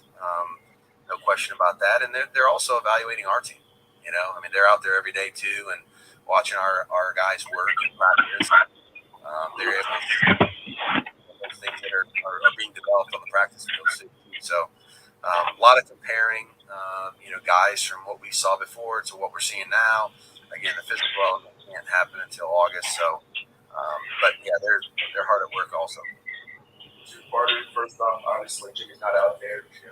Confidence that he'll be back soon, but without him being there, Brian Boyer, it's a veteran presence. He does a lot on the field. He's going to lead you guys. How happy have you been with Brian Boyer so far, being in your system again, and also what your initial interactions and thoughts with Michael Mayer as well? So I've known Brian for a while, and Brian's a true pro. Really does a great job of understanding his assignment, also understanding how he may help others. And so, he's been in a role as a backup quarterback, what the responsibility is in that position, and takes full advantage of every opportunity that he has when he has repetitions, and he's getting a lot of them. Able to function in our system, give our other players their responsibility is to give the other 10 guys an opportunity to do their job well, and Brian does that very well. So excited about what he's doing. Continues to try to get better, even though he's been in the league for a number of years. Works very hard at it, takes care of his body, and is a great example for our guys. So very pleased with that. Michael's, really is what we thought he was. Really a hard worker. Great teammate. Tries to get better every single day. Very attentive in the meetings. Works very hard. Wants to know how he can get better at being a pro. A lot of these rookies come in, they're everything. They're learning for the first time, and Michael's doing a great job of really trying to acclimate himself. I think he's actually taken, some type of a leadership role with the rookie class, and that's great. Those guys need it. So, very excited about Michael and where we're headed. A long way to go. Are you planning on being on for a minute or what? Mistakes, probably more than most, but that's part of the growth process. You hear me? What's that, Dustin? Are you planning on being on for a minute or what? Why? Do you want to end it? No, so where I'm gonna be leaving right now, I'm gonna be going down this highway. There's gonna be a section where I'm probably not gonna have service for probably 15-20 minutes. So I don't know if you want to stay on and watch and then talk about it when it's over. I'll come right back on if it drops. I'm just saying the next place I'm gonna get reception back is gonna be back out on the other property. All right. So it's up to you guys. It's up to you guys. If you want to end it here, we can end it, or you guys can watch this, talk it, and then I'll be back on. But the thing is that if you guys hop off, we can't shut the show off because I have to be on here to turn it Yeah, off. yeah, because he's the only one that has the keys to the channel Yeah. right now, Yeah. and the other one is only Jeff. So what do you want to do, Sergio? How long did you say you're going to be off? Probably 15 minutes, maybe. I mean, where I'm going to be driving from is going to be in Newell, and I got to get all the way out to the other property, which is on State Line. So it's going to be at least 15 minutes to 20 minutes in that space there. And I'm just saying if it cuts me off, but the last few times I've been through there, it cuts me off. All right. I guess. Because how much is left in the presser? About 9 to 10 minutes. 9 to 10 minutes. Yeah, I mean, you guys got to talk for another fucking 5 or 10 minutes. You can't do that. Yeah, we can do that. Yeah, we'll do that. I'll just be muted right now because I'm on the phone. So yeah, I'm just when saying, this like, ends, and then we'll talk about it, Sergio. Yeah, all I'm saying is don't hop off this until I get back on here, okay? And I'm Yeah, I gonna go got you. right to the All right, first yeah. place I can get reception. I'm just saying, I know I'm gonna lose it out here. I don't know where All or right, when, well, we got you. but just like I said, I'll be back on when I get to the other property. But it's like I said, I'm at least 20 minutes from there. All right, yeah, we got you. All right, you can replay it or start it. Did it already show him say talk about him or no? Talk about like no anxiety or No, O'Connell. I haven't really heard anything about O'Connell yet. All right. I've been hearing him mostly talk about like the rookies going into their second year, the players going into their second year. Oh, like Butler and Neal. Yeah. All right, we can resume it. All right. What's this? You guys had a lot of cornerbacks this offseason, a lot of new faces in that rotation. How do you feel about that? I know it's early. How do you feel about that? Yeah, it's competitive. There's no question. And again, the guys, the part that nobody really understands, and we talk about, look, acquisition's one part of trying to improve no matter what it is. And we basically tried to improve the competition in every room that we could. Okay, sometimes you don't get to do that because things fall a certain way, but acquisition's one way, development's another. The guys that are here for our second year with them, whether they were a rookie last year like Sam Webb, or it's just our second opportunity to work with them in the spring, like Nate Hobbs and Amik Robertson and those guys. I mean, there's an element of us, our responsibilities to improve the players that are already here, and so you can't really measure that. You can measure an acquisition and say, oh, that made the room better, but now's the time of the year we're trying to focus on developing everybody that we have, and how far can that go? We're going to see. We'd like it to go as far as we could, but a lot of competition. Guys that have played in this league, no question. Duke Shelley, David Long, those guys have all played. Brandon Faison was here before. He's played a lot of football in this league too. So, not to mention the young kids. So, a lot of guys getting a lot of reps. We've two-spotted a lot of drills so that they're all getting a ton of reps at this time of the year. So, gives us a great opportunity to evaluate them. Gives them great exposure to us. Like I said, making mistakes but getting better. So excited about it. Obviously, part of that is the work that the player puts in to improve. But from a coaching standpoint, what is sort of effective from your experience and helping the guy develop regardless of position? I think you obviously have to know the player, create a relationship, and that's a old adage. Until they know you care, they don't really they don't really care how much you know. So that's part of this process now. Team building, I'd say relationship building for them to trust the things we're telling them to do, and figuring out each different player. None of them are the same. No two corners are the same. No two receivers are the same. No two quarterbacks are the same. They don't learn the same way. If they were all robots, that'd be great, in terms of what we could tell them. But there's a human element to teaching and developing a player or a room. And so, the coaches have a difficult job, Hey, that was probably the most important thing McDaniels has said so far. Because one thing that everyone's been complaining about McDaniels is, I want you to do this, and if you can't do it now, I want you out of here. Right now, he just said it out of his own mouth. Not everyone learns the exact same way or at the same pace. Right. So He also said you can tell that he's high on Duke Shelley because I always say when you bring up people's names first, it's because it's somebody that's stuck in your mind over and over, so he must be doing pretty well right now. So that's something to probably get from that presser too, is that Duke Shelley's probably doing all right. Yeah, man, bro. Like that's what I've been saying. You fucking You look at Duke Shelley and Long, and then he's named Facein last, just like I said before. Because you know what he said when he mentioned him last was he said he was here previously as a Raider. Like he's trying to say something to bring him up, where he brought up Shelley and hey, bro. To be Long honest, instantly. this is hey Dustin. He didn't I even would bring up take. Webb. Like I always think about when you bring up people's names, like how you use them in contents of where you're at every day, and you're talking to specific destination that you're going to say it who's best first. You know what I mean? And I think when you're putting out Shelley, it just kind of makes me feel like how Max said Butler. You know what I mean?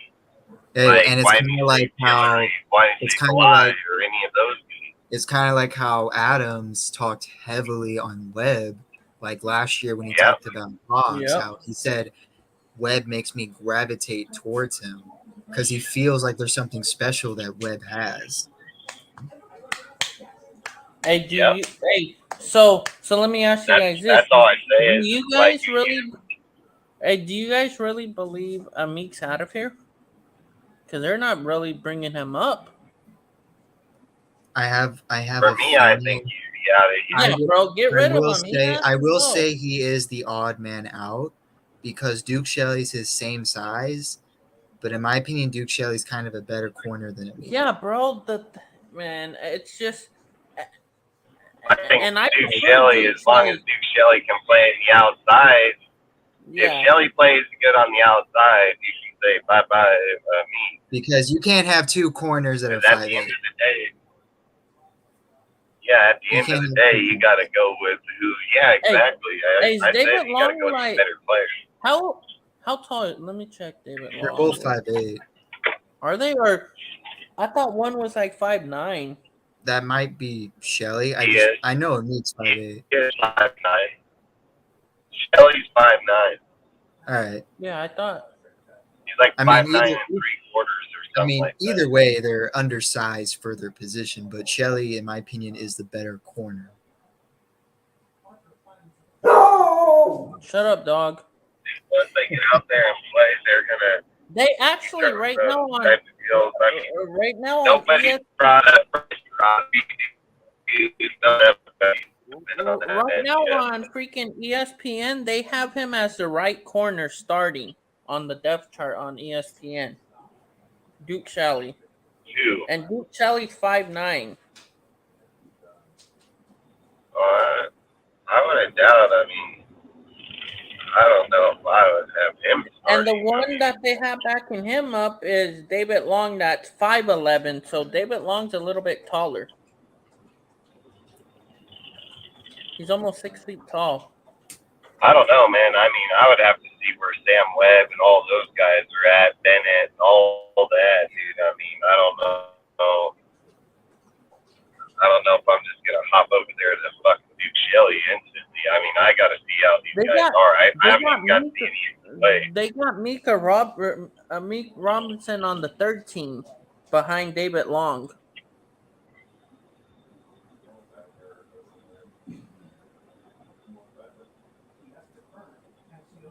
If you guys could name your top 5 corners right now, I'll go real quick. Who would they be? It would be Nate Hobbs, David Long, Bennett, Sam Webb. How many is that? That's 4. And Duke Shelley. And then honorable mention would be Brandon Faison. All right. If I'm going mine, it's gonna be Nate Hobbs, Hall, Bennett, Or Webb, Hall, I meant Hall. That's and what. then the last guy would have to be. Sam Webb? I already said Webb. It would just come down. Oh, I'd take Shelley, Duke Yeah, Shelley. Sally. Yeah. So there's my 5. Let's go with safeties real quick.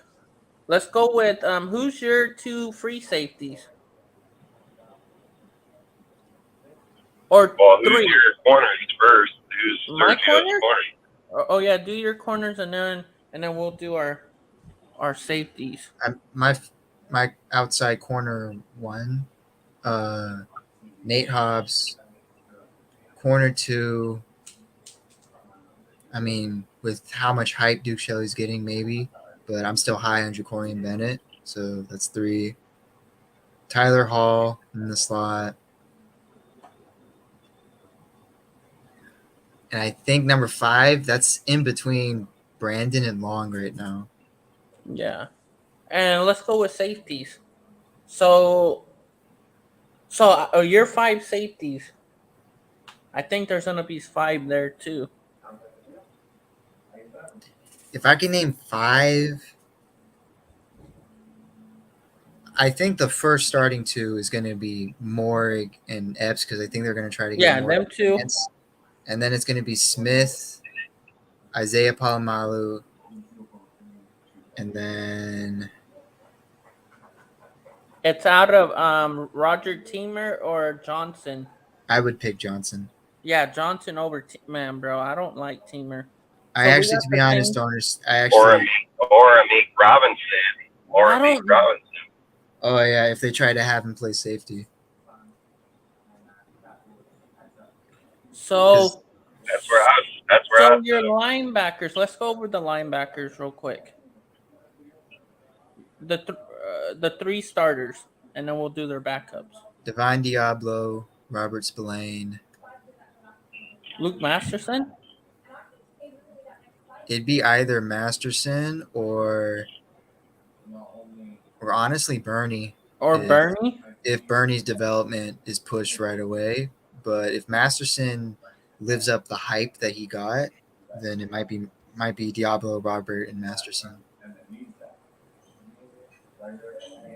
So this will be my 3. So Divine, Robert Spillane, Luke Masterson, and then my backups will be Darian Butler. I think Drake Thomas makes it somehow, but I don't see us keeping 6 linebackers. So I'll do Drake Thomas and Bernie, Amir Bernie, for my 3 or So for my 2 backups. Butler gets cut. Butler goes back to the practice squad. All right.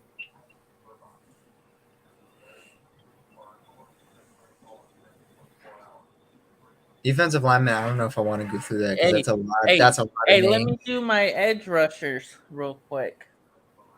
So my starters is Chandler Jones, Mad Max, and then eventually will be Tyree Wilson. And my 4th would be Adam Plant.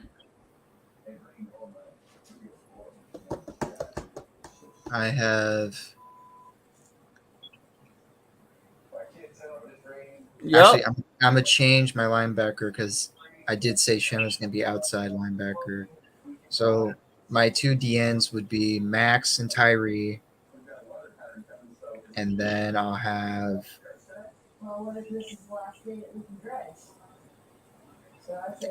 I'll have Kuntz and Jordan Willis. Oh yeah, and let me just throw in the other guy too because he doesn't count against our roster, our 53. Throw in the one from Nigeria. So we get an extra there. So 5, but there's only 4 that count against the roster.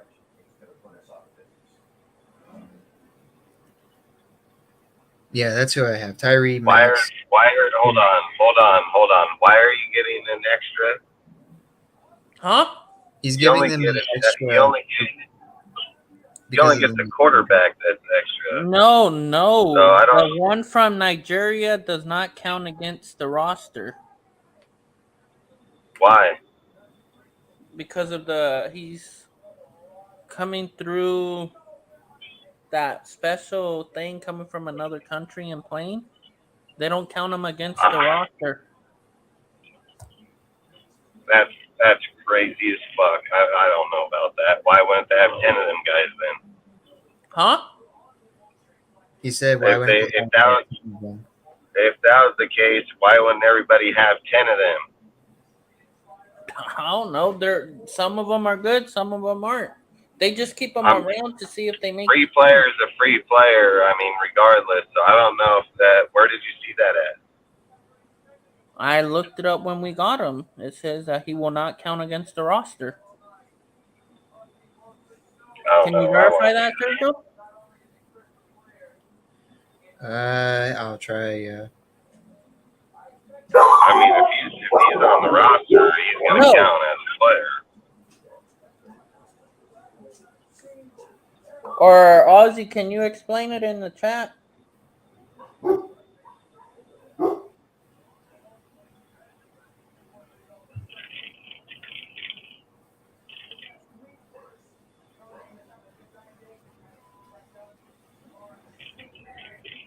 Salute my boy Guerrero. What's good, Guerrero? You should be able to just Google him and say, does he count against the roster? I mean, I'm pretty sure he's going to count if he's Nigerian playing. football player that with the Las Plays Vegas for the Raiders Raiders, count against the roster. I mean, it's going to say if he's on there, it's going to count. Like, how about you just go over to the roster right now that shows the will 90 not count players and against count the. them? It says right here will not count against the Raiders 90 player training. That's different. That's different. And He's can stay with That's the and 100% counting against it that says 53 right here man. and can stay with the team the entire season. Yeah, but it says he don't count against the 90. He gonna count on that 53 man roster. You mark it. And just because he's on with the team doesn't mean that he's on the starting team. He can be on the practice squad. If he suits on game day and he has a chance to be inactive, he's counting for sure.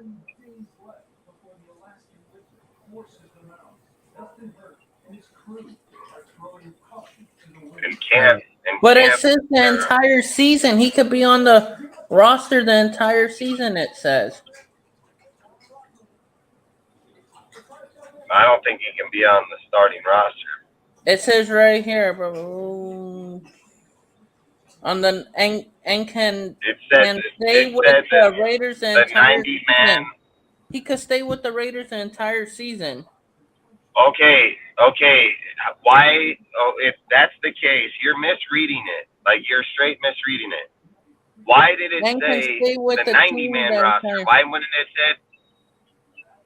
Well, listen. Why wouldn't it have said the 53 man roster? Why wouldn't it have said the 53 man roster? Why did it say the 90?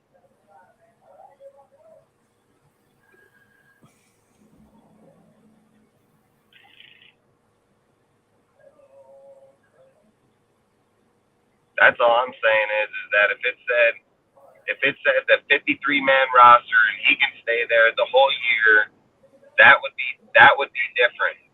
That would be different. But the fact that it didn't say that and that it says the 90-man roster makes me feel that he can be there in the team, but he's either in the fucking inactive or he's in the fucking practice squad.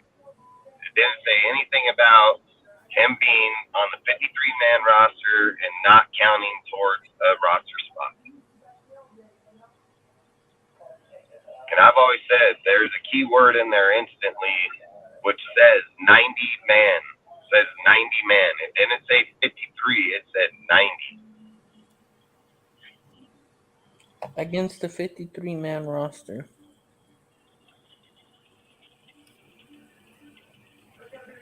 It says that.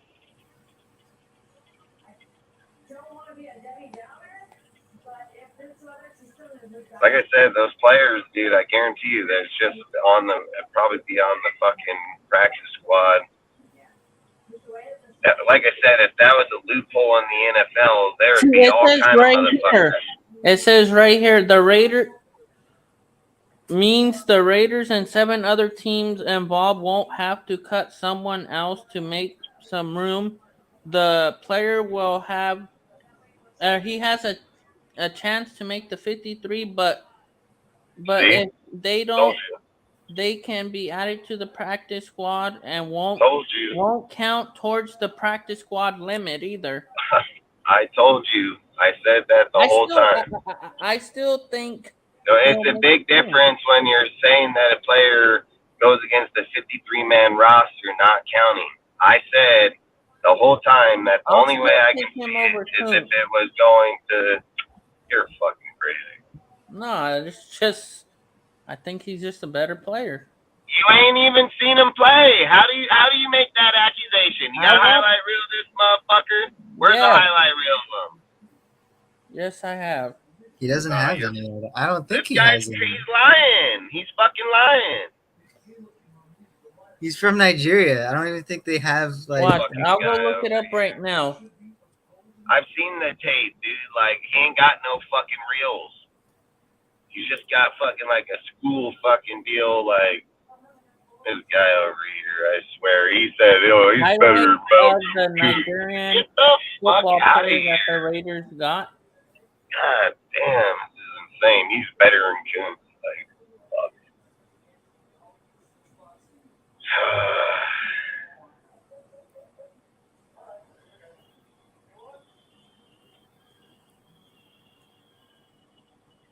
Yeah, like I said, I knew the second he said that shit. The second he said that, I knew that full count against the 53-man roster. I knew it instantly. I don't gotta look that shit up. I know the rules in the NFL. Like, I knew that fucking second that the 90 doesn't matter. I mean, 90 or 91 because they're doing a deal with those guys. That's a whole different ball game. And I even said, what if he goes to the practice squad or inactive? It wouldn't matter. But the 53, I mean, fuck, you can go get 10 dudes. You can go get 10 motherfuckers and bring them over here and put them on your team. You can have 63 people. No way in hell that's happening. I guess myself doing anything else. So that's what I'm questioning. Maybe they don't count against the practice. But they still count if they're active. That's facts. 100. I just don't like Malcolm Kuntz. Where's his tape? Did he get it? Yeah, I got it. You're so full of shit. You screen share? Hey, bro, he's a killer. He doesn't fucking got it because it don't exist. Fucking guy, what they use 2 sticks in a fucking shape of a fucking square and then put 2 people in there and no, I'm just kidding. You know they got fucking phones there, but still I'm just saying like hey, bro, I think if I remember right, they had like a high school clip of them or something. It was Hey, this guy's a freak athlete though. No, you guys just read fucking people's shit that have words like that. No, I got access. Yeah. Where did you see it? Did you see him? Did you see him work out? How come everybody in the nation didn't get him? Why didn't he go draft it? Because they're all up on the Jimmy G talk right now. How come they didn't bring him over here and let him play in one of the schools and give him a full ride scholarship? This guy sacks 8, 9 dudes over in the place where fucking you can probably sack anybody. Probably touch them and they fall over. Yeah, I rather take fucking that guy over Kuntz. Oh, I'm glad you're not building my team, because if you're building Fuck, I'm my gonna team, get we'd there. have I'm we'd gonna have get some. there and get. Nah, hell no, you ain't. Fuck yeah, Hell bro. no, you ain't. Fuck yeah, I'll tell Dave. This- Oh no, this Dave, guy. it's time to move on. Let's move on from him. Nah, hell, he'll laugh at you. He'll be like, fuck, all right, time to move on. Security? He'll be like, security, come get this guy. Guess who's gonna be the starting right tackle? Jermaine Illuminar? Or no, I meant right guard. If you say He's gonna say Munford, dude. Watch, I bet anything. He's gonna say fucking Munford. Like I just have this feeling in the world. Who? Oh, I wonder where he's from. I guarantee. I wonder where this guy's from. Who? The guy that I'm gonna talk about right now. You're probably gonna talk about Moody then.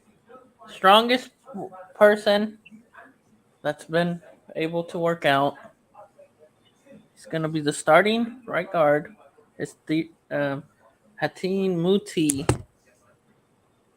Hey, I've searched up for like anything I could find. I can't find a single highlight. I told you guys I have access to this shit. Can you He's screenshot? He is lying. Hey, look, I'm gonna tell you exactly what he has access to. Bullshit. That's what he got access to. He has access to bullshit. I gotta go call the agent. The second he opened his mouth, I smelled bad breath on YouTube, bro. Like I already knew right away. Hey, I gotta make a quick phone call. I'll be right back. I gotta call Nigeria real quick. What? Is it? I bet it's Derek. You're a bullshit. You can't hop off. My phone's gonna cut off, so you can't hop off. Hey, but I gotta get Aiden. Guy said I'm gonna call Nigeria. You're gonna call the Nigerian. I'm gonna go send a message to fucking Aiden O'Connell. Tell him to pull up when he's free.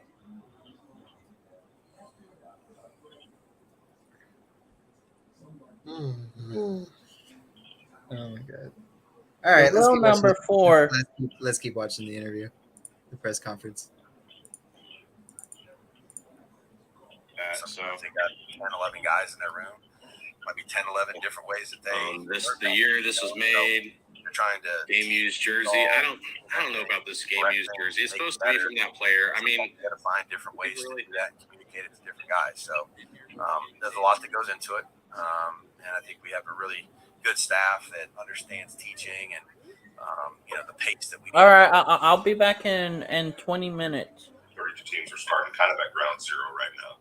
Same time talking about Max Crosby last week and Devontae Adams, how much further ahead they feel in terms of the operation. Do you guys sense that as well from the coaching staff? Yeah, I think look, anytime you're new, it's it's new. You know what I mean? So, you just, I think the more time you're together, the more comfortable you get. It's like a marriage. You know what I mean? It's actually pretty funny. So, when you go on a first date, it's, you might be a little nervous and all that stuff. And then, the more you know, the more you talk, the more you get to know the program and what we're doing and how they do it and how we want to. And they have great feedback to us too, and part of, I think part of our comfort level and their comfort level is our ability to listen to one another and really understand, where they're coming from. We do a lot of that as we go through the year and try to figure out exactly, what the best way to do everything is. And so I think we're all more comfortable. Josh, I was wondering what Adam planned. What made you think this guy might be able to come into camp and just try to work his way onto a roster and kind of his development and so forth? And he seems like he's a pretty good kid. I was kind of wondering how his development. Yeah, good kid. Certainly has some of the tools that you look for to play on the edge, length and size and some quickness, some pass rush, some ability to play in a running game. So just those are the look. When you're looking for players after the draft, the first thing you're trying to figure out is if the guy has the traits that you can work with to develop. And part of that is maturity, intelligence, work ethic, the things that you can't necessarily measure at the combine. And so we have a lot of obviously as scouts do a lot of work, and we have a lot of sources to try to gather as much information as we can on the players that we bring in after the draft. And looking forward to continue to work with him. And like you saw last year, we had a number of players that weren't drafted that made our football team and played a lot and contributed. So those guys have just as good of an opportunity as everybody else. I know you're confident Jimmy will be back, but when Jimmy does come back, this time that's being missed, how valuable? Okay, I'm about to rewind this. Did he do it? Hey, What? Sergio, they're talking about my boy Adam Plant. No, they're talking about Jimmy G right now. Oh yeah, he shut it down too again. All right, Later. so watch this. So watch McDaniel's face right when the interviewer asks this question about Jimmy G. Good of an opportunity as everybody else. I know you're confident Jimmy will be back, but when Jimmy does come back, this time that's being missed, how? Does anyone else think how creepy that is? With this type of event to work with guys, what can you do to kind of build that chemistry? When he's not on the field. Wait, when they bring up O'Connell's name, and he's just like, oh. And there's definitely going to be players that miss time, and I mean, just Josh Jacobs wasn't able to do a whole lot last year either. Decent year. Okay, what I actually really like, I think he was trying to make a joke. He's like, decent year. I think he was trying to make a joke where he said Josh Jacobs wasn't at practice much last offseason, and he had quote unquote decent year, meaning he was the best running back last year. That's him joking around, you guys, I'm not taking this seriously as you guys are. Again, Danny said that they have a decent year too. I don't want to overstate any of that stuff. You know what I mean? The relationships, the trust, the communication, the rapport, all that stuff's being built. He's here every day, obviously, and the guys are getting to know each other, which is a great thing. I don't want to overstate or understate the importance of OTAs or anything like that. It's an important time of the year, but there's also a lot of players that can't participate in it. And again, remember, it's voluntary. So there's players that aren't participating in it, across the league. So that doesn't mean that, this year is going to be bad for him and not good for him and all the rest of it. So, like I said, I have no anxiety about it. I'm excited that he's here. I haven't had to say today. Check it out. Looking forward to it when he's out there. You talked about traits when it comes to young guys. Aiden O'Connell, one of his traits is intelligence and being able to pick up stuff pretty quickly. Have you been able to see that so far? Yeah, like I said, it's spinning. The quarterbacks are probably spinning as much as anybody. So you're exactly he's right. talking about That's O'Connell. definitely part of the allure with Aiden.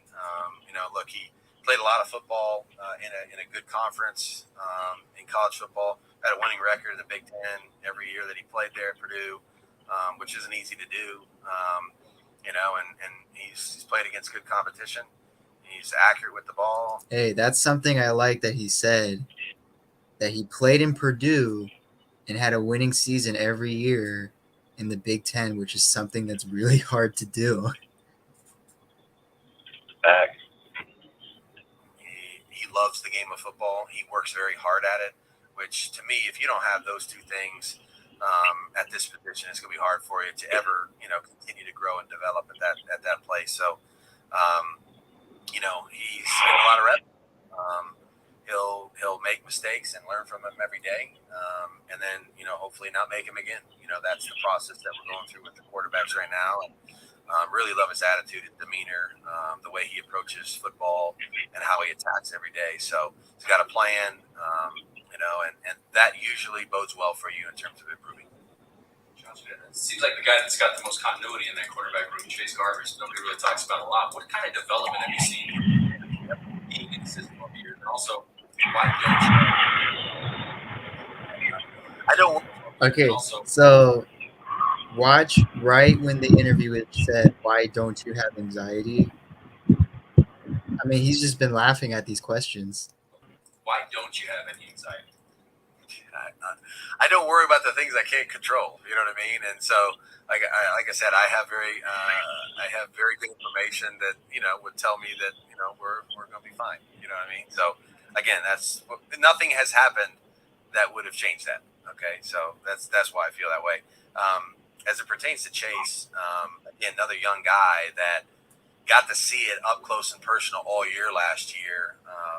Went on the road trips with us. Was on the sideline during the games. I would say a very important year for any young player. As they go through that, and then to come back this year much further ahead, understands the things that are required and asked of the quarterback position a lot better now than he did last year.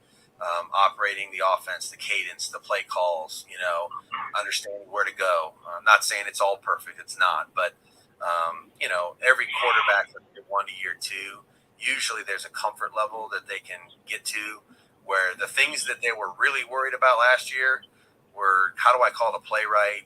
How do I remember the cadence when I'm, all that stuff is kind of like second nature now, and so it's good to see that from him. Now we're just, obviously working on all the other things, accuracy, reads, seeing the coverage. There's another bucket of things that a quarterback's got to move on to, but like the way Chase is working as well. Good. Okay. You got it.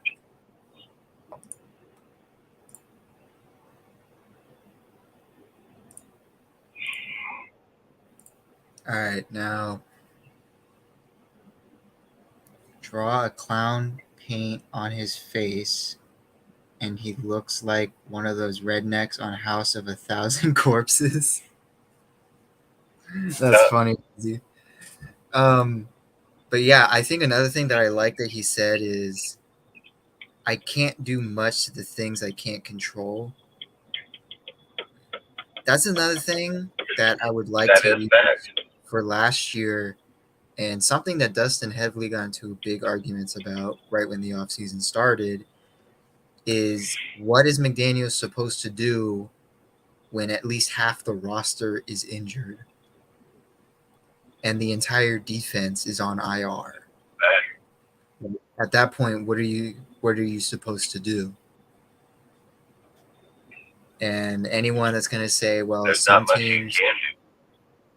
teams still make it to the playoffs with an injured roster. You can't name me one team that had at least 5 to 6 UDFAs starting on the defense. That's unheard of. UDFAs, not player. These are players that didn't even that made expect. it to the playoffs. These are players that didn't even expect to be on the field because they're UDFAs. Hey, Ozzy, that's why I'm saying, like, I've never seen a coach smile to questions like that. Like, that's why when people are saying, oh, he's just smiling to make it seem like everything's fine, I'm like, have you ever seen a coach smile like that? He's probably smiling. He's laughing. He knows something. He's smiling because he knows something.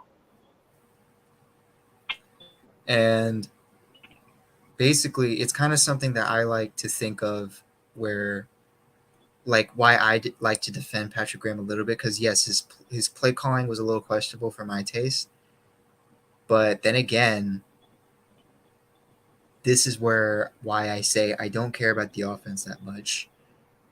It's the defense that I'm looking at, because I want to know if Patrick Graham can be legit with the players he has now, because these are the players that he wants. I mean, literally every defensive player we drafted is the player he wants. And how much he's talked about players and stuff, especially like Chandler Jones. I expect Chandler Jones to at least have a better year than, by how much they're talking about Chandler Jones and stuff. I expect him to have a better year, even though he's at the brink of retirement. Might as well go out with the bang. And can I expect the defense to be top 20? I mean, that's just hoping. Right now, for me personally, I don't think it could be any worse than 25th. It might be like between 20 to 25, if I can say what we upgraded and what we downgraded in, the defensive line automatically upgraded. I think with the addition of Tyree, Byron, and Nesta Jade, that just even UDFA's like Adam Plant, that immediately just makes the defensive line better because against opponents besides Patrick Mahomes of all people, now you can pressure the quarterbacks really well, especially quarterbacks that don't run a lot like Lamar or um, Hurts. So that can help out a lot, especially if Chandler's going to be the outside linebacker, and it is a little bit of speculation, but I feel like this is what's going to happen. If Chandler's the outside linebacker, Tyree's the defensive end, plays defensive tackle once in a while. You have Max as a defensive end, switch between Neil Farrell, Byron Young, or Jerry Tillery, Bilal Nichols, whoever's there. I think you automatically boost your defensive line to the point where you can get enough pressures enough to why I say Max is going to get 15 plus sacks this season. I can guarantee it. And if I had money to where I can bet $1,000 on the spot, I would. And when it comes to the linebackers, I wouldn't say it's downgraded, but I wouldn't say it's upgraded. And the reason why everyone's saying it's downgraded is just because of the Denzel Perryman deal. Even though Robert Spillane is basically another Denzel Perryman, and in my opinion, it's kind of not changed that much, not changed in a negative way, but they add, they added players, but they added players to where Jalen Brown didn't play, Micah Kaiser didn't play. There's a bunch of linebackers that didn't play. So anyone that's saying we downgraded, can you at least tell me why? Besides saying Denzel Perryman, because we brought in a new Denzel Perryman. Robert Spillane is literally Denzel Perryman. When it comes to the cornerback room, yes, Rocky Sin. I really wish we kept Rocky Sin, but I kind of feel like Ram's going to play his defense a little differently this season, especially since they said Isaiah Palmau is going to play box safety, a linebacker. So to where you have Hobbs on the outside, and Hobbs played pretty good on the outside before his injury, and you'll have Tyler Hall in the slot, and apparently everyone is very high on him, and how high the coaches are on him. All you need now is a corner two, and that can be either Chakorian, who I'm personally high on. It could be Brandon Faison. It could be Duke Shelley, who many are high on. It could be David Sam Long. Webb. Could be Sam Webb. Davante's high on Sam Webb. That says a lot. And when it comes to the safeties, Christopher Smith, he's a baller. I mean, the dude has the most big game experience out of all of the defensive players that we brought in the past 2 seasons. He's played in, like, I think 4 bowl games. He's played in 4 national championship games. He's had a he's allowed an average career passer rating. Mind you, he's played nearly 50 games, and he's allowed a passer rating of in the I can't say to be exact. I know it's in the 50s. It's probably in the mid 50s, but you have to think, and he's only allowed 1 touchdown. Nearly 50 games and has only allowed 1 touchdown, but has 6 interceptions. That's a playmaker. That's someone that I think was probably arguably our biggest defensive steal in the entire draft. And it looks like he could steal Trayvon Moor's job. Like, that's basically where we're at right now. Trayvon Moore can't adjust to Patrick Graham's system because Morg is a zone safety. He's not a man-to-man safety. He relies on others around him. He can't man up to someone. If you can prove me wrong, like, flowers to him. Like, I'm not saying like he never will. I'm just saying like he has to now. And we have Marcus Epps, who people are speculating he's going to be strong safety, even though he's supposedly played better at free safety. It seems like they're going to have And he played in the box, too. He was a box linebacker in the Eagles. Yes, and so Trayvon Morg is kind of the only safety that's in a question mark right now. And then basically, yeah, so when you put that, like, the defense, like, on paper, roster-wise, did get better when you look at it like that. I'm not going to say the defense like is better to where they're going to dominate or it's going to be like a shutdown defense. There's going to be problems. There's going to be some issues, obviously, but it's going to be to where it's not going to be like we're just face palming every game. Like, yep, this is the classic Raiders defense. We just can't stop anything. We can't stop anyone. I do think we're going to get a lot of more playmaking because we brought in players that make plays, especially people that know when to make plays and how to make plays. I think it was CBS that did this. They kind of did like a diss on us where they said in the past 2 seasons, Raiders have had 12 interceptions. Meanwhile, Trayvon Moore has had 14 himself. So that's pretty bad. And He had 14 himself. Yeah, himself. Well, that's good. Yeah, and this is where, like, if I can say, so when people say, like, even like, I hear like some people say like the roster has got worse or something. Let's go to I already did the defense. Let's go to the offense. The offensive line was top 10 last year. They gave our quarterback top 3 most time in the pocket before he got pressured and before he got sacked to throw the ball. They were 9th in sacks allowed. They were getting better and better despite having 18 rotations. I give heavy credit to our offensive linemen. And basically, they have the same players, but they're adding people now. And whenever it's whoever's going right now, the only question is right guard. Whoever's going to be the starter, whether it's McLennan Curtis, who I'm very high on, if it's going to be Natane Moody, Van Rotten, which I don't think will be, Alex Bars, which he should not be on the field. That's where, like, that's the only question with the offensive line. I will not be surprised the offensive line is top 10 again. I wouldn't be surprised because Dylan Parham's going to have a breakout season. Jermaine Illuminar, if he can just fix the penalties, that's all he needs to fix. Colton Miller's Colton Miller, Andre Dreams. They have faith in him, so I trust them with that. When it comes to wide receivers, automatically got better. We had actually, I'm not even going to talk about wide receivers. We had no wide receivers last year. We only had Devontae Adams. Matt Collins was here and there. But now when you have Devontae Adams, Jacoby Myers, who's a wide receiver too, Hunter Renfrow, who is arguably our best slot receiver. You have now Trey Tucker, who they're trying to have be a rotational piece and a special teamer.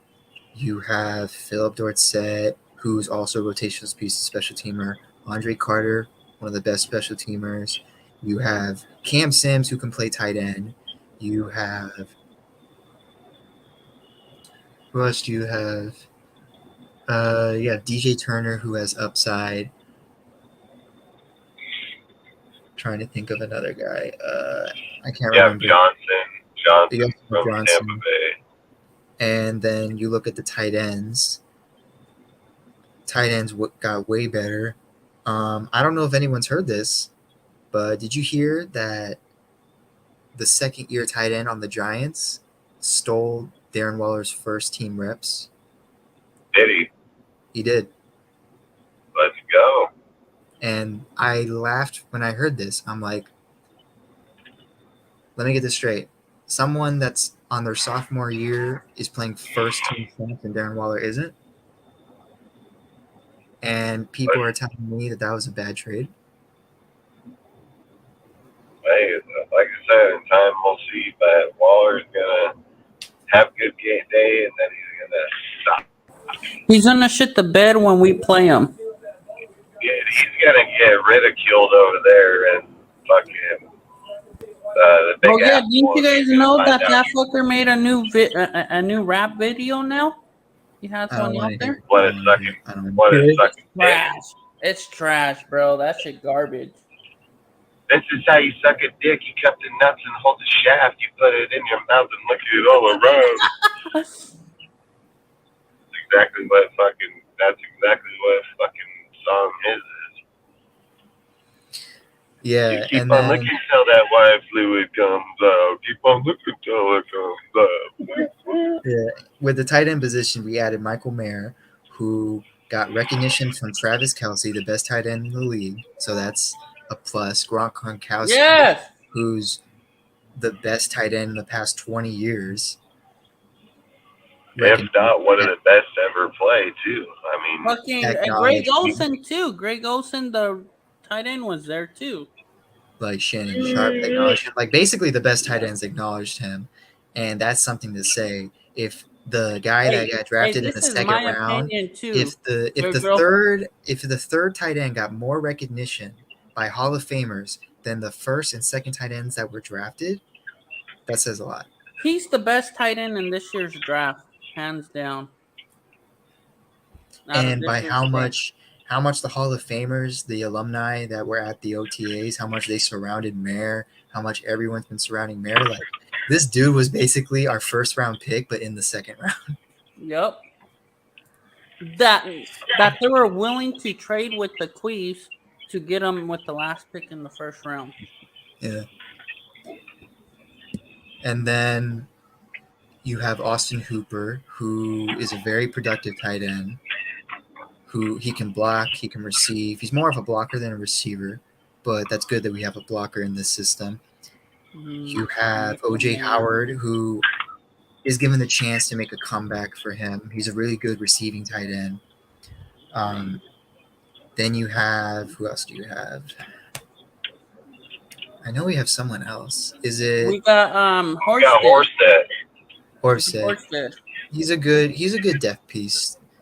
Then moving on from the tight end position, I went from O-line, tight end, wide receiver, running back. So the case in point here is, let's just say, Jacobs staying. All right, we got Jacobs.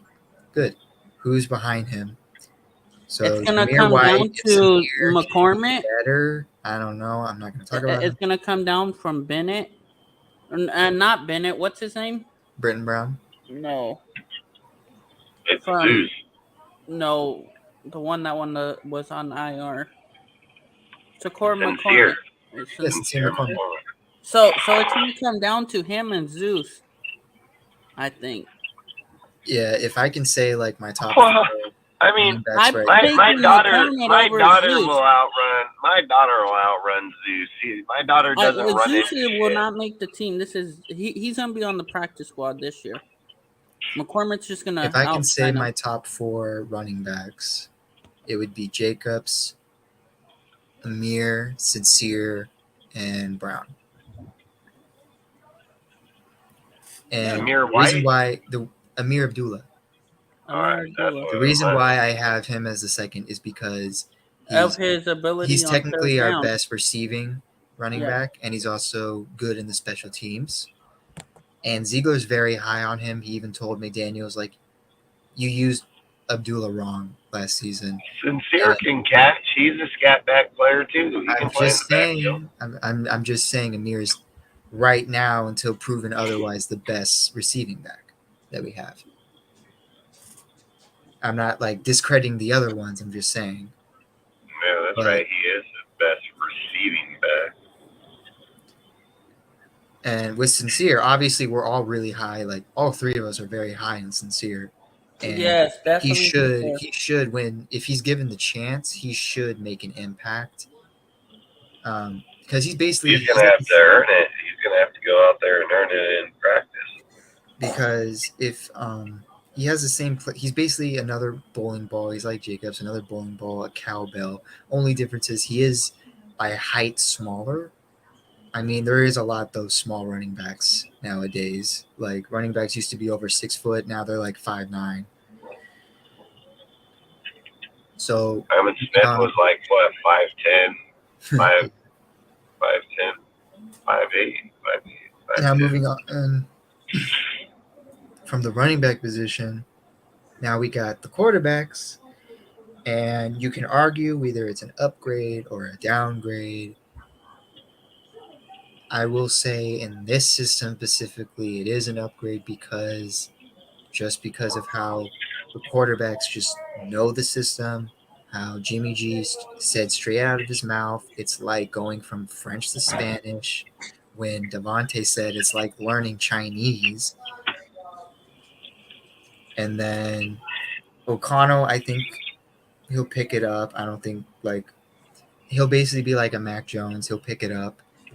And Brian Hoyer is there, so he'll teach them better. He's like a quarterback coach. So yeah, I mean, I don't want to get too much in the quarterbacks just because it's the most controversial position that we have. So yeah, I mean, that's how I can say basically that the roster is technically improved from last year. I mean, I just went down from each position. Facts. And anyone that wants to say otherwise, you can tell me personally if you want. If you don't want to say it here, you can DM me personally. I mean, my Instagram is right there. You want to have a civil conversation, just how did the roster get worse from last year? If we want to talk about the year before, we can't because that's the year before. That's not how this works. They'll say it got worse because Josh was coaching. Yeah, they'll just say that basically, or because Derek Carr is not the QB. Yeah, somehow they're gonna come up with something else. Oh fuck! Don't get them started with that Derek Carr ain't the QB. Yeah, that's the only thing. That's the only thing we're gonna talk about with the Derek Carr QB thing. That's the only thing Don't get me started with that. You guys don't want to. Hey, you guys don't want to see crying Carr back on the podium tonight. This is the real number 4, Aiden O'Connell. Yeah, where's Carr? You got a picture of Carr? Nah, Carr went to the garbage. That picture gone. I got the real number 4.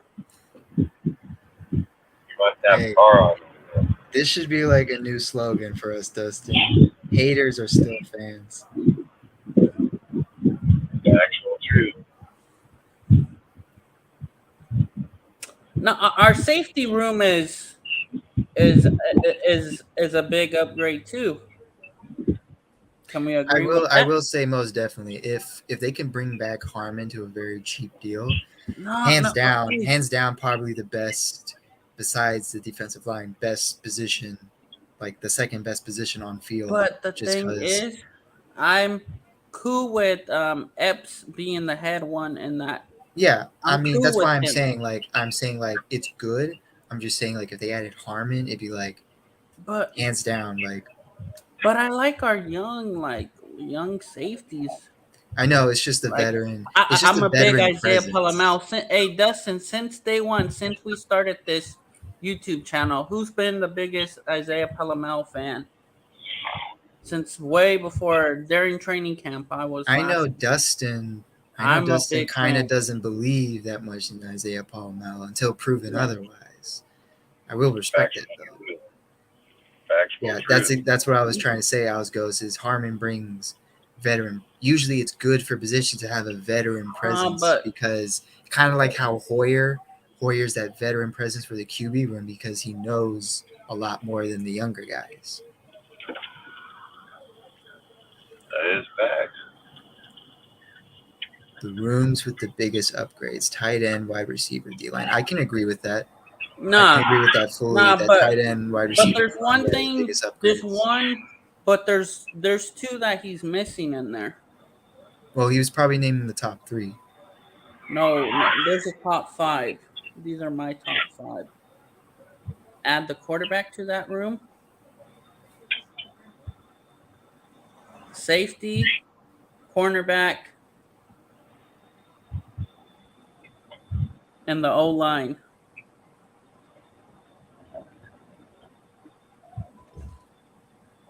I can say top 5. Number 1, I'll go with the tight ends. Number 2, the wide receivers. Number 3, defensive line. Number 4, the safeties.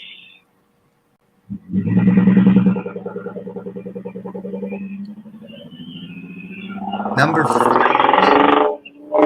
I'll say the O line. Just because even though I already said the O line is kind of the same as last year, I guess it is a big upgrade because whoever's a starter, I mean, it's just going to make the O line official. Because it's good that you bring back everyone. Because out of a top 10 O line, but all you do is just replace one player. I think that's good.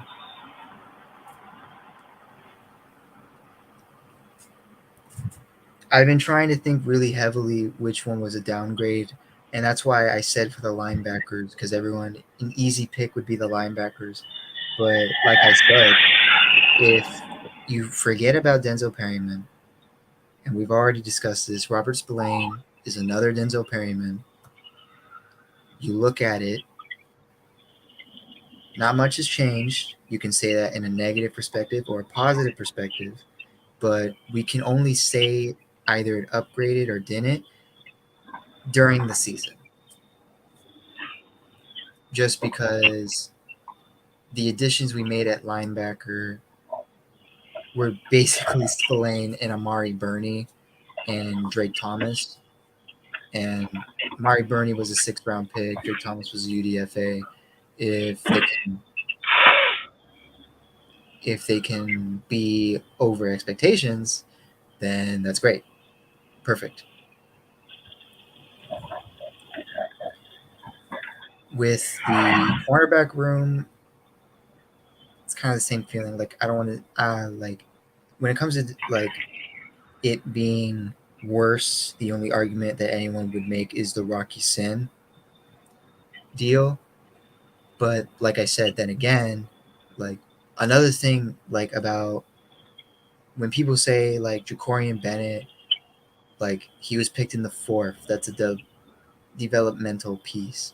I will disagree. My reasoning being is because just because where you're picked does not determine who you are. I mean, then again, let's remember where Max Crosby was picked and he didn't end up being a developmental piece. Let's remember where Hunter Renfrow was picked and he didn't end up being a developmental piece. Let's bring up where who else? Who else was like a late round pick that like became a star?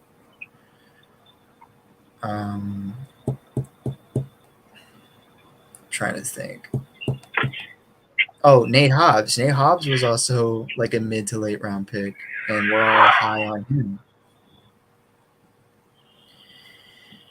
And that's why I'm saying just because you're picked there doesn't mean that's who you are. It's kind of like with Michael Mayer. Michael Mayer was a 2nd round pick, but we all know that he is the best tight end in the draft. That's not being biased on my team or being biased on the player. That's because I know that he's the point of a tight end position is that you can receive and block at a high level. You're basically a offensive tackle that can catch, but you're also a receiver that can block. And Dalton, who was picked in the 1st round, good receiver, can't block. Sam Laporta, good receiver, okay blocker. But Michael Mayer specifically, great blocker and also a great receiver. I mean, he put up like he has the record breaking, like he holds the record at Notre Dame history of the most receptions, touchdown, and yardage out of any tight end that Notre Dame has ever had. He's also like top, at worst, top 20 or top 15 in receptions, yardage, and touchdowns as a receiver, not just a tight end. So that kind of shows just how big. This is the reason why they gave him the nickname Baby Gronk, because he plays like Gronk. Like he's a big bodied tight end who can block and receive at a high level. Now, usually tight ends don't really have the best of seasons their rookie year. It's not as good as many people would hope. I do hope he has that season where I personally believe he'll have a season where it's at least 600 to at most 750 yards. My reason behind that is because most of the focus will be on the receivers like Jacoby, Renfrow, Adams. So Mayer might be used mostly as a blocking tight end more than receiving. He'll be used in the red zone. I believe he'll get like 7 to 9 touchdowns, which is kind of good because that's where Jimmy G mostly focuses on when it comes to the tight ends. Is he uses them heavily in the red zone, which is something that we definitely need in the red zone. And that's another thing that I can say is the red zone. I do believe the red zone will get a lot better just because we have players that make plays in the red zone. Now, I don't want to bash Carr. I don't want to say he's bad, but I will say since 2017, he technically has been one of the worst in the red zone. And either what the context is, anyone wants to say what receiver he has, what tight end he has, who's there. The point is that he was bad. That is right, Ozzy. Ziegler did have a second round grade on Bennett. That's what makes me believe that Bennett's going to get a lot more play time than a lot of people suspect. And not only that, but Bennett has put up numbers that were better than Sauce Gardner. In the Big Ten, Bennett has had more pass breakups in 2021 than Sauce Gardner, and he had, I think, 3 less than Sauce or 4 less in 2022. He was also deemed as one of the best playmaking corners, and he was also part as the best cornerback duo in the Big Ten. And in my personal opinion, not hating on the player, but I think Deontay Banks was a big reach. I don't think he's a first round pick as a corner. If you can prove me wrong, give him his flowers, give him the praise, apologies, hope you accept them. That is true, Ozzy. Foster Moreau was a 4th round pick, and first year was really good. Kind of fell off after that. Had some more production when Waller got hurt, but he's not the same as his rookie year. And I think that's something that us Raider fans need to be better at is sometimes a player isn't as good as they once were. Now, I know that this is going to be like beating a dead horse, but this is a good example to use. You're not going to see the 2016 Carr where he ran every game.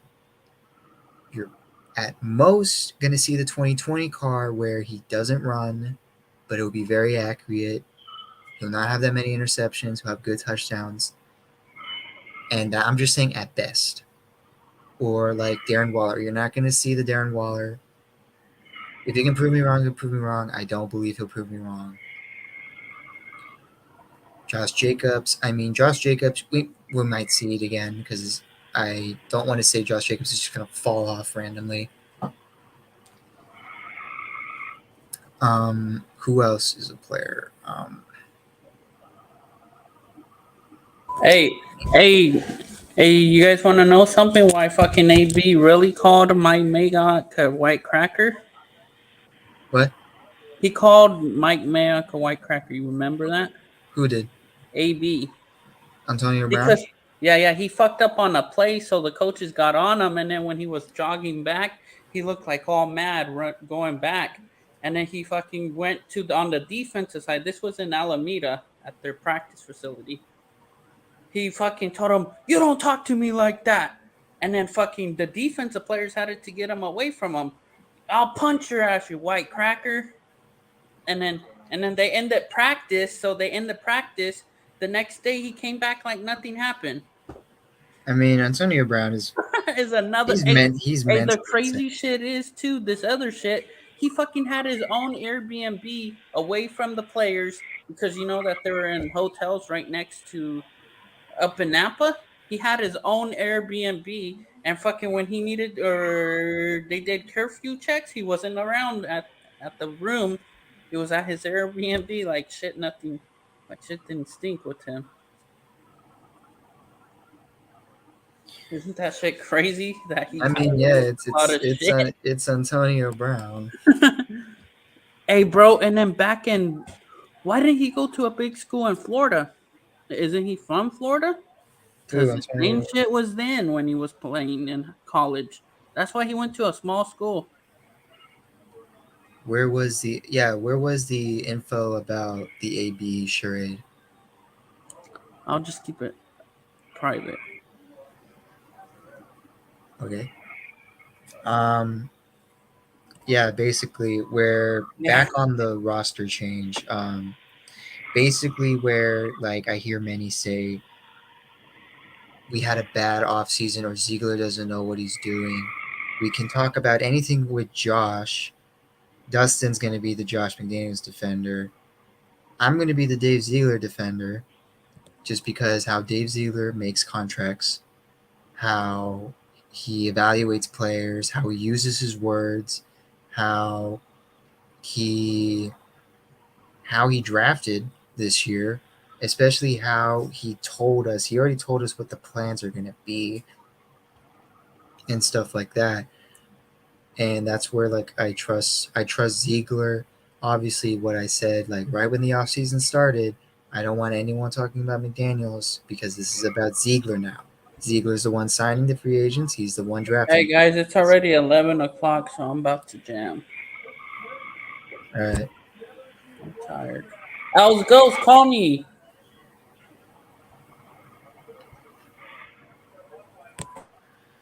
Now, yes, Josh McDaniels is the head coach, so he'll talk to Ziegler on what he is looking at for a player or what he's seeking.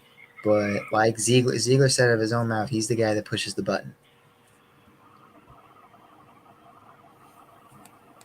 So then basically anyone saying that like it was a bad offseason, I like to disagree. I like to think that at worst it was an okay to good season. At best it was a great season. I'm just saying at best. At worst, okay to good. Now, the reason being that is where everyone was complaining about the free agency. But then again, like Ziegler said out of his own mouth, I want to develop my own stars. I don't want to take somebody else's and give them a big contract and hope that they live up to the hype. I don't want to say that's a jam on Chandler Jones, but I think that's where he's basically saying I learned my mistakes from giving Chandler Jones that big contract. And also giving Darren Waller that big contract. So then basically, when it comes to depth, that is something that we really needed. That's something that we haven't had in a long time. Because any other season, if say a receiver or a corner, even a linebacker goes down, we're like, well, that's it. We got no one else. But now, if say Tyler Hall goes down, you can put Nate Hobbs in the slot, you can put Jacorian in the slot, you can put Duke in the slot, you can put Brandon in the slot, you can put anyone in the slot. If Trayvon Moore goes down, we got Christopher Smith. We got Jaquan Johnson. If Robert Spillane goes down, we got Masterson. We got Devon Diablo. We got Amari Burney. We got Drake Thomas. If Chandler Jones goes down, we got Tyree Wilson. We got Malcolm Kuntz. We got Jordan Willis. We got John Jenkins. We got Adam Plant. If Jacoby Myers goes down, we got Trey Tucker. We got Hunter Renfrow. We got Philip Dorsett. We got Cam Sims. We got DeAndre Carter. If Austin Hooper goes down, we got Michael Mayer. We got OJ Howard. We got Jeffrey Dorsey. We got Fottenhanger. If Andre James goes down, we got Dylan Parham. We got Justin Heron. We got Alex Bars knows how to play center.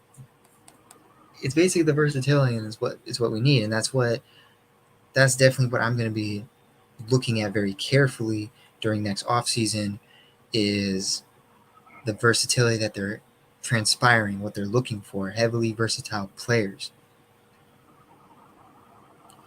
And basically, like, because you look at the draft, you look at let's just use the draft as an example. Tyree Wilson plays as an edge rusher, plays an outside linebacker, plays as a D tackle, versatility.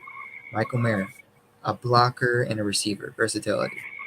Byron Young plays as a D tackle, plays as a nose tackle, plays as a defensive end, versatility.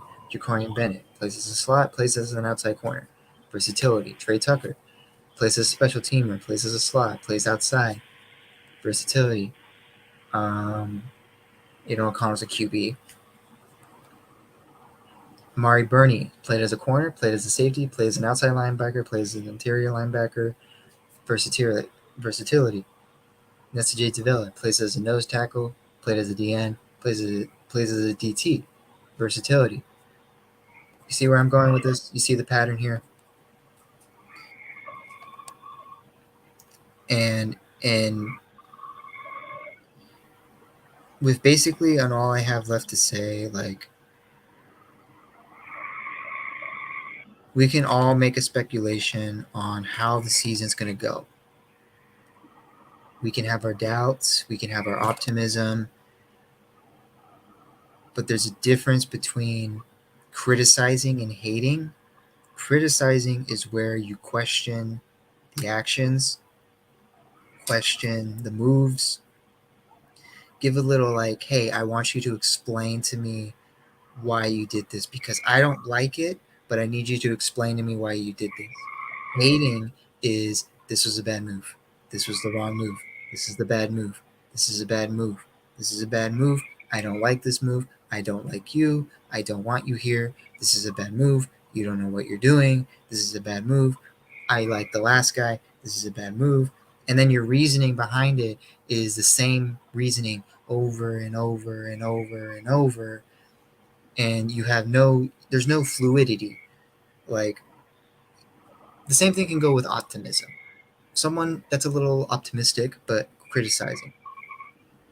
Basically, what I do, I'm a little optimistic, but I criticize. I question some of the moves, like everyone else. I like to play the devil advocate. I question about the Jimmy G deal. I question about the linebacker. I question about like the Rocky Sin. I didn't like. Like I said on my own post, on my own stuff. Like I said, like I would have liked it if we had Rocky Sin back. With the like the draft. Like I would have liked it if we had Christian Gonzalez, but I like Tyree Wilson still. I liked it if we got Hey, Gonzalez or Wilson. I would have liked the picks either. all right, I'll see you guys Monday, but this is my last Friday show because I'm gonna be gone for like 4 days straight. All right. All right, I'll see you guys Monday. See you Monday. All right, then, Sergio, you have a good one, bro. I'll see you Monday. Are you out of school for right now? Yeah. I don't know. Actually, I should correct myself. I don't know if I'll be on Monday because it's gonna be my graduation weekend, and but like my older brother, my older sister are gonna be visiting, Hey, and hey, it's gonna weren't be you like the just at a first time. baseball game too Yeah, I on was at the Wednesday? Mets versus Phillies game. Wednesday, wasn't it? Yeah.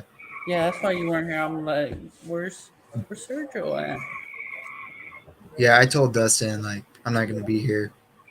I'm gonna Yeah, be at bro. like Who won? the Mets 4-1. What team is yours? The Mets?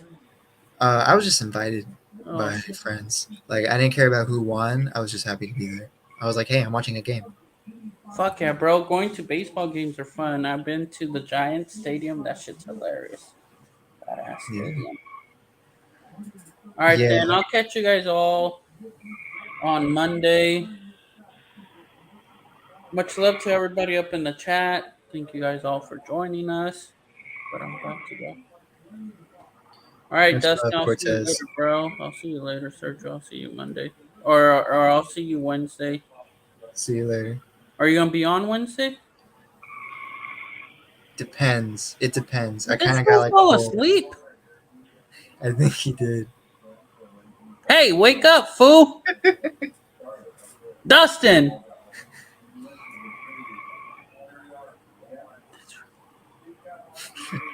Yeah, fuck yeah, I'm going out to go party. I thought right now when I was coming from the garage, it sounded like right behind me there's a church, and then fools like to do donuts and shit. So it sounded like somebody was busting donuts and shit. Dustin, wake up. We got donuts.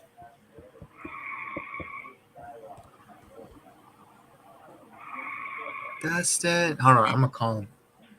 Call that fool. Wake him up, or I'll call him if you want. Nah, I'll call him.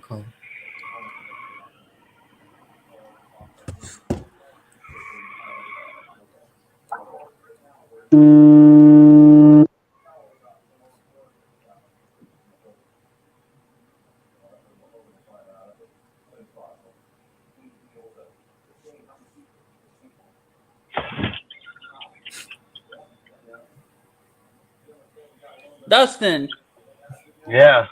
are you asleep? What happened? You were You fell asleep. Say again? You fell asleep. Fell asleep. Yeah. Yes, you did, fool. What do you mean? Like you were sleeping. I wasn't sleeping, but I was sitting there. Right now I felt like I was gonna go to sleep for goddamn sure. No, you were. I called you to wake you up. Yeah. We said your name 3 times. We're like Dustin. Yep, I'm not gonna lie. I'm about to hop off here though because If I'm you about want to to end go. it, we can. End it now, Yeah, I'm bro. about and to go go. home. I'm about to go over the hill anyways. I'm up here All on right, the much love. I'll see you side Monday of the or hill. tomorrow, Dustin. Sergio, if you want to join us tomorrow, what time do you want to do that, Dustin? What? The movie. Probably in the afternoon sometime for sure. All right, bro. Just let me know. Fuck, dude, I'm fucking beat, dude. I'm Bro, fucking. you I were mean, just asleep, bro. Like you I'm were. not gonna lie. I literally just pulled up here and fucking parked it, so I ain't gonna lie. I most definitely could have. But outside of that, hey man, they're gonna bounce out, dude. Fucking thought he beat Dustin in a debate. Oh no, fuck no. I'm about to go out right now. I'll catch you guys. Outside of that, I am gonna cut it down. I'll play. I'm not even gonna play the intro. No. I'm just. Let's just end this shit. It's 4 hours. I'm gonna check Yeah. the subscribe. All right. Outside of that, we'll see you on Monday, man. I'm Yep, fucking bounced. I gotta get up at 4 in the morning. I'm already beat, so I'll catch you guys on Monday. Stay safe. Don't drink and drive. Whatever else you guys want to say. Yeah, just catch us all Monday. Yeah. Besides Sergio, we don't know if Sergio will be on Monday. I might not be on next week. I got a graduation weekend. Yeah, and then I'm out. If anyone wants to Wednesday's pull my up to our last. Discord, we get the links in there. I'm gonna be sending like photos and videos of my graduation. Hell yeah. Also, not that you didn't hear Dustin, but I'm gonna major in communication, so I'm gonna try to be a journalist. Nice. Yeah, bro, go get that shit. Go handle That'll be it. badass. And speaking of that, anyone still watching that's new, make sure you follow. This is my Instagram, Raider Stats. I pull up stats. shit, I'll drop your schematics. link real quick up in the I now write articles. You'll find it on the raiderroom.com. And I write articles. So far, I wrote an article on Sam Webb. Sam Webb liked it and he shared it himself. So that shows validation. On Sincere McCormick, I also wrote an article around on Michael Mayer. So I just dropped your link right now. Thanks, Cortez. So yeah, anyone that wants to deal with that, you can come to my account. I'm trying to get to 1,000 before the I gotta season hit starts. you up behind the scenes for that one video whenever you get time, bro. I need that video up. I'm trying to get 1,000 before the season starts. Hopefully, I can get there. I'm on my way to get there. So yeah, that's all I got to say to that. Hey, Sergio, right before you leave, you know I don't do shit on my IG. I already have like 800 subscribers. I don't do shit up on that shit. I just have it. Hey, but hit me up or share whenever you have time. Just send me that video. That should be. Thanks, good. Algos. Yep. Yeah, so that's the link. You'll find a bunch of articles there. It has finally, Raider Algos is Mark working. Joseph, Raider Kush. It has me on there. I'm Raider Surge. It also has my IG on there. So yeah, that's all I got. Yeah, fucking Alex Ghost is finally doing some work up in the chat. Hell yeah. Adios, man. I hope you guys have a great weekend. Peace out. I'll hit you up tomorrow in the